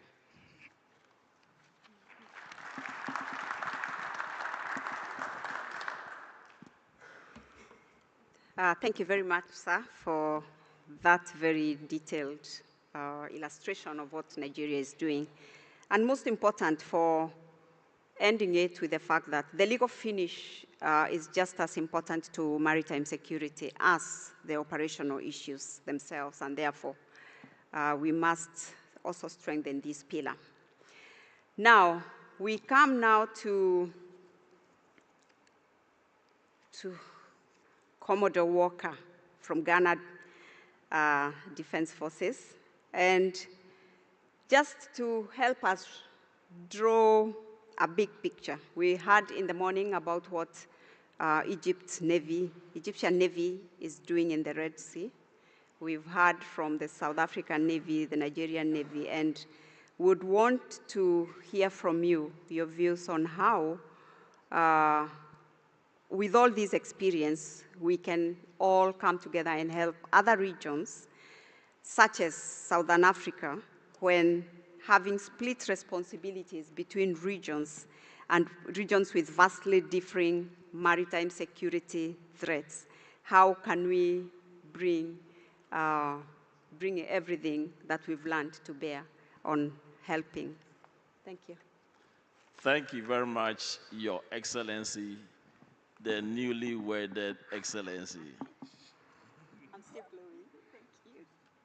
The Chief of Naval Staff of South African Navy, permit me to stand on the already established protocol.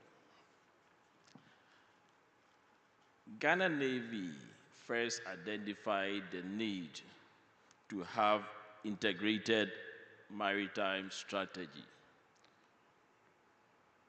My Chief of the Naval Staff, he was one of those personnel who put up such a comprehensive strategy with the help of our international partners. With this, we are working on the legal framework so that we'll be able to prosecute the criminals. On capacity building, with the help of our international partners, we have established a naval school. In fact, we have expanded our school with the help of our international partners. Now, I'm sure we can boast of training our officers locally, and we have even extended invitation to some of our neighbors who don't have such facilities to train at our naval schools. Talking about the use of technology, we have identified that Navy is not a matter of just buying the ships, but running the ships. Usually the challenge is provision of fuel for running the ships. As such, we have introduced the use of drones so that we don't go on patrols blind. In terms of IUU fishing, what we have done is we have engaged our local fishermen that when they go out there and they see anything illegal being conducted by some of our foreign vessels, they should report to the Navy. And again, as a nation, we have introduced closed season. This was introduced a couple of years ago. So every year we have a closed season. And I'm aware that some of our neighboring countries too, they want to adopt this closed season for fishing.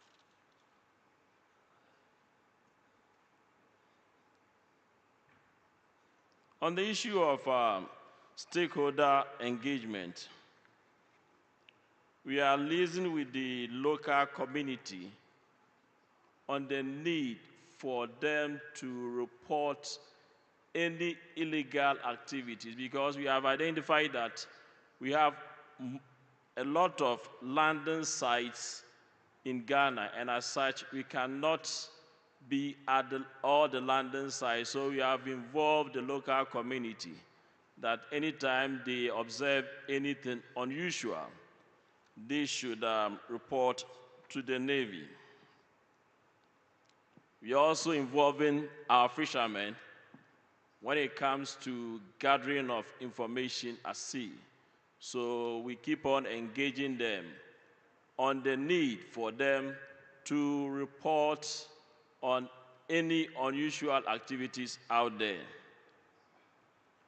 Ghana Navy is a home to Zone F. So we have our personnel, and then all the members in the Zone F are being accommodated in Accra.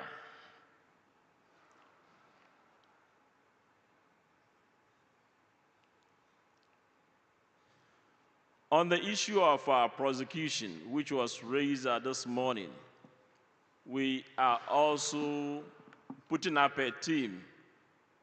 As at now, what we do is we have been going on patrols with other stakeholders, especially the Ministry of Fisheries and then the police. So anytime we make an arrest, we hand them over to the Ghana police for prosecution.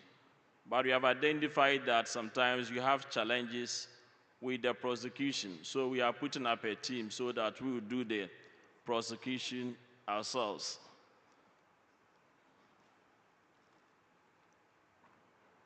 There is this issue that we have also identified about mistrusts among the countries, especially in our sub-region. So what we are doing, or we've done so far, is goodwill visit. Our former chiefs seized the initiative to visit their counterparts within the sub-region. And at any opportunity, it is a policy of our chiefs of naval staff that they will have a bilateral engagement with their counterparts so that they will break that myth of mistrust. And again, we are always committed to take part in all the international exercise. As a matter of fact, Ghana happened to be the first country to provide a staff during the APS section. And not providing the staff, we have been hosting the APS exercise on several occasions. And these are some of the measures that we have put in place to address the maritime security in the Gulf of Guinea. Thank you very much, ma'am.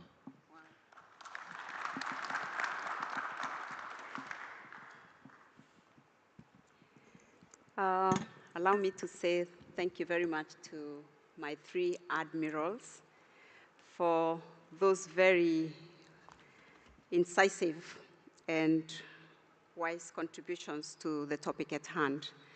Now, we've seen that maritime security is a combination of various measures that are both preventative and responsive. And we can be innovative. We have constraints in equipment, but we can leverage on what we have.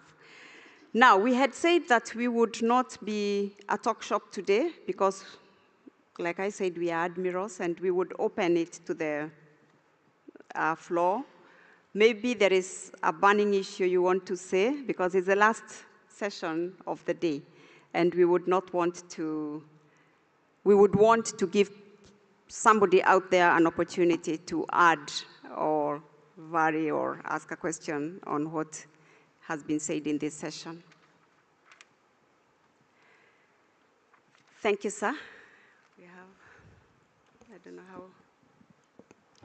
Thank you, Excellencies. I'm Colonel Alexis Vas, the Defense Attaché of Senegal. I know I don't wear the nice white or blue, navy blue color, but I'm not a victim of sea blindness. Maybe the symposium helped me to be more see one, let's say see one eye side, something like this. Mono-eyed. Not totally blind, just one eye. Okay. But I still remember Vice Admiral Lobeze, let's say he was pleading during the Navy Gala. I still remember that speech with maybe some South African or some of my colleagues here. And if I remember also this morning, blue economy things and all those URS or IPT of Dr. Zondi, it was sounding for me more like if it's a couple, the husband and the wife. The husband being the Navy and the wife being the coastal state. He works, she shops, because it's a lot of 300 billion earned, why a little piece for the maritime security, let's say. So I'm asking to the military panel, what can be actually done to open the eyes of let's say, our government? Because my chief Navy was correcting me in this saying of Cardinal de Richelieu, I'm quoting him, the tears of our sovereigns have the salty taste of the sea that they ignore. So what can be really done? Because they work, it's a lot of economy, but yes. At the end of the day, it's the budget cuts. What do they do officially to engage the civilian counterpart? Thank you. Thank you. Very valid question. My panel, the admirals.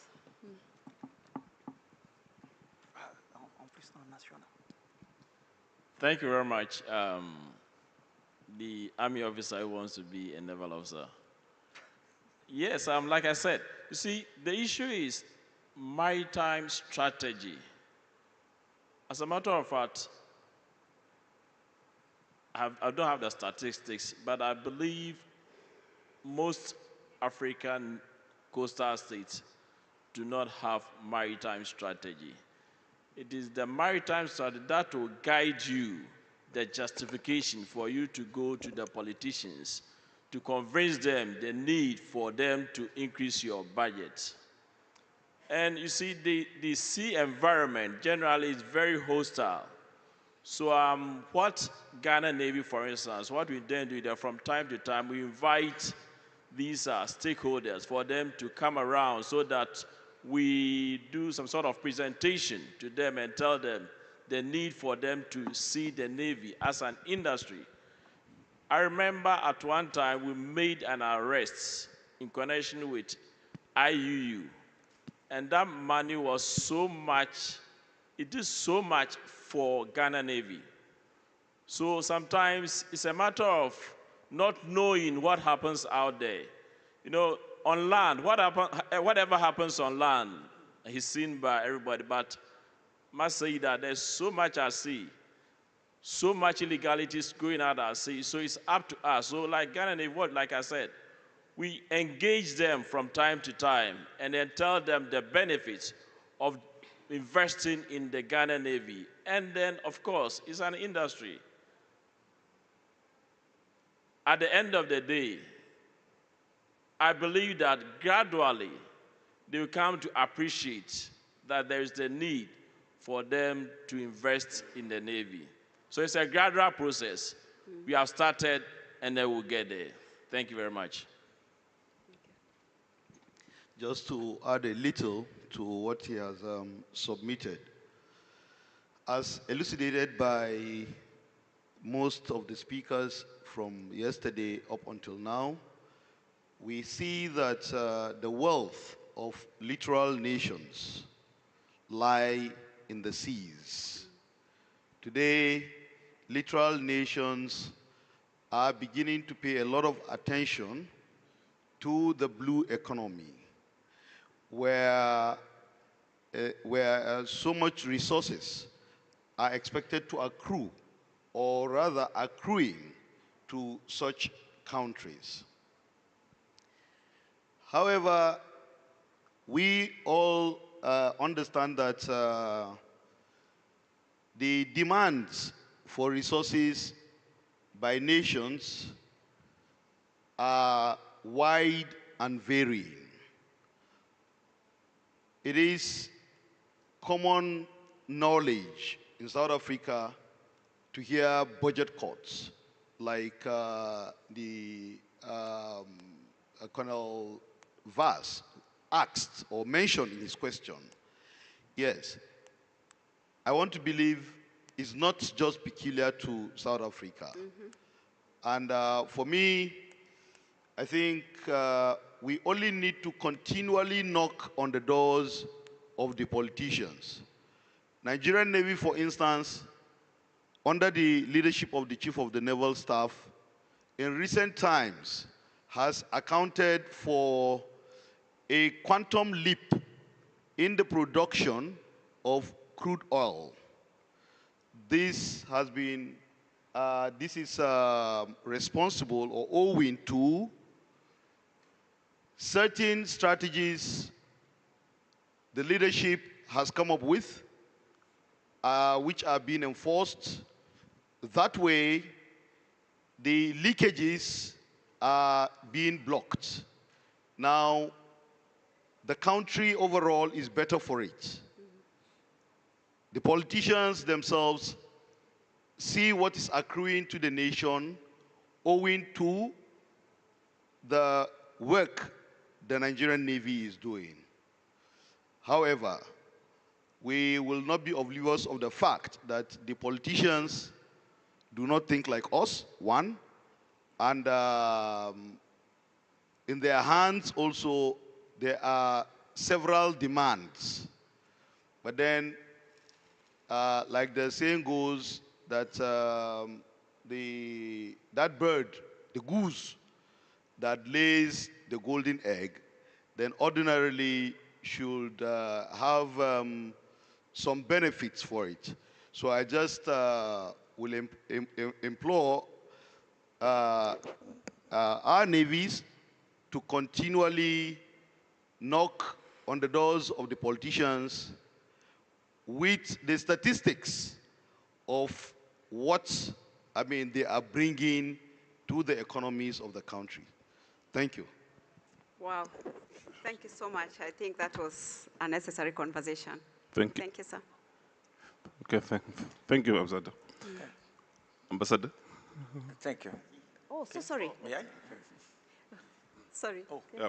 I just want to add, but before I add, my colleague here, he has been in South Africa for too long. He's talking about South African budget cut.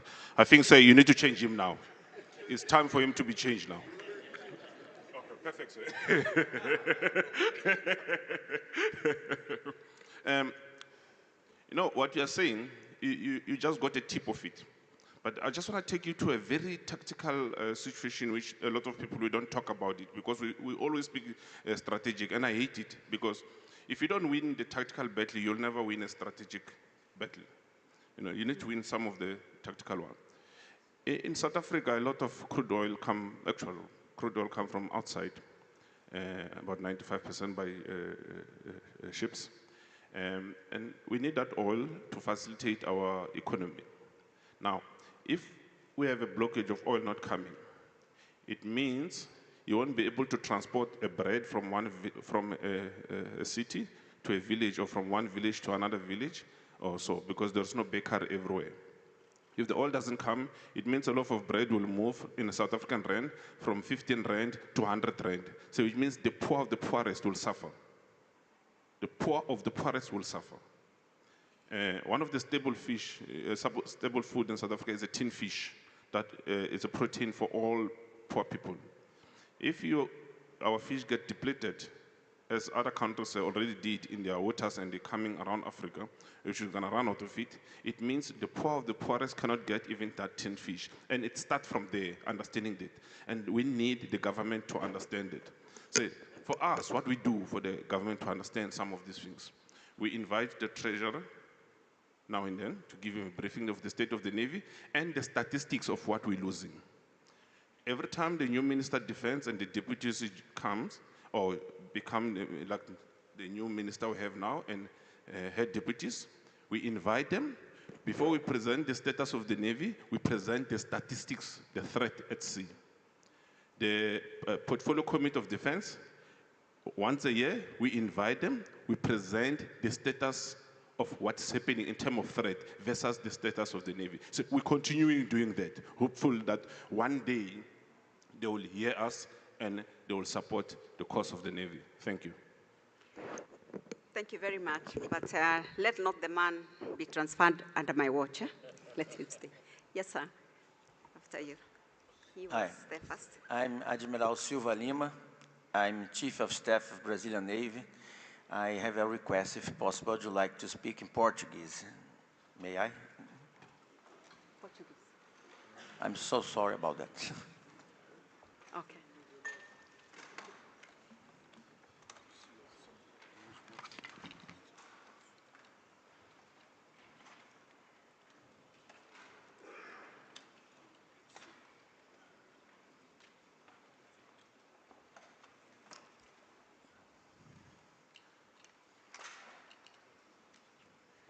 It's okay?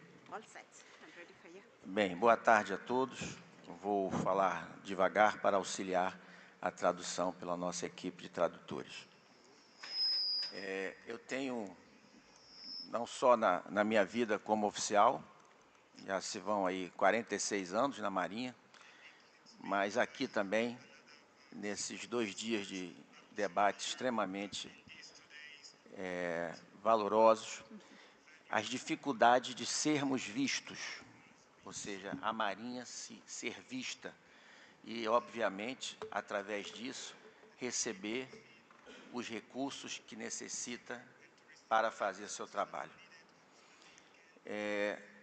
Eu poderia sintetizar que a grande dificuldade que eu compartilho, o Brasil compartilha com tudo que eu escutei aqui hoje, né, com a maioria dos países, das marinhas, é a falta de uma mentalidade marítima, ou uma mentalidade marítima muito fraca, muito pobre. Tá? E o que é que isso acarreta? Quando o país não tem essa mentalidade marítima, de entender a importância do mar, o povo não entende isso, e é a população, são os eleitores, ou seja, é a população que bate na porta do político e faz com que ele enxergue, com que ele entenda a necessidade. Infelizmente, nós trabalhamos longe dos olhos. Nosso trabalho é feito onde ninguém vê. Quando o nosso trabalho é visto, é porque algo deu errado, é porque os recursos não chegaram, ou porque o transporte não pôde ser feito, ou porque algum outro problema, daqueles inúmeros que foram citados, por exemplo, os blue crimes, como são citados, e outros mais, quando eles ocorrem. Quando as marinhas fazem o seu trabalho corretamente, é como se ela não existisse, é como se aquilo ali fosse natural. É muito fácil, eu não sei se os tradutores vão conseguir traduzir essa expressão, é muito fácil nós pregarmos para convertidos. Difícil é pregar para quem não nos conhece. É mostrar o nosso trabalho para aqueles que não têm esse entendimento muito claro. Vocês viram em vários mapas o tamanho do Brasil e a sua costa marítima. O meu país tem 8.000 quilômetros de linha de costa, coastlines, 8.000 quilômetros. Nós temos uma área de responsabilidade, considerando zona econômica exclusiva e outras áreas, de mais de 5 milhões de quilômetros quadrados. E no meu país, infelizmente, nós não temos uma mentalidade marítima que resulte efetivamente dos recursos necessários para que possamos fazer o nosso trabalho. Então, eu compartilho com todos e entendo que talvez é difícil, é demorado, mas a única forma de conseguirmos, na minha opinião, quebrar esse ciclo que todos aqui reportaram de uma forma ou de outra, é difundirmos na população a necessidade do mar, o papel do mar. Isso deve ser feito desde as escolas iniciais. E não é uma tarefa fácil, porque se fosse fácil, todos os nossos antecessores já teriam feito. Então, na realidade, é um desafio muito grande que nós temos que mostrar à nossa população que os nossos países são inviáveis sem o mar. Essa é a definição. O Brasil é inviável sem o mar. Eu acredito que quase todos aqui são inviáveis sem o mar, porque no mar, não vou repetir tudo que já foi dito, até porque aqui somos todos convertidos. Muito obrigado, eu queria fazer apenas essa colocação de compartilhando dificuldades que não são só dos países africanos. Talvez alguns lugares não tenham essa dificuldade, mas o nosso país, infelizmente, está fazendo parte desse grupo. Só isso. Wow, thank you so much for that generous sharing.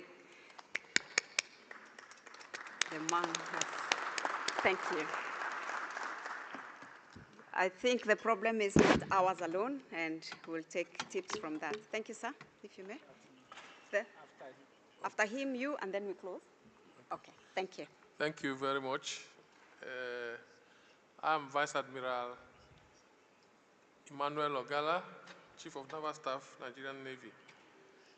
One of the issues that have come up from this panel discussion is the issue of funding.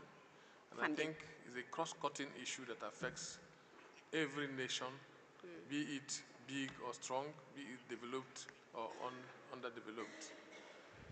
In the Nigerian Navy, we also go through the same issue of inadequate funding, and we duly recognize the fact that the federal government itself is also having that issue of inadequate resources to cater for all the needs of the society. Yeah. And of course, be that as it may, that we are in the Navy and it's important to us that the Navy is funded. We recognize that the federal government cannot direct all the resources solely for the Navy. And even when they do that, it's still not enough to give us the kind of Navy that we want. So for that reason, we are beginning to look at for ingenious ways of making our operations cost-effective, and looking at ingenious ways of prioritizing our requirements and our operations in such a way that we make the best use of the available resources. We're also exploiting other alternative sources of funding, different from the normal budgetary allocation.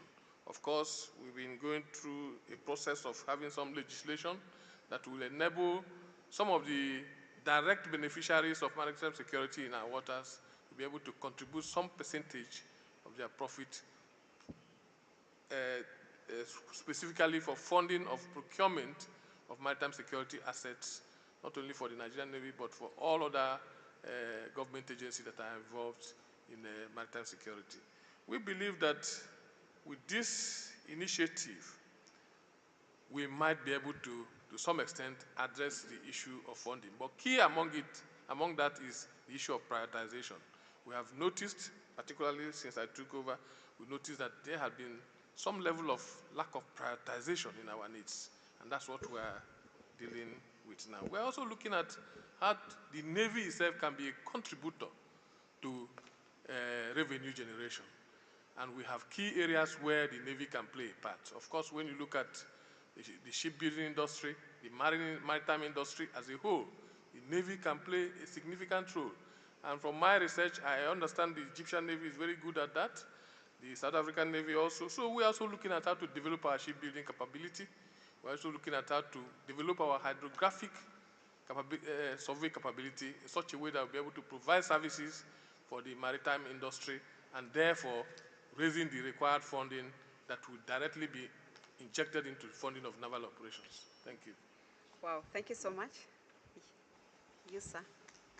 Thank you very much. Because I already raised my hand, I wouldn't have spoken again after my brother, because it's the same thing I wanted to say. You know, being at the top there, you know what is happening. And so, but let me take the opportunity to say that since this is my first opportunity to make any comments, to thank my senior brother, Vice Admiral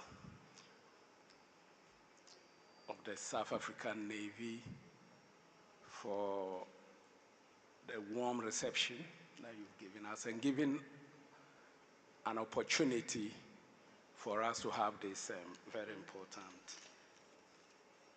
conversation. It's not easy to organize, so we are very grateful to Vice Admiral Mondesi for organizing it. Thank you, sir, and we hope that we will be able to continue. Maybe we'll take strategies when we meet tomorrow to see how we can keep it up. As I said, my comments are almost the same thing. Every country has some policy priorities. Right from the top, there are many, many needs that a country has, and that determines how resources are distributed. And particularly, you have national interest, then you also have, based on that, you come up with your defense policy and how to allocate resources among the services within defense. What I realized was that in the early 2000s, when Ghana first discovered oil offshore, there was a lot of investment into the Navy. We did a lot of acquisitions and things, but we have become victims of our own success. As you know, our biggest problem, piracy, is gone down because of our collective effort regionally and with our partners. And also, we are also facing an existential threat on land, talking about issues of terrorism in the Sahel that is fast descending down to the coastal states. Most of our coastal states are already victims of this. Some of us have been lucky so far, and a lot of investment is being made to insulate our coast against any such threats. So definitely resources will be redirected to deal with that immediate and existential threat. Not to take anything away from the importance of the sea. So that's why I want to agree with Admiral Ogala that in these circumstances, we have to look for ingenious ways of keeping alive. And that's why we must be adaptable. Yesterday, this was mentioned. We must also be flexible and, above all, be able to prioritize and also come up with innovative ways of generating. Ghana Navy will also now generate substantial internal generated revenue using different means to keep going, because the Navy is very expensive. And we need to run. So we have developed strategies for internally generated funds. So we run mostly on internally generated funds, but it's not easy, but it's possible when you put your mind to it. So this is what I need to say, but then the awareness creation is still very important. When you have too many children and everybody is asking, the one who makes the loudest noise is heard. So we have to keep making the noise. But I just looking at myself at the governmental level, it's not easy when you have so many priorities, poverty, education, what and what. But if we also think about the fact that there's a lot of resources that we can get by investing in the blue economy, would generate more funds. So this is a topic we must keep discussing. I thank you very much. Thank you. Thank you so much. I wish to, in the interest of time, if you may allow, we close it, unless you have only half a minute, maybe. Thank you. Thank you. Merci beaucoup.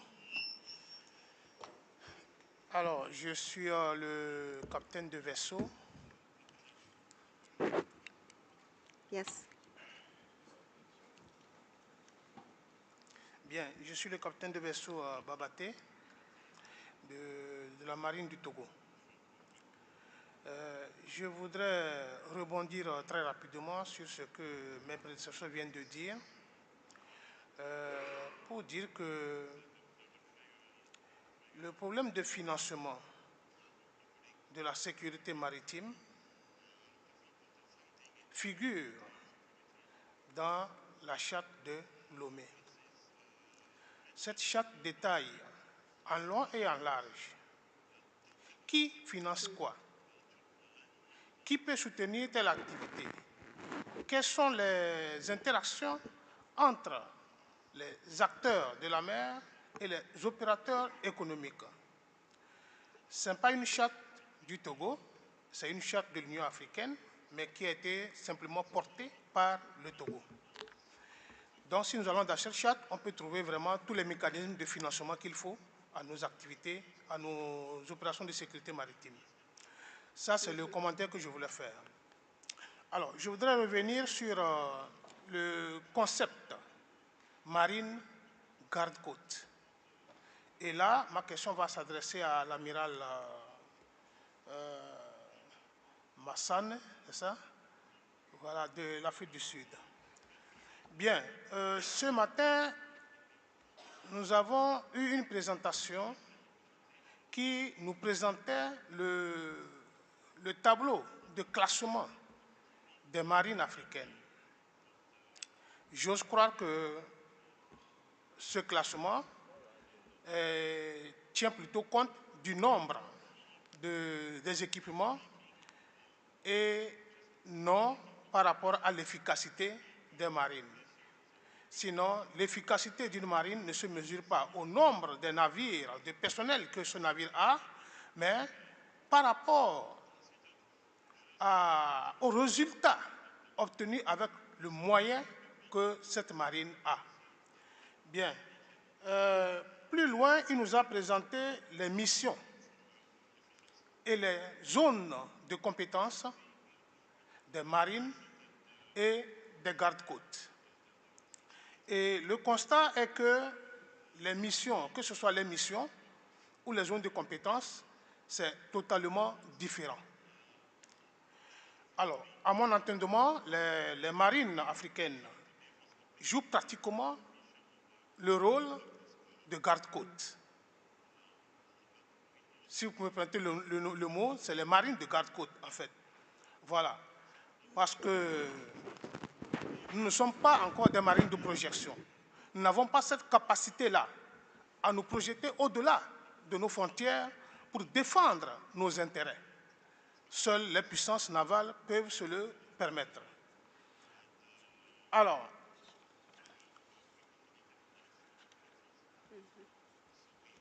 ma question est la suivante. C'est vrai que beaucoup de nos États ont fait le choix entre marine ou garde-côte. Mais ma question est la suivante. Vu le fonctionnement de nos États, les États africains en particulier, vu notre organisation et vu nos moyens limités, est-ce qu'un État africain peut se permettre à la fois d'avoir une marine et une garde-côte? Et quel sera alors le mécanisme qui sera mis en place pour que les deux, marine et garde-côte, s'entendent et travaillent en parfaite collaboration? Voilà ma question. Je vous remercie. J'ai été long, mais vous m'excusez, je vous remercie. It was definitely longer than the few seconds you promised, but it's okay. He will answer now. Thank you, Ambassador. Sir, thank you for the question. It is clear in Africa we cannot afford a Coast Guard and a Navy. Even in the top economic countries of Africa, the top 5 or 3, being Nigeria, Egypt, South Africa, cannot really afford a full Coast Guard and a full Navy. Now, the Navy is higher than the Coast Guard. The Navy can do 3 roles if we take the both triangle: constabulary, diplomacy, and military. Now, the struggle that we have is how can the Navy train for military and do the Coast Guard duties? I'll tell you how in South Africa we also do that. It's a hybrid, but it's a Navy. How we do it is, when we go, we have a Operation Corona, patrol our waters. We have Operation Copper, that is for the tripartite agreement between South Africa, Tanzania, and Mozambique. We always have a lawyer on board. We always have a lawyer, a legal person on board, who can tell you, you can arrest, you cannot arrest, you can't do this, you can't do this. That's number 1. Number 2, us, when we operate those tasks, we always carry a police officer and or a fisheries officer. So they have the same job, it's just the other one specializes more in fisheries, but they're both peace officer. So we always carry one. So our job is just to assist him in carrying his job, but he's there, the lawyer will advise him, arrest, and he will brief our people how they must do it, then we assist him, and he takes the evidence to court when it requires so. So lastly, in hybrid, if you have the Navy, you can always have certain group of people, patrol people or the boarding people, to be trained as police officers. So you always have them on board. When you have to arrest, they do the arrest part, they can go to court, so they're trained in all what was indicated, the investigation, reporting, writing the case and stuff. So you can do a hybrid, but then you have the higher level part by having the Navy, which is flexible and versatile, because nowadays threat need a flexible and a versatile marine forces. Thank you. Wow. Thank you so much. I think we can never get enough time to exhaust this topic. Yeah. Thank you. Thank you for leading. Now, the idea is to cross-pollinate to learn. Oops. Oh, sorry. Oh, I'm so sorry. I was looking this side. Apologies, sir. My Thank apologies. Thanks for this opportunity, Program Director. I just want to perhaps remind ourselves as Africans seated around here that Africa, when it was colonized, the colonizers came via the sea.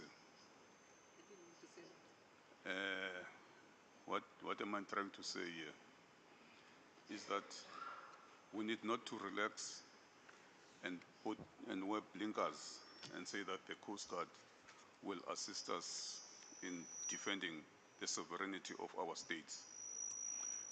We do need to create strong navies so that we can be able to defend Africa against a second colonization, which means, therefore, stronger navies, it's definitely not a doubt.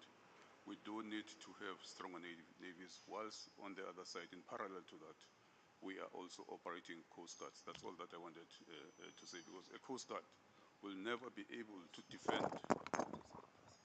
With a Coast Guard, will never be able to execute the missions that a Navy is able to actually execute.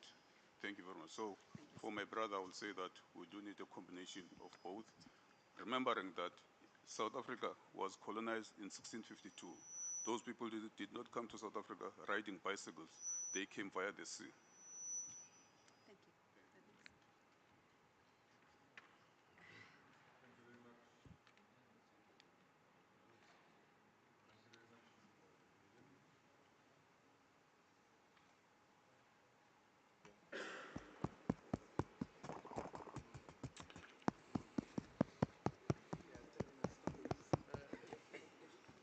Testing, that's better, thank you. Thank you very much, Chief of the South African Navy, for concluding that panel discussion for us. I think it's very apt, your concluding remarks, and very applicable. That concludes the panel discussion of the Naval Panel of the Wise, if I may say. I would like to now, as I mentioned before we broke for lunch, that the Q&A for panel 4 is still outstanding. I would now like to request Captain Blaine, retired, and the panel members of panel 4, Professor Kafuga, Dr. Zondi, and Brigadier General retired Naishu, to come forward and join me up on stage again, just to conclude the Q&A of that was deferred from the panel 4 discussion. We have about 20 minutes for that before we will then conclude with the final activity of the day, which will be the closing remarks by Professor Francois Frey. Thank you.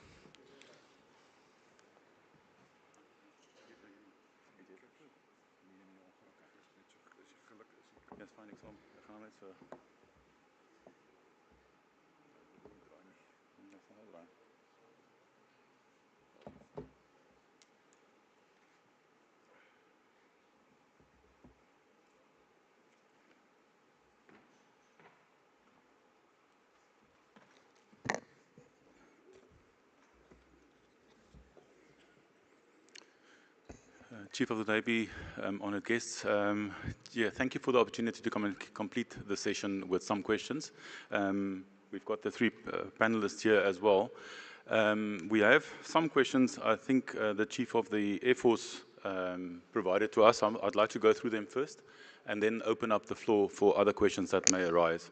So for the three panelists, for the first of all, Professor Kafaga, the question for you is about the discovery of maritime energy resource, terrorism, and escalation of conflicts and war. The trend is taking foothold around many regions of the world. Can we safely conclude then that these instabilities, conflicts, and terrorism activities are planned, designed, and orchestrated by certain powers as a result of the discovery of various valuable resources in those regions? He would just like to get your comment on that, please.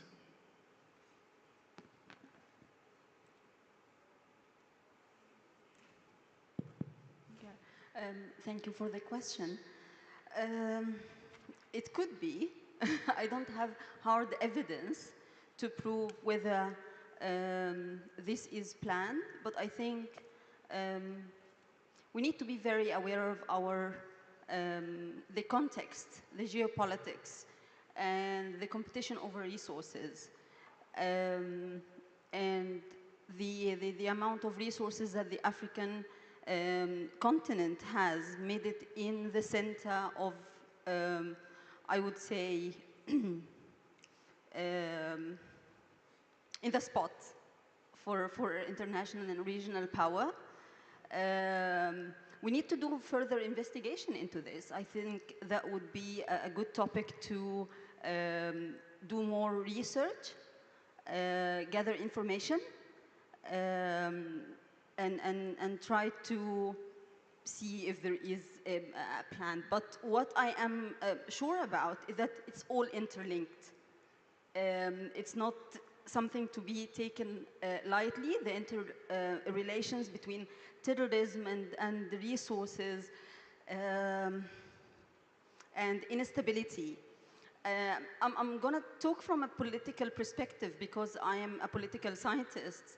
And I would specifically say that instability and unrest sometimes will have some hands orchestrating this behind curtains and behind closed door. But I don't want this to be an easy excuse not to do our job and to always put it on someone else's shoulder as their responsibility. It is our responsibility to take care of our countries and to be very aware of any conspiracies, if there are any. Thank you very much, Professor. The second question goes to Dr. Zondi. Some projects take longer time due to various reasons than what is expected, and technology development has its own unbridled speed and has no mercy for slow movements. At times, the end user is forced to intervene to make subtle changes in specifications to catch up with moving technology. What must be done in this case?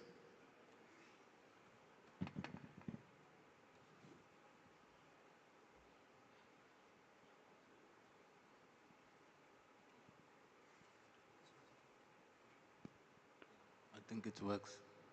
Okay. Thank you, Captain. Yeah, so there are two issues. The issue of the project taking long in itself obviously has to do with a lot of things. We've seen, especially in the Navy again, you find that sometimes the decision-making structures that are prescribed in the process take their own time, and there is no regard of the fact that money is only allocated for a specific amount of time. We've seen that with the recent projects. And that is just inefficiencies that needs to be addressed, because each structure understands exactly what is expected of them, and there are inherent inefficiencies that have been identified that we know about. However, the issue of the technology obsolescence management is a very big issue in technology projects. That is why I was saying in my presentation that the specification needs to be flexible. The specification needs to be modifiable, So the rigidity in the specification becomes a problem, because if the project takes 10 years to be delivered, by the time it's delivered and by the time validation against the initial specification happens, you'll find that obviously there are gaps because technology has moved. So the process allows you to have that kind of flexibility in the specification itself to make sure that the specification can be modified, the specification can be updated, and the specification remains adaptable, because you apply an iterative process to check where you are and to check where technology movement is and how that relates back to user-centric solutions that you are looking for. So if we do take those particular principles in place, it's very doable within the current process. Thank you. Thank you very much. And then the last two questions to Brigadier Naishu. Africa, you said Africa is an unequal partner in ocean affairs. This is true, but who is to be blamed for this? Is Africa herself? Is it Africa herself, or the finger point somewhere else? That is the one question. The other one goes about combating illegal fishing. He indicates that to conduct illegal fishing effectively, you must have the right tools of trade, such as specific or customized ships. Why there is no effective international ban on or control on the manufacturers of these kinds of fisheries vessels?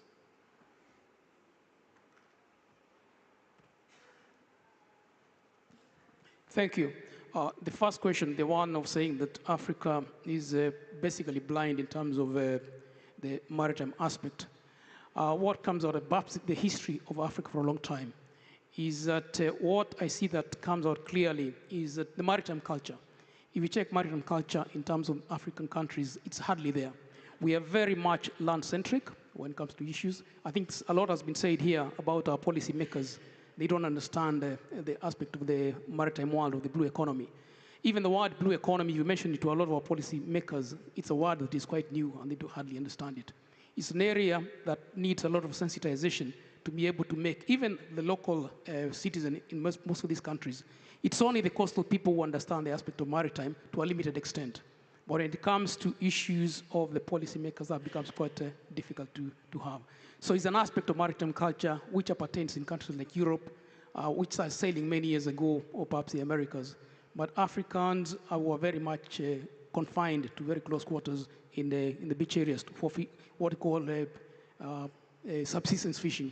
That perhaps the closest they have to the waters. So that's something that needs to build up. And I believe this forum gives us that golden opportunity to be able to build up, to sensitize people on that particular aspect, and bring up Africa to be able to have a connection to the sea. I was even thinking perhaps on a wild basis, if one day Africa would unite to one particular United States of Africa, how powerful would Africa be in terms of navies? That would make a very big change. So that is an aspect that perhaps such forums that has been brought up by South African Navy would change the aspect of looking at the sea as a source of food and a source of economy for Africa as a whole. We are very much fragmented as it is right now. It says that platforms of the navies are quite expensive to purchase, to be able to even police our waters, and that will take time. And the fact that we also get equipment from different places that are quite fragmented, even maintaining them becomes a big issue. So that's an aspect that such forums will be able to bring the education for us to understand and transfer to the policymakers. The issue of IUU fishing is quite controversial because you'd find that if you look backwards to the issue of Somalia and piracy, it's got a connection to IUU in that the waters of Somalia and most of the waters of Africa are exploited by forces beyond us, by countries that are well developed. It's better, long time ago, I think the extent of control in terms of the waters of stuff nautical miles. But I think many countries were able to push this aspect of the EEZ to go 200 nautical miles. Developed countries didn't like that idea because it was going to bring problems for them in terms of fishing. But since that came in, then we have somehow legal, or not necessarily that way, we've got now a way of trying to avoid, to prevent people from fishing in our waters. So the nets, it's difficult to stop it. The big problem of those ones, nets, particularly in our internal lakes, where we're able to ban tons and tons of nets for local fishermen. They're using the wrong nets. But you find they're still available in the shops. And they're not cheap, they're quite expensive. But despite that, that is a war that we need to fight to make sure perhaps peace. And perhaps Africa, as it is, need to come out strong, not necessarily through the navies, but perhaps even in different forums, AU, or even beyond that under the UN, to make sure that this thing is stopped and we find a way of dealing with the nets. They also create pollution in our lakes because a lot of them, once they find or they see the Navy approaching them, what they do is they cut them and they go down to the bottom of the sea.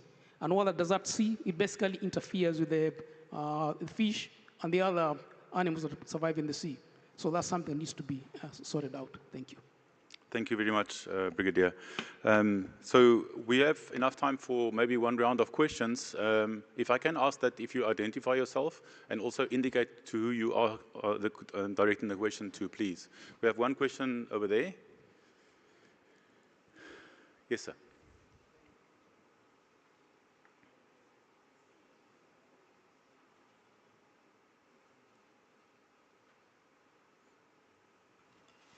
Thank you. Yes, this one is talking.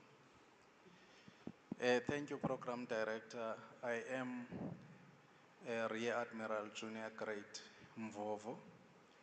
I am the Director Fleet Logistics in the South African Navy.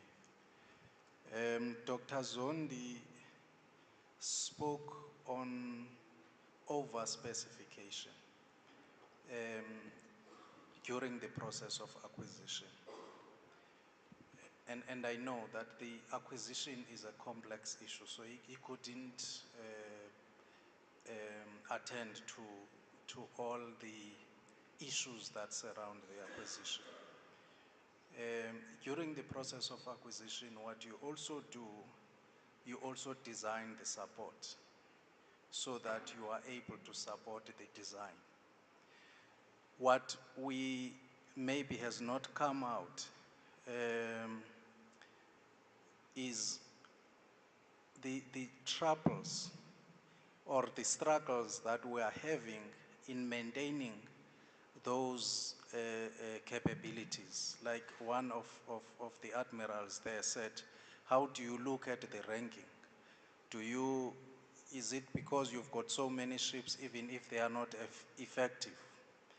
And one of those problems is the issue of being unable to support. To reframe Admiral Mhlana when he says, when the foreign countries are attracted somewhere else, who is going to fill the void? Now, I want to reframe this in terms of the product system support and saying, when the foreign countries refuse their industry to support you, how are you going to support your equipment? Because that's one of the problems that we're faced with. When we buy spares from foreign countries, there's something called end user certificate, where you must mention that you're not going to pass this system to somewhere else. So we've got a problem as Africa that when we acquire, we're looking at foreign countries to buy the systems. But at the same time, we understand that we don't want to be dependent on foreign countries. So what I'm finding missing in our discussion is how do we develop industry within Africa so that we are able to share and support our equipment so that we're able to do maintenance in our equipment. And also linked to that, there are a number of African countries, and Dr. Zondi did mention that, for an example, some of our ships were built locally. And even in the north, Egypt and other countries have got capability, they produce ships. But when it comes to buying these vessels as Africa, we do not look internally in the continent. We go to foreign countries, and I would just want to propose that maybe we need within ourselves to start looking internally in Africa so that we can be able to develop systems internally so that we can continue to support our equipment. Thank you. Thank you very much, Admiral, and so sort of in line with AIMS 2050 as well. We can answer it just now. Are there any other questions? We can take one round, maybe two more questions. For a question over there. Yes, please. Sir. Sorry, I will speak in French.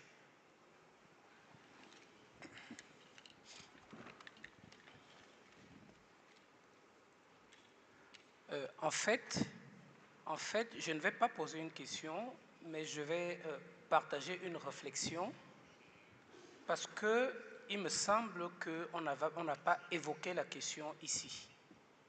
Nous avons formulé le constat hier que l'Union africaine était en quasi-posture de démission. Il revient donc aux communautés régionales, il y en a 5 en Afrique, à travers le principe de subsidiarité, de se saisir des questions de gouvernance maritime et d'économie bleue, ce qui est bien fait jusqu'à présent. Mais nous avons aussi tous ensemble ici été d'accord qu'un seul État ne pouvait venir à bout de l'insécurité maritime et des multiples menaces sur le plan d'eau. Si les États doivent mutualiser, il va se poser forcément la question du droit de poursuite. La question du droit de poursuite est liée immédiatement à la question de la protection de la souveraineté. Le droit de poursuite tel que posé par la Convention de Montego Bay de 1982, article 111, est très restrictif. En Afrique centrale, dans le cadre de l'architecture de Yaoundé, nous avons expérimenté dans la zone ECAS, Communauté économique des États de l'Afrique centrale, le droit de poursuite illimité aéro-maritime. Et ça, c'est depuis 2009. C'est-à-dire que si vous prenez l'ECAS tout entier, de la frontière sud de l'Angola avec la Namibie à la frontière nord du Cameroun avec le Nigeria, il y a un accord qui s'appelle le protocole de Kinshasa et qui fixe son article 6.6, un droit de poursuite aéro-maritime illimité pour tous les États partis. Si nous prenons la zone D du golfe de Guinée, qui regroupe le Cameroun, le Gabon, la Guinée équatoriale et STP, il y a le même droit de poursuite aéro-maritime illimité, accord technique de Yaoundé, article 6.4. Si je parle ici de ça, c'est pour postuler la problématique du droit de poursuite qui me semble conditionner la réussite de toutes les opérations mutualisées interétatiques sur le plan d'eau. Les frontières terrestres qu'on peut observer sur Terre ne sont pas les mêmes que sur le plan d'eau. Elles existent sur des cartes, elles ne sont pas visibles à l'œil nu. Or, à chaque fois que nos marines sont engagées dans les opérations, elles sont confrontées à la problématique de traverser la frontière de l'État voisin. Ça s'est vu en Afrique de l'Ouest récemment, ça se vit de temps en temps dans d'autres régions. Il me semble aujourd'hui qu'il faille qu'on pose clairement cette problématique et qu'on voit en sortant de ce symposium comment est-ce qu'on peut encourager l'instauration du droit de poursuite aéromaritime ininterrompu, au moins au sein des États regroupés dans les communautés économiques régionales. Si on ne mutualise pas jusqu'au droit de poursuite, il me semble que les solutions communes auront beaucoup de limites. Je vous remercie.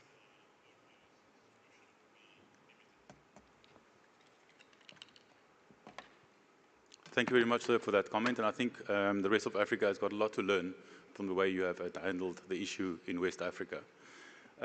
So if there are not any more questions, then maybe I can ask Mr. Zondi to answer on the question that was asked previously. Thanks, Captain. I think what DFL Admiral Mvomvo is raising is a very important point. It's two things, however. I mean, I'll address it from a perspective of the process, and then I'll address the other one because I don't think it's related to the process. So the first thing is about, I think he put it so nicely, that you design for support to support the design. So in terms of the acquisition framework that is currently applicable within the Navy environment, we definitely have that capability, and it should actually be implemented. We have something called the LURS, which is the logistic URS, basically, logistic user requirement specification, and that looks at supportability of the capability that you want to acquire from the start throughout its life. It also has to look at the interfaces with existing capabilities. Such things as interoperability is very important. Such things as being able to train the existing operational personnel in line with the concept of operation of the Navy or doctrines in the Navy is another interface investigation that has to happen. So in terms of how the process allows you to do it, all the way down to the cost throughout its life in terms of affordability study that you need to do, it is all there. So that has to happen, Admiral Mvomvo. But you know, the issue of self-sufficiency when it comes to capability maintenance, capability sustenance through life of a capability is not necessarily an engineering decision. It's also not, Chief of the Navy, I will argue, a process decision. It's a command decision. I mean, as an industry person that is servicing other countries than South Africa, in Africa as well, I know that some commanders make a command decision that I'm going to be self-sustainable when it comes to supporting the capability I acquire through its life. I'm not going to depend on OEM sitting somewhere 10,000 kilometers across the Atlantic. No, I'm going to have the local industry supporting it. So I'm saying, Chief of the Navy, it's not an engineering decision, because as engineers, we can retrofit anything. We can test and validate it in your own existing capability. That is not an issue. An issue is that when a commander makes the decision that I'm going to be self-sufficient, I'm not going to depend on an OEM, that decision is made. Therefore, the local industry will have to come and meet him at that level. And the local industry in South Africa is known to be quite capable at both technology development level in terms of the building blocks we've built for the systems that we currently have, and the sustenance of those capabilities in-house that in country that we built. Most of them were built during the NIP and DIP offset programs that came from strategic capabilities, and they're still there.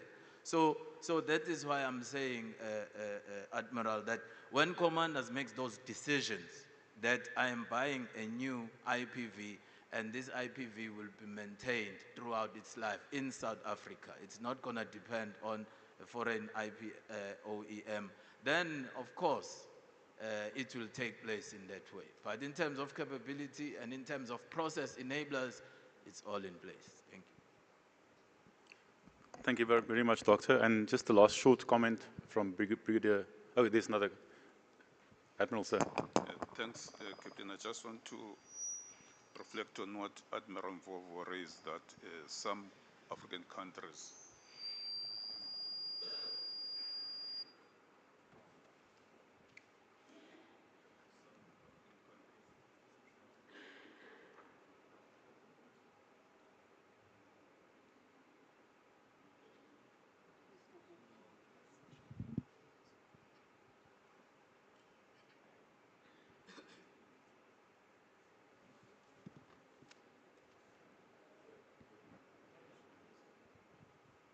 want to.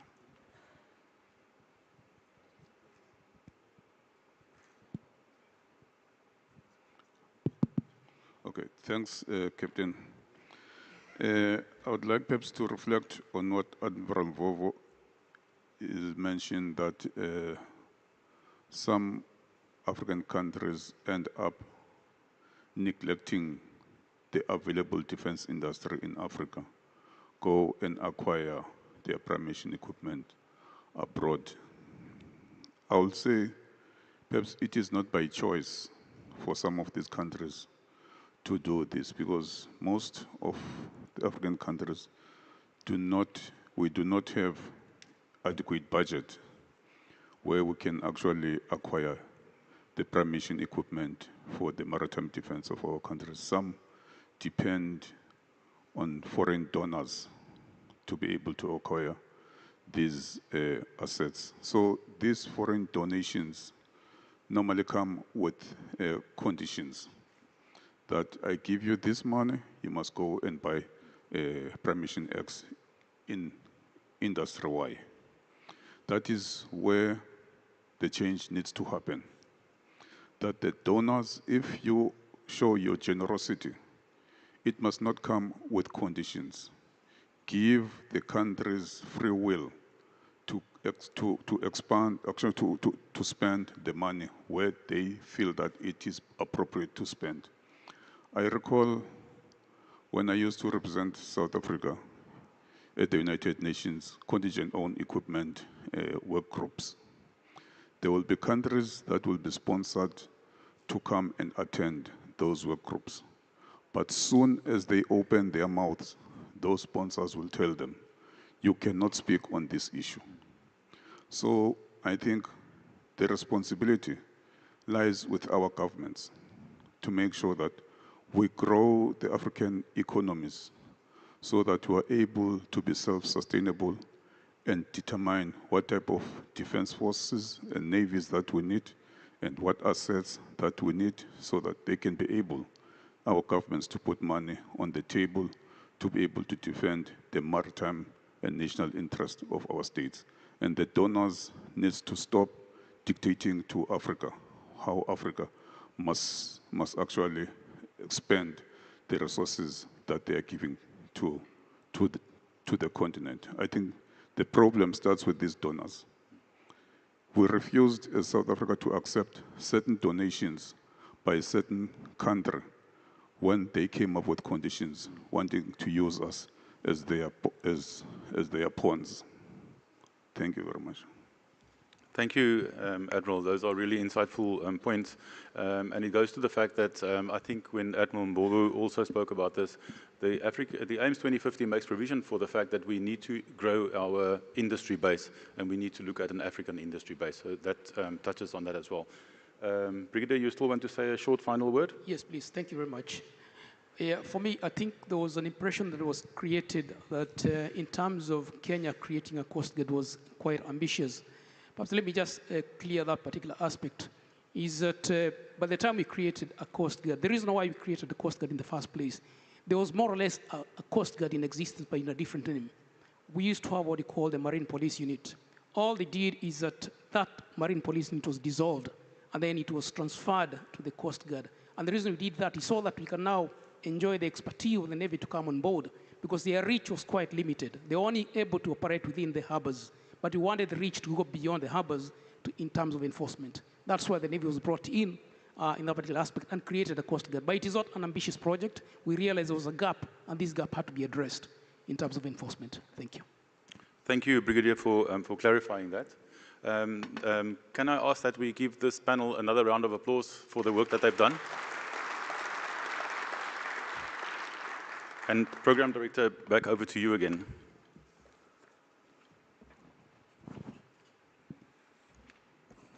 Thank you very much, Captain Blaine and the members of Panel 4.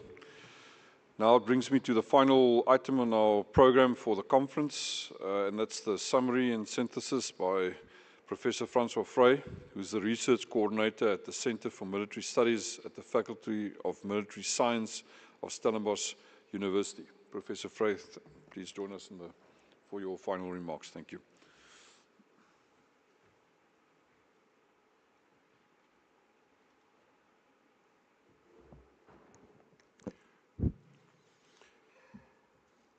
Thank you, Mr. Program Director.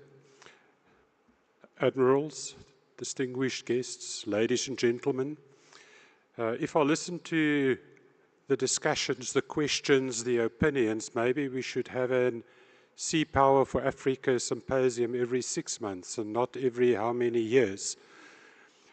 However, I'm going to do the closing. I'm not going to do a summary. I am an academic, so I run the risk of falling into the trap of the gentleman and the cocktail of last night. So I'm going to really try and avoid it, and I'm going to move straight to the point and make a number of comments that I really hope would keep your attention for the next 10 minutes. The oceans also get often depicted as a road that goes everywhere. The question, however, about that road is, do we want a high road or a low road? Because in contemporary times, what we see is that this road depicts too many features of a low road. Unsafe conditions to properly exploit the oceans, depicting too much conflict and conflict potential, plunder, pollution, and being unproductive. And that, of course, of the oceans that depict and represent the backbone of the global economy. How can the global economy do well if the oceans economy is on the low road? But what we must remember is that maritime insecurity represents, in the academic parlance, a wicked problem. And as a wicked problem, you have the difficulty that there are no simple solutions. Solutions that do come up and get generated answer part of the question or of the problem, and it furthermore generates like second and third generation difficulties that you again have to attend with. But academic and maritime attention are good pathways to address this. And furthermore, leadership is very critical in mitigating the difficulties of this wicked problem. And we've heard enough of the wicked problem over the past 2 days. However, one matter that what you have to keep in mind, and that is quite difficult and plays a role, is the whole matter of actor proliferation. Because the actor proliferation brings about the threats, the vulnerabilities, and the responses that we have listened to over the past 2 days. And we should not, it's very easy to map out, to describe, and to add on to the threats and the vulnerabilities. But we must not forget that in this whole process, we also look at responses. And in the terms of the responses, matters like communities of practice and capacity building programs have risen and have become very important matters to address these complexities and difficulties. And therefore, we must really look out on this landscape, the rise of constructive actors.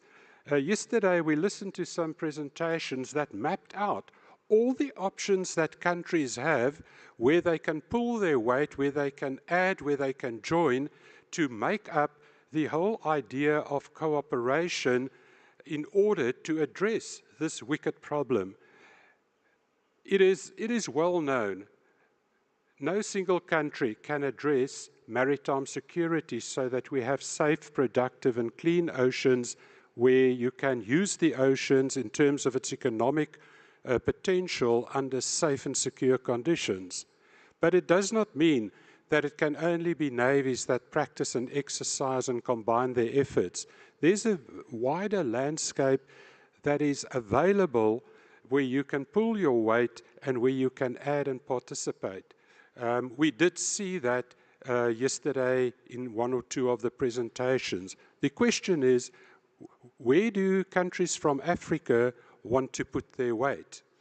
Furthermore, these threats and vulnerabilities span both the traditional and the non-traditional landscapes. But what we have to keep in mind is that it is important to ID or identify who do you want to cooperate with and who do you want to partner with.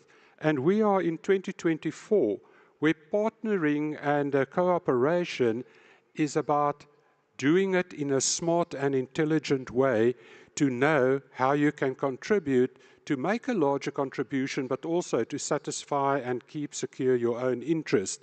That's not so easy, but you have to work on it. Because that brings me to the question, in terms of the countries represented here, How many of you have professional active lobbying groups that lobby the politicians about your interest?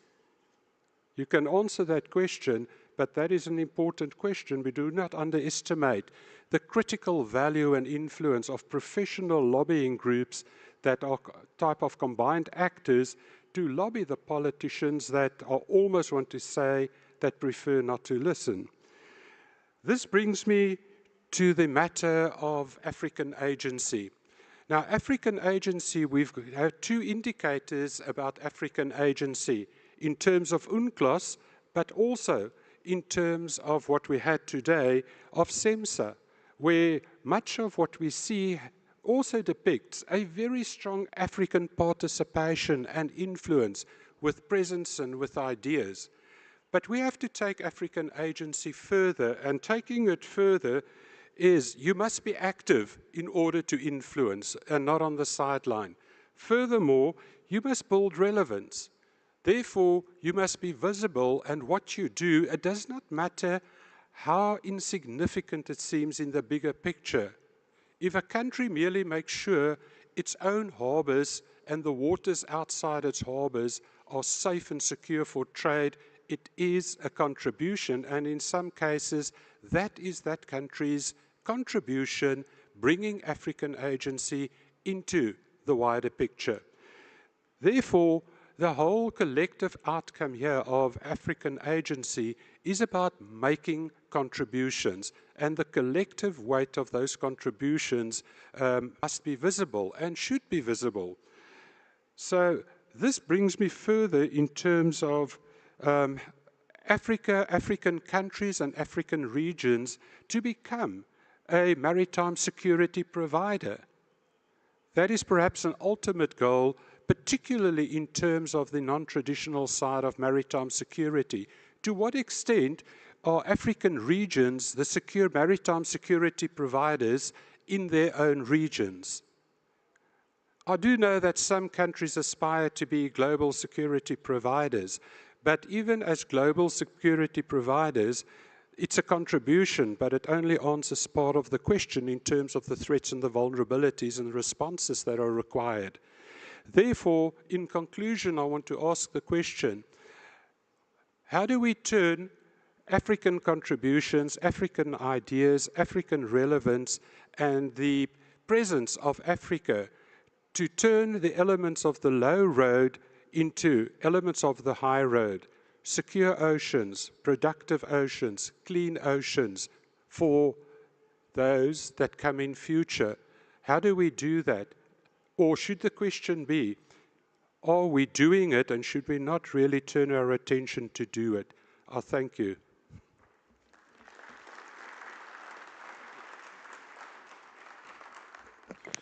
Thank you very much, Professor Frey. This concludes the SPAS presentations and panel discussions for the 2 days.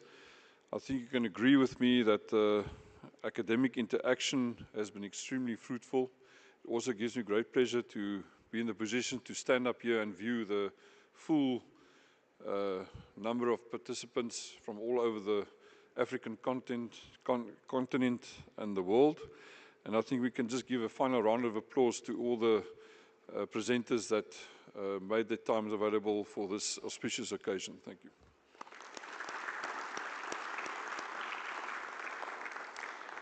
I just want to confirm some timings for tomorrow. The closed session for the African Chiefs of Navies and their representatives will take place 0900 hours to 1200 hours on the first floor, just above Hall 7. I say again, on the first floor, just above Hall 7. The remainder of the delegates are welcome to enjoy some free time.